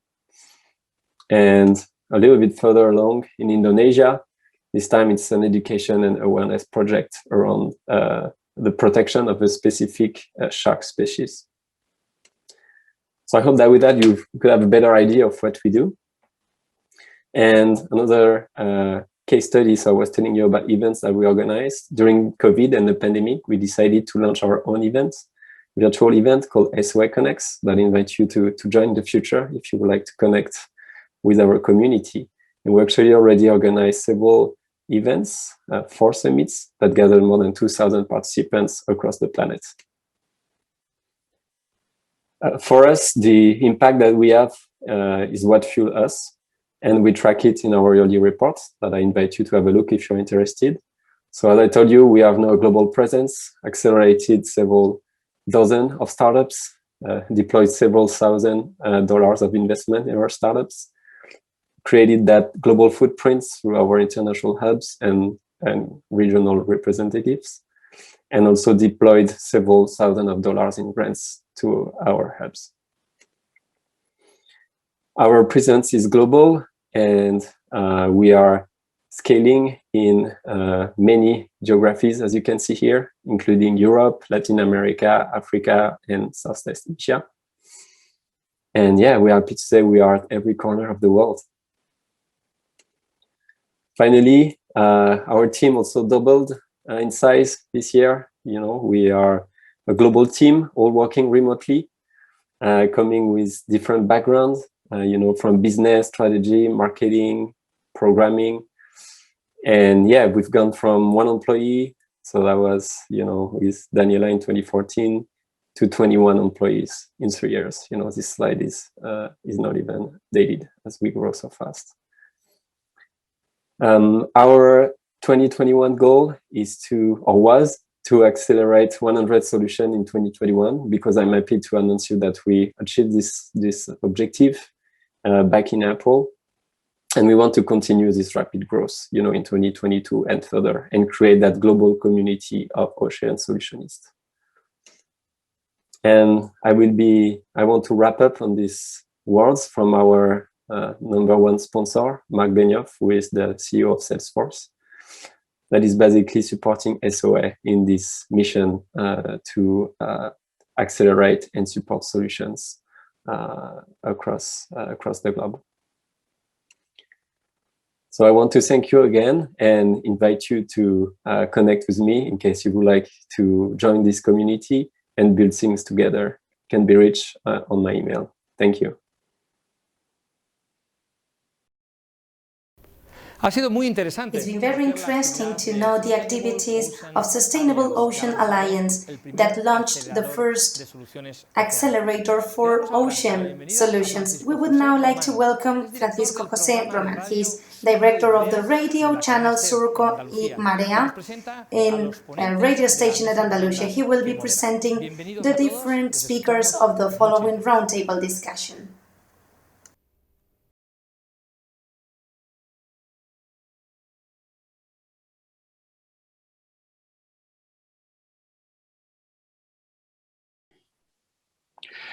¿Qué tal? Muy buenas tardes. Good afternoon. We have one more session in our ocean meeting held in Seville. This time, as you shall see in short, we have outstanding personalities with us, outstanding figures. We are going to talk about sustainability and sustainable uses in oceans. We're going to have quite a few speakers and a lot of contents to address, but first of all, introductions and greetings are in order. Rafael Carmona, some of you may know, is the president of the Port Authority of Seville. He has an economics degree by the University of Seville, and his experience is vast in public administration. He's an auditor, an official auditor. He is also a professor in the Science College of Seville. Good afternoon. We are going to continue with the introductions round, which will be followed by interventions. Carlos Martin is CEO in Blue Float Energy, a company that develops energy solutions, a company that is highly committed to clean energies, which is our subject today, and a company that is internationally recognized. Carlos has a master's in civil engineering. Thank you. Your website includes a caption that is really striking. The tide is changing, a slogan, the tide is changing. I will ask you why in a minute. Welcome. Thank you. Marga Rosselló, hello.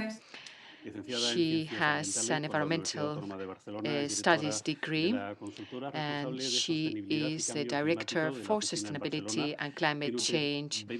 You have more than 20 years' experience as a consultant to public organizations and private companies too. You have developed projects about information and data certification, among other things. And your team or you have compiled a document on good practices or best practices for a blue economy for the Canary Island government.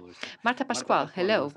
Hello. Hola, buenas tardes. You are a PhD in the Basque Center for Climate Change. You also work for the Research Council of Australia, and you were part in the platform for the planning of marine spaces. You participate in many different organizations, and you also work in the Mediterranean sections of this group. And finally, another speaker, high statute representative, who comes from Genova Ingeniería. Francisco Cuevas is a civil and industrial engineer from the University of Seville. You employ more than 500 people in your company. Sorry. Yes, that's right. 400 in Spain, the rest in Latin America, and also in our branch office in Australia. Yes, you have subsidiaries in 5 countries. You have become a leader Europe-wise in engineering matters, Genova or Genova. So here we have our speakers who are going to talk about challenges and also about tools we can rely on to make sea recovery viable and economically profitable. Otherwise, little progress will be made. Can we have a short round of interventions first? Mr. Carmona, since the meeting is held in Seville, what is the main handicap to be overcome at the moment in time and for them to be sustainable? First of all, I would like to say thank you to the organizers for inviting me to this discussion on the blue economy and how we can take measures towards sustainability. It's so very interesting for us in the port of Seville. We are currently developing a strategy based on working with nature. Basically, this initiative aims to find the right balance with the economic setting too.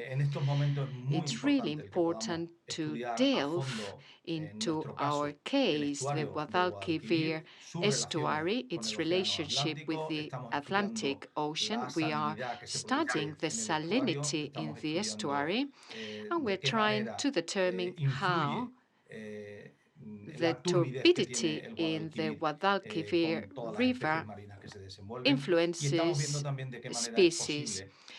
We also seek to make water courses compatible navigation on the one hand with the adequate maintenance of this aquatic medium.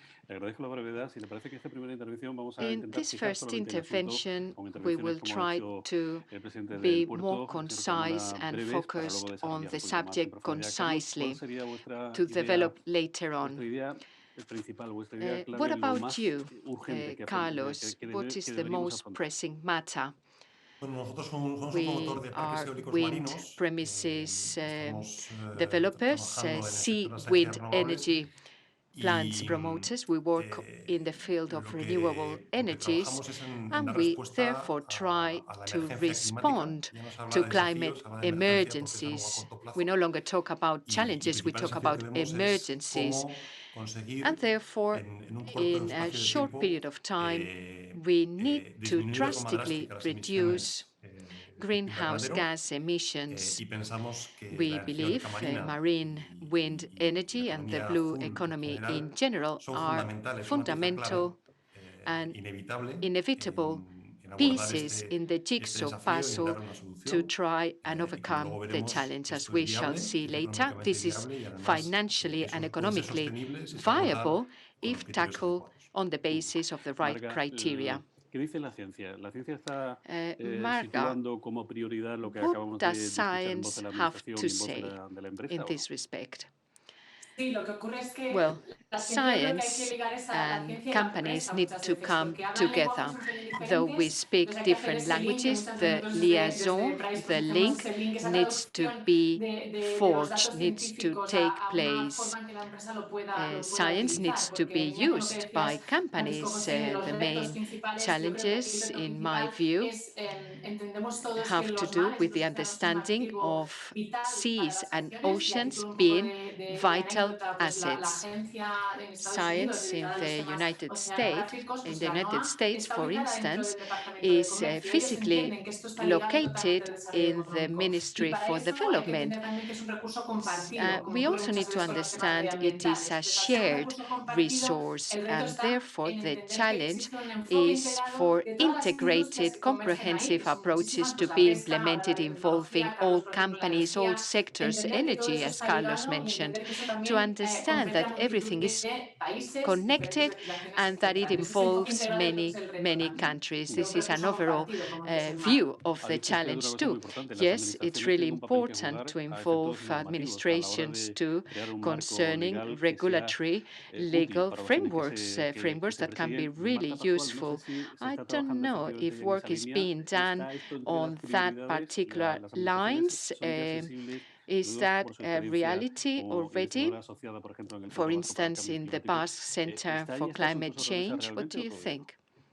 The blue economy is a subject which is considered to be an opportunity for growth by administrations too, one that is sustainable. As my colleagues mentioned, the goal is to attain sustainable growth within environmental limits. There are initiatives of a supranational level, such as the RESME initiative, and initiatives dedicated to the Atlantic or more Europe focus, which provide different tools and instruments to try and make this economy as sustainable as possible and for governance of oceans to be as realistic and accurate as possible. As our audience would probably know, there is tension between the Spanish fishing sector and European authorities.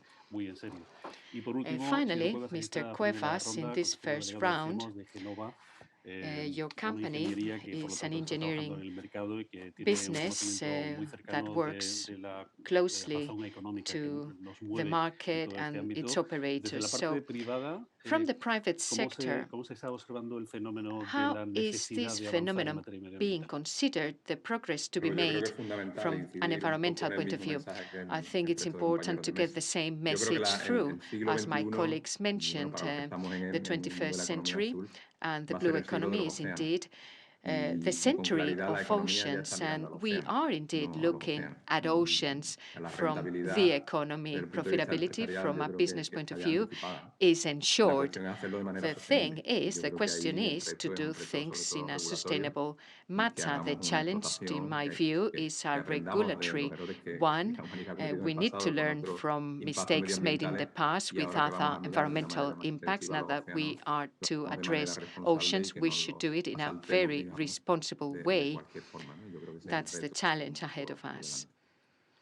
Okay, then I would suggest to continue talking about a key aspect, the need for proper coordination between the public and the private spheres and between science and companies and public administrations. Beforehand, we could take it that the interests of private parties are not necessarily the same as those of science, because their goals are different. So, can we talk about that, Rafael Carmona? Are administrations working on that? In your case, the Port of Seville? But the floor is open to all of you. Yes, we are very committed. We are working with the private sector and with knowledge providers, universities, research centers. We liaise with the Higher Council for Research. We have agreements in place with the universities of Malaga, of Huelva, or Pablo Benavide University to try and delve into the study of the Guadalquivir estuary. In that research, in that science that we are fostering, we hope to find greater knowledge on how the estuary evolves and develops and how can navigation be improved, because we want to give better access to boats mooring on the Port of Seville. There are also aquaculture companies, fishermen, rice growers in the surroundings or the banks of the river, and we need to coordinate all efforts to try and improve things on the basis of our working with nature strategy to improve the environment, I would say, not only to maintain it, but to improve it and at the same time fulfill goals in public administrations and companies. Okay, yes, the session is open to all of you. If you want to take the floor, please do. The tide is changing, the slogan, Carlos. Can you comment on that? Yes, our slogan refers to the necessary change that is already taking place energy-wise. Fossil-based fuels are on the wane, and worldwide we can see a huge boom of renewable energies where we participate. Having said so, and in line with previous interventions, it is very important for that to be done sustainably, meaning that economic interests and social interests are completely aligned. That's the principle for initiatives. Any initiative to be sustainable, marine wind plant, energy plant can be destructive, but at the same time it can give way to the development of fisheries, to the development of the natural marine environment. We are at the moment developing a wind park in L'Empordà in Catalonia. It's going to be called Tramuntana.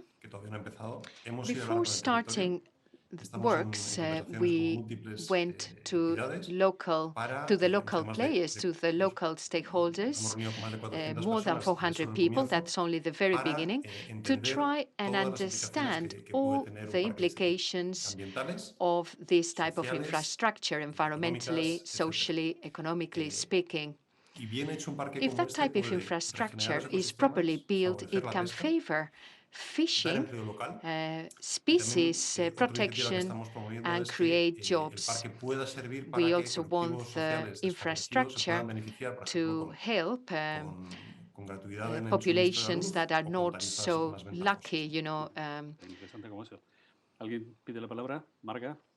Yes, in that regard, as Carlos said, in the end, any action taken in the marine medium should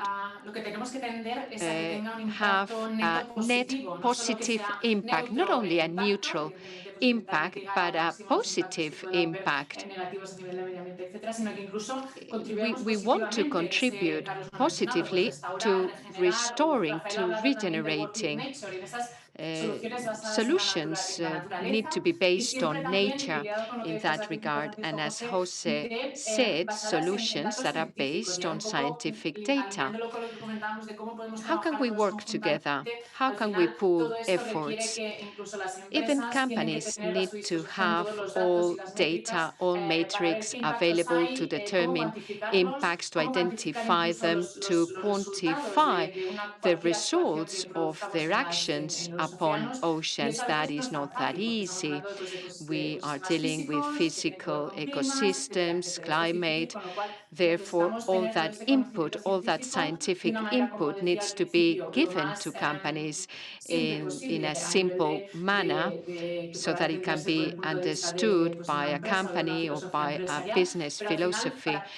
But the ultimate goal is to make decisions based on science. Marga, voy a aprovechar, ahora seguimos desarrollando la mesa, pero en su Marga, condición de responsable también de la Cámara de in Comercio your y que por lo tanto de position Barcelona in y que por lo tanto tiene Barcelona, contacto con, in your en fin, work con lo que with está the ocurriendo Chamber of en el Commerce, resto del planeta, ¿cómo se hace en how otros is this sitios? ¿Cómo se hace, done por in ejemplo, en Estados other Unidos, que llevan countries, in the unos United cuantos States, años for habitualmente nos dice la example, where experiencia de adelanto science respecto a lo que seems to luego va a be ocurrir en el resto ahead del of planeta? other ¿Cómo se countries? confluye? ¿Cómo How se are está things haciendo? done?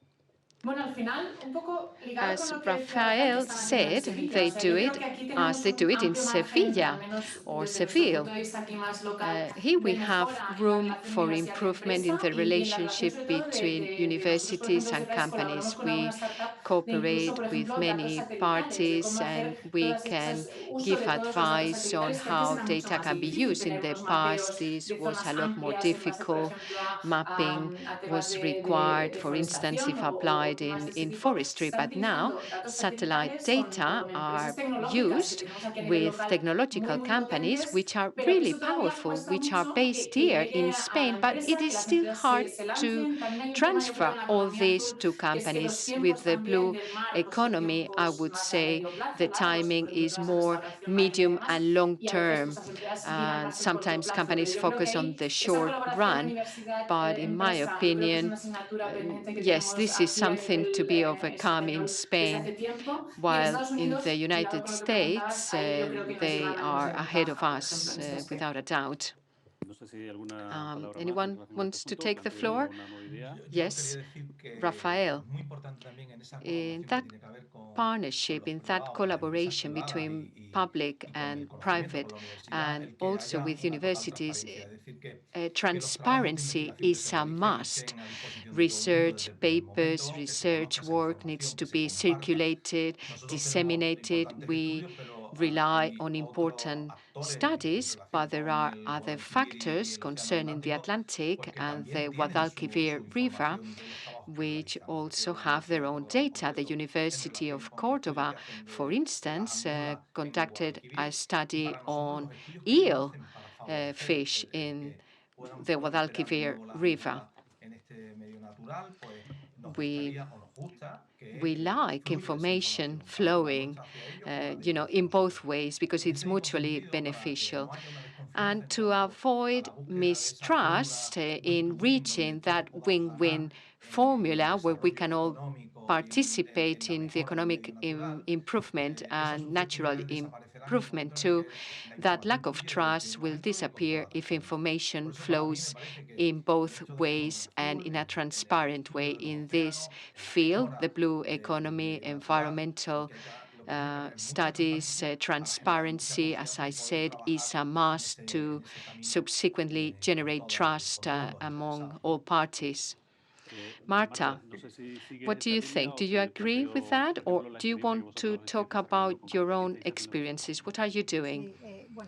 I fully agree with my colleagues. In that participation between universities and companies, but other models such as the triple helix and other approaches, the greatest difficulty is encountered in the knowledge transfer, the transparency of data between parties in the United States and other countries. They seem to be ahead of us. but we have already started working on this in the Mediterranean with tools such as project accelerators, startups, or the venture builders, which are factories of emerging companies where initial ideas are taken further to the business stage, making progress towards a sustainable economy. The ecosystem needs to be there, that's true, but we need to rely on tools for knowledge to be cross-cutting. Mr. Cuevas, what are you doing in your company? We are doing a lot of things. We have a very powerful naval engineering section, but we also work on renewable energies. Although there's still a long way to go, I think progress has been made in cooperation with technological centers, with research centers. There are many European, many national programs too, to ensure those exchanges so that research goes beyond and ultimately leads to products. We cooperate with a company in an R&D project where we have created a prototype floating wind energy infrastructure. I suppose Carlos is familiar with it. The project resulted in a product which is already floating there on the sea, a final commercial product. And we participate in many other initiatives in many other fields, sea transport. What about defense? The defense sector, because it seems to be an area which is growing dramatically in other fields too. Growth is expected as a result of the current situation. What has happened in defense, in the defense sector? I think the complexity is a little bit higher there, a little bit greater. But if you have a look at the international panorama, in the international scene, and you find, fleets that are being reinforced. At the moment, the main countries are renewing their fleets. It all responds to the same issue. The oceans are going to be a source for the economy, and all the nations want to have a higher control on their waters and higher security on the activities conducted in those waters. And the result, of course, is this. Yes, because shipyards, for example, are working under pressure precisely in this field. I have a question from the audience. This is especially for Marta, because of her experience in the Mediterranean. You were part, Marta, of the effort for blue economy on the Spanish side in the Mediterranean. And there was a fleet, a fishing fleet, and the question is whether they are feasible, they are viable to recover the species. I think this happens, these fishing grounds are highly affected. I don't know whether the strategy to help the fishing grounds is to be recovered. Yes, it's true. Yes, the West Mediterranean is precisely a place where we have a great problem with overfishing, but mainly with illegal fishing. We have a series of countries which are member states of the EU which have to abide by certain fisheries policies, but in the southern part of the Mediterranean, there are certain countries that do not need to abide by them because they are not member states of the EU. And this is where we have the difficulty. in terms of governance because of the sustainable and responsible fishing. In the WestMed initiative for blue economy, we have boosted the first academia to teach best practices and good examples and technologies for fishery to fight against illegal fishing. We are 8 countries which are members of the Mediterranean, and we are sharing data, training, fishing controls to move forward in terms of sustainability. We have other examples for fish farming, where we have other problems now that fish farming is going more and more offshore, but just to name a few. And what is the message for the fleets? For the fleets, well, I would send a message of calmness, because when you are fishing and you see that the fishing grounds are in a bad situation, it's easy to be uncertain, but we are working at a governance level so that there are bilateral agreements with different countries, Spain, Morocco, Spain with Portugal in some cases, but mainly in this technology transfer so that we all follow the same standards. There's another question that I would like to bring for discussion. You can participate at any point. The Spanish administration is working on a very ambitious program, which is an action plan against the climate change in the seas. As a consequence of the reality that Carlos Martin was explaining, the rise in sea levels is a fact, and this will continue to create in the following decades great difficulties in the coastline where there is households, there is infrastructure, and this can all be threatened because of the rising sea levels. And the administration is working on a very ambitious plan.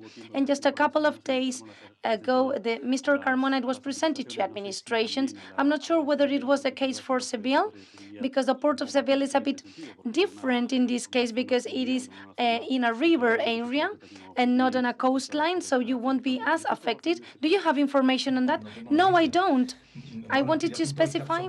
Well, we are an inner maritime port. We are under the effects of the tides, etc., with all its impacts, and that's why we can have all the ships coming in. But about the program you were mentioning, I do not know about it.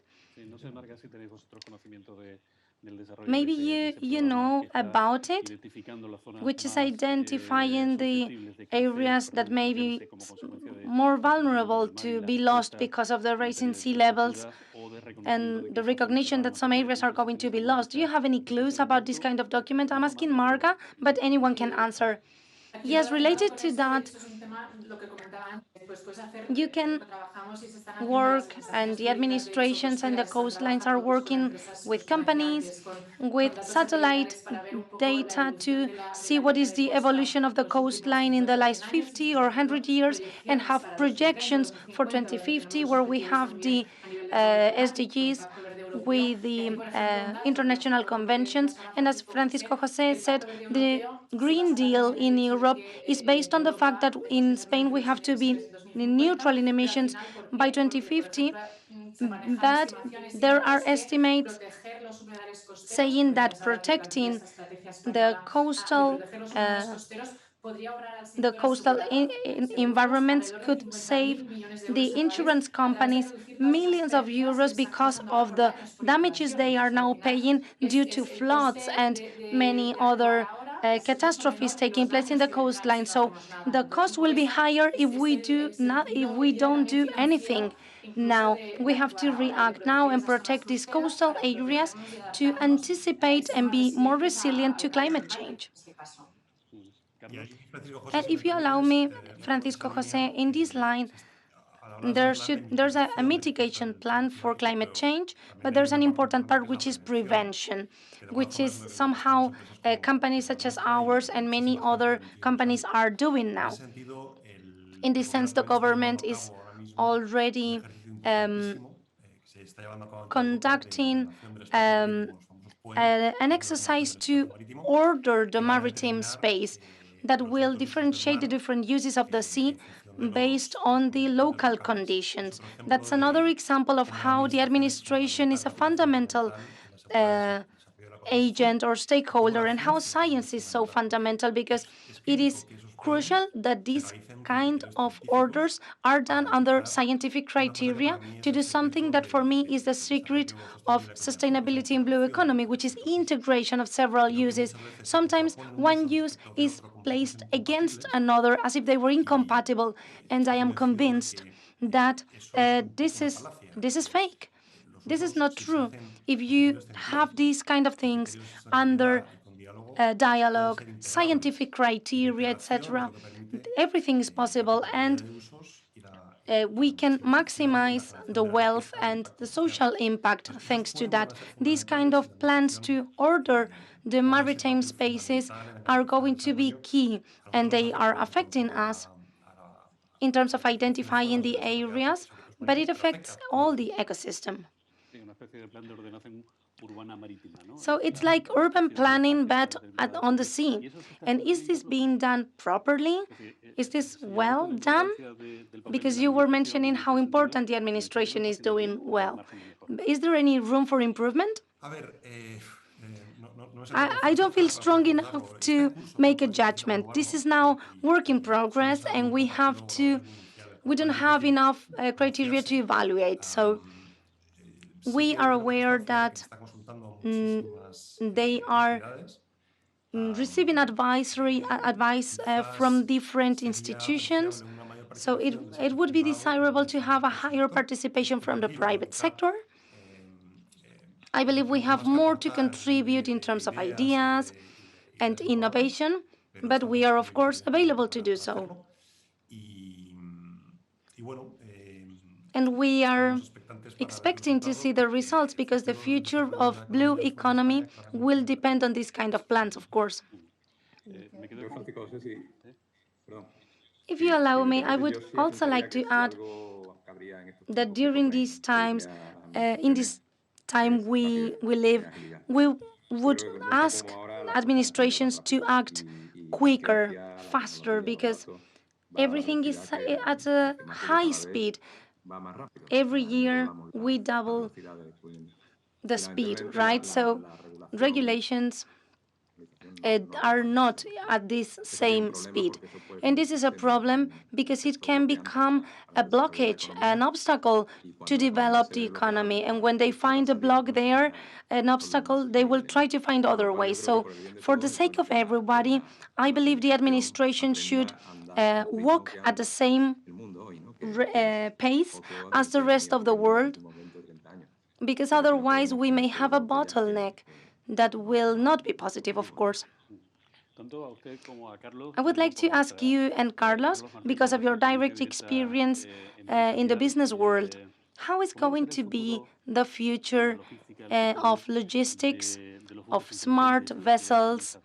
Because we are speaking about wind farms to provide energy on land, but for example, vessels consume a lot of energy, so there's a way for development there, right? Yes, I can answer that. We have a part working on vessels, and we included this 1 year ago, information technology department, because everything that we are now speaking about has to do with the data era we are now experiencing, and this is what's coming. This is a transformation and a revolution in the boats, in the ships, in the propelling systems, in the fuels, because we are going to shift from the heavy fuel oil to move these ships, and now there's a great participation of natural gas with SOx and NOx, but we are speaking about hydrogen as well. It's coming strongly, and that is not going to be an immediate reality, but probably in 10-15 years we will see a significant change in the way we move the ships. And let us not forget that international shipping is maritime. Almost everything that is moved around the world is moved by sea. So same happens with the energy sector. 20 years ago, there were almost no offshore wind farms, and now it is very common to see them on the coasts of Europe, of America. And we have some of them, and I'm sure that the next revolution will be to have them outside the continental platform and have other wind farms moving to long distances away from the shore. And this is coming at a high speed as well. I totally agree. And precisely, marine energy can be a fundamental vector for the generation of green hydrogen for the shipping sector. And somehow it will contribute in these two ways. Also, being close to the consumption hubs will enable on land to avoid heavy infrastructures that also have an impact, which may be energy transportation land or terrestrial parks, which also have an impact.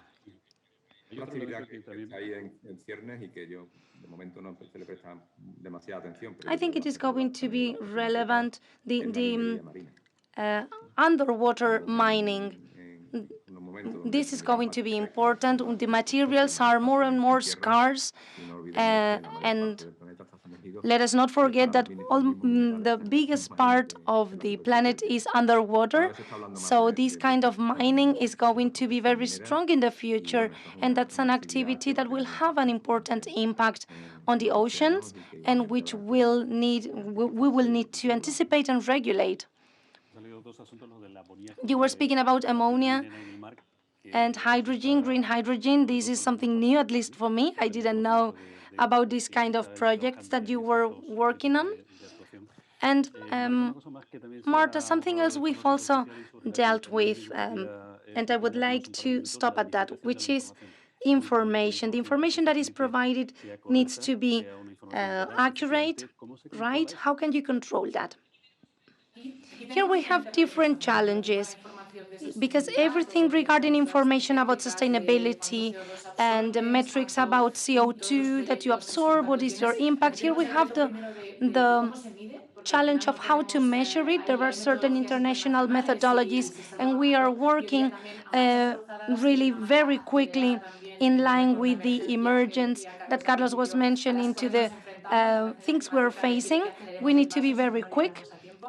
So we are converging towards methodologies and reports that are now at least a standard, so we can have frameworks, common frameworks on how to calculate CO2 sequestration, social impact, environmental impact. We are converging to common metrics, and this will help us to audit this data and have this kind of verification. And we have all these non-financial disclosure reports. And for example, for fishing industries, we can see that they publish certain data, and this needs to be verified with an agency behind, with an audit behind, to check that it is accurate. So this is basic as well, in order to make informed decisions. Otherwise, the investors, which in other panels of this forum, they need to have this certainty, not only regulatory security and certainty, but they want to know that they place money in a company that will have a return, and not only in terms of money, but also in terms of environmental and social impacts, because there may be projects, for example, to restore the marine ecosystem. So they want to have the security that they have a return on that. Of course, everything needs to be measured and then audited to check that it is reliable, that these are reliable data. It's true that the organization has been very generous with us, because they give us a topic, which is sustainability, and the whole discussion goes through it. So if you have any other ideas, I will just like to ask you to give your final remarks before closing this session. We can start with Mr. Carmona. Can you give us a message for society, maybe not for the experts, but for the society, to see how we have to behave, how we have to understand this discussion, how we can contribute to decarbonization, to stop climate change? What is your idea? What will be the keys for you? I would say that the main thing is to keep the awareness towards the caring and respect for our seas. Even if it is a little gesture, everything is important. With this, I mean that there's a person buying a bottle for the children and leaves that on the sea or on the river, and we see serious problems arising from that. We see that with invasive species, with plants and animals destroyed, and this is a concept, a simple concept, and this needs to be conveyed. The future of the human beings goes through the preservation of our seas and how we care for them. We also analyzed all the waste that is discharged and plastics on the seas, and this awareness that needs to be there, this mindset, which thank God is already there, needs to continue growing. And the economic and sustainable activities that goes through green energies should also be very respectful with our seas. We spoke about placing windmills on the seas, offshore, and this is there's a great development here, but this needs to be done respecting the oceans and the seas. You mentioned the plastics, which is an important part, an important chapter in this book, but we have, many of us, every single citizen has a responsibility on that. Carlos, what would be your final message? In this same line, the word that was coming to my mind, thinking about blue economy, is opportunities, a huge opportunity, and in order to lever it, we have to forget about being passive. We need to be proactive. We cannot continue doing things as we did in the past. We need to face the changes with optimism, with a willingness to catch all these opportunities. And how can we do so? Well, ensuring integration and compatibility of uses of the sea, using innovation as a way to generate value in all the elements of the chain, taking into account social impact of all the activities, of course. And in order to do so, the administration plays a key role in promoting this transformation so that the opportunities can be levered. Marga de Rosselló, sometimes we see the seas and the oceans as a space between the continents, which is where we live, and we have to change that mindset, because it is the continents which are in the middle of the seas or the oceans, because the surface of water is 70% of our planet. So we need to have the vision of the fact that this is a great asset. We have a lot to lose, and in fact we've lost a lot from marine diversity and the different ecosystems that we can find in the oceans. And there's a lot to win as well. We have great opportunities. The phytoplankton is responsible for the creation of 50% of the oxygen we breathe.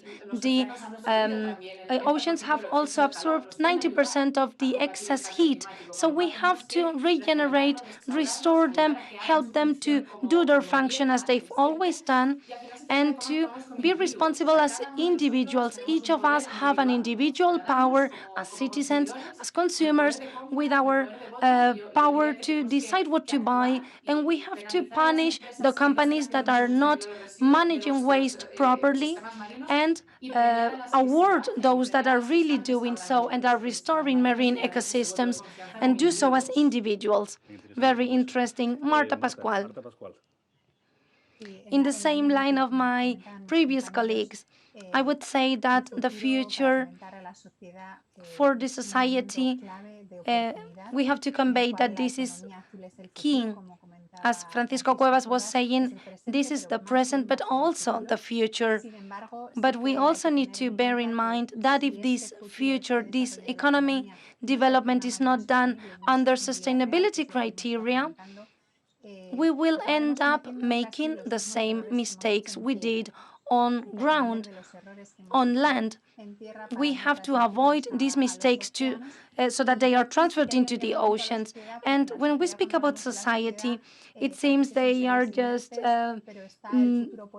simple beings, but we have the future entrepreneur, the future politician.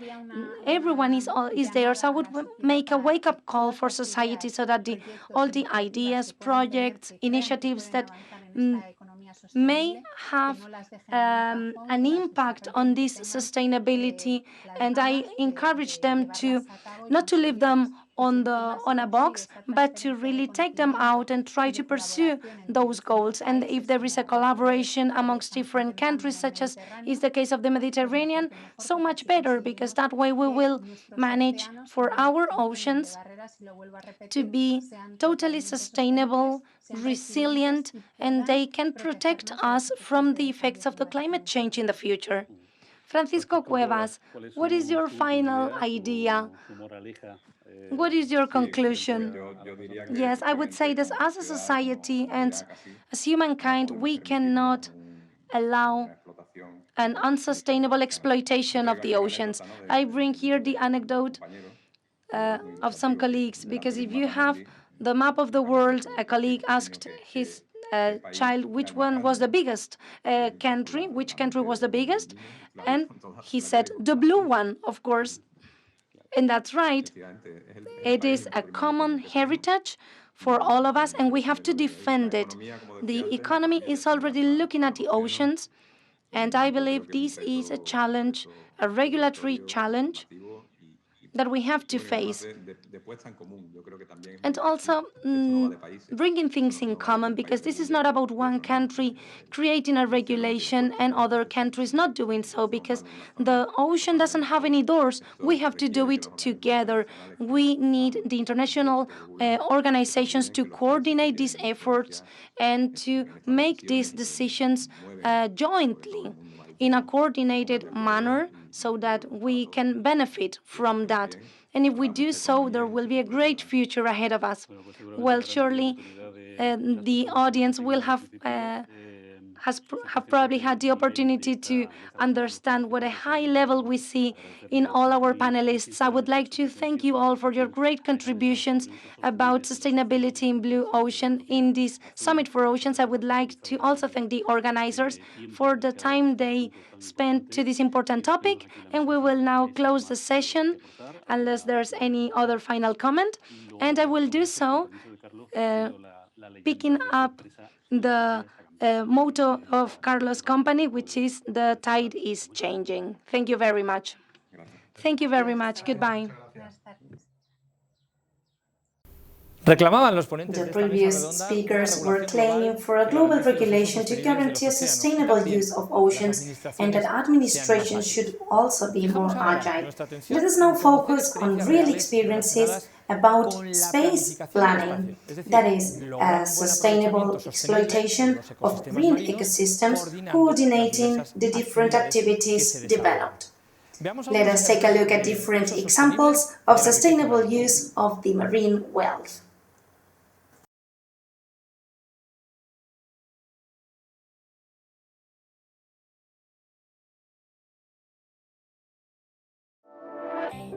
John Houberts grows organic tulip bulbs that become beautiful flowers on his 35-hectare farm in the Netherlands.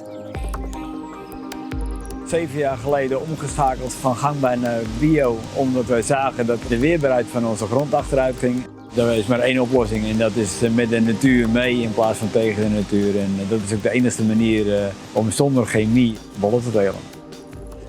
After battling with a sickness affecting tulip stems that couldn't be fixed with conventional chemicals, Houberts realized he needed to turn to the soil for answers. That's when he changed the way he managed his land. At the beginning of the season, soil fertility is increased by spraying organic compost. And when the grass is high, it's mown and the bulbs are planted. The young crops are then sprayed with a biostimulant, a fertilizer if you will, made from seaweed mixed with poison ivy. This organic fertilizer supports a healthier root system, stronger stems and leaf growth. Once the budding plants are about 5 centimeters high, Mr. Haubert sprays them one more time with a seaweed fertilizer to ensure they'll be more tolerant to environmental extremes like drought and low or high temperatures. De grond is net als een mens en een bol is ook net als een mens. De balans moet goed zijn. En als we dat hebben, dan wordt die plant minder snel ziek. In the 7 years since Haubert's made the transition to organic agriculture, seaweed biostimulants together with a no-till technique has helped double the organic content of the soil. And not only has the health of the soil improved, but the amount of sellable bulbs has increased by over 30%. In fact, his tulip bulbs are now so pure that they are sold to some of the top restaurants in the Netherlands as ingredients for tasty meals. And another enterprising entrepreneur uses them to make vodka. With new regulations from the EU forcing the reduction of chemical fertilizers and pesticides, seaweed biostimulants are an important addition to any grower's toolbox.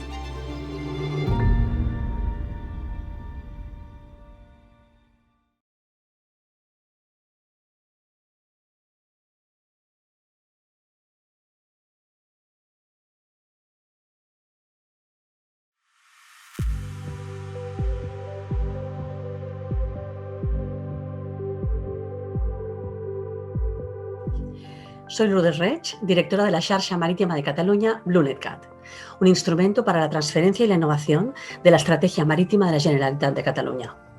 La Xarxa nació con la vocación de alinearse con las estrategias mundiales y europeas sobre economía azul, la Agenda 2030, la década de Naciones Unidas para las Ciencias Oceánicas, a nivel europeo la Estrategia Blue Growth, la iniciativa WESMED y a nivel regional la Estrategia Marítima de Cataluña. Un marco estratégico al que quisimos contribuir para el desarrollo de la economía azul. ¿En qué consiste la Xarxa? Somos una red de investigadores e investigadoras que trabajamos en los más diversos ámbitos de la economía azul. Somos un total de 600 personas pertenecientes a 7 instituciones catalanas: la Universidad de Barcelona, la Universidad Autónoma de Barcelona, la Universidad Politécnica de Cataluña, la Universidad Rovira i Virgili, la Universidad de Girona, el Consejo Superior de Investigaciones Científicas, representado por 3 institutos, y el IRTA. Un total de 64 grupos de investigación que constituye un ecosistema interdisciplinar para la transferencia y la innovación en economía azul. El objetivo no es hacer investigación en el seno de la red, sino trasladar los resultados de nuestra investigación a la sociedad. ¿En qué ámbitos trabajamos? Nuestra multidisciplinariedad nos permite abordar todos los ámbitos que incluye la economía azul: pesca, acuicultura, turismo y actividades recreativas, ingeniería marítima, energías verdes, biotecnología, conservación de recursos marinos, economía y cultura marítima, cambio climático. ¿Cómo nos organizamos para poder abordar dichos objetivos? Pablo Bou, promotor de la Xarxa, nos lo va a explicar ahora. Soy Pablo Bou, promotor de la Xarxa Marítima de Cataluña, BlueNetCat. En la Xarxa organizamos nuestras actividades de transferencia de tecnología en 4 grandes bloques o actuaciones. El primer bloque, de carácter interno, se centra en el conocimiento profundo de nuestros grupos de investigación y sus capacidades para hacer frente de manera eficiente e interdisciplinar a los retos sociales y tecnológicos de la economía azul. También se incluyen acciones formativas a los propios miembros de la Xarxa sobre transferencia de tecnología. En estas formaciones se abordan conceptos como herramientas de protección intelectual e industrial o estrategias de aproximación de tecnologías a mercado. Dentro de este bloque formativo, promovemos un programa de emprendimiento para detectar y capacitar a nuestros investigadores con más ambición y potencial en este campo. El segundo bloque, de carácter externo, persigue por una parte la detección de retos en economía azul mediante reuniones bilaterales con agentes de la cuádruple hélice y por otra, la participación de la Xarxa en entornos de decisión para contribuir y dar respuesta a los desafíos que se plantean en dichos foros. El tercero de los bloques lo denominamos laboratorio de ideas y persigue la aproximación al mercado o a la sociedad de tecnologías específicas previamente identificadas de nuestros investigadores. Para conseguir esta aproximación, elaboramos tanto estudios estratégicos como hojas de ruta tecnológicas o estudios de competitividad y áreas nicho, así como también incrementamos en un plano más práctico el grado de madurez de las tecnologías con mayor potencial. Por último, el cuarto bloque pretende valorizar los datos de nuestros investigadores han ido recopilando a lo largo de 2 años, empaquetándolos y generando productos potencialmente transferibles mediante la ayuda de una base de datos integrada y dinámica. Todas estas actuaciones las realizamos bajo una perspectiva inclusiva y de excelencia, con el fin último de generar el mayor impacto a la sociedad, poniendo en valor el conocimiento de nuestros investigadores.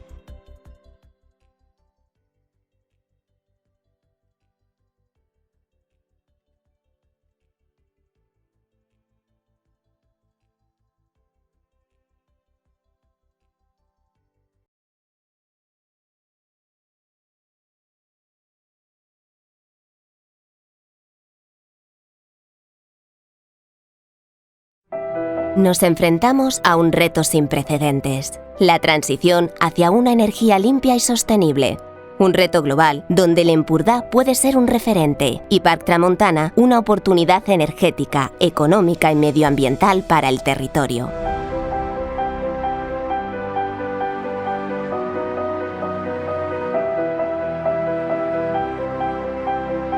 Parc Tramuntana es un proyecto de energía eólica marina flotante a 24 kilómetros de la bahía de Roses, alineado con los objetivos de sostenibilidad energética de la Generalitat de Cataluña y de la Unión Europea para combatir el cambio climático. El parque está diseñado con las últimas tecnologías del sector y tendrá entre 30 y 40 aerogeneradores que descansarán sobre una plataforma flotante. Una infraestructura totalmente respetuosa con el entorno marino y las vías migratorias de las aves. Parc Tramuntana garantizará el abastecimiento de energía limpia y kilómetro cero, cubriendo el 45% del consumo energético de la demarcación de Girona y evitando la emisión de hasta 21 millones de toneladas de CO2. El proyecto contempla también el desarrollo de un centro tecnológico y de la innovación junto al IREC. Parc Tramuntana nace con vocación de diálogo. El proyecto se está definiendo de la mano del territorio, representado entre otros por pescadores, empresarios, sector turístico, ecologistas, parques naturales, ayuntamientos y demás administraciones públicas. El parque estará totalmente integrado en el entorno natural del Empordà, respetando y preservando sus ecosistemas y su biodiversidad en el contexto de un turismo sostenible. Además de ser totalmente compatible con la actividad pesquera, turística y náutica, Parc Tramuntana será un dinamizador económico del Empordà, generando puestos de trabajo directos e indirectos, formación especializada y el aumento de los ingresos de sus municipios. En definitiva, Parc Tramuntana es una oportunidad energética, medioambiental y económica con y para el Empordà, abierto al talento del territorio y a la participación de su tejido empresarial.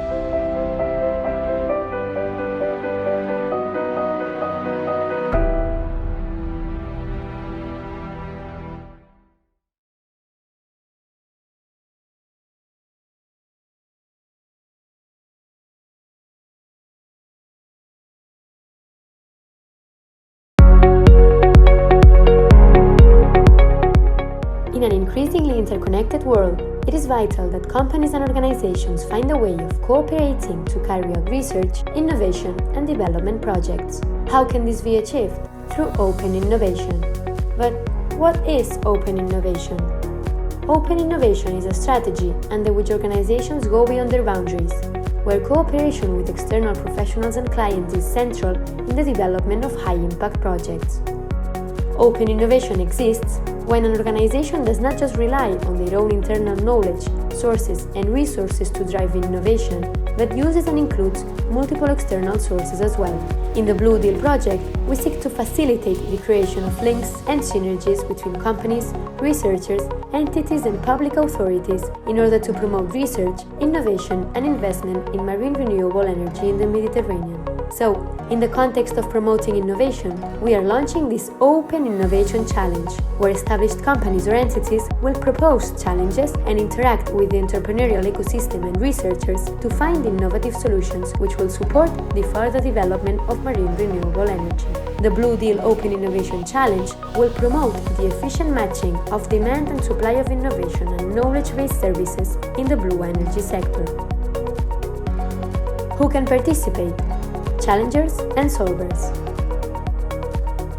If you have a need or innovation challenge related to blue energy, send us your challenge so it can be matched with innovative solutions.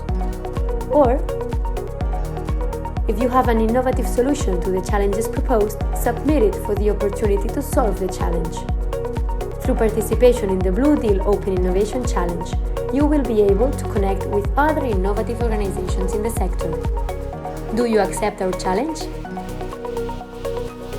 Let's make a Blue Deal. More information on our website. With these very interesting case studies, we conclude the very enriching first session of the Summit for Oceans Seville Blue Economy event. Today, it's been obvious that there's a great need to take care of our oceans and at the same time all the interesting opportunities that blue economy represents. The next day we'll start with Pedro Duque's intervention. He's the Minister of Science and Innovation.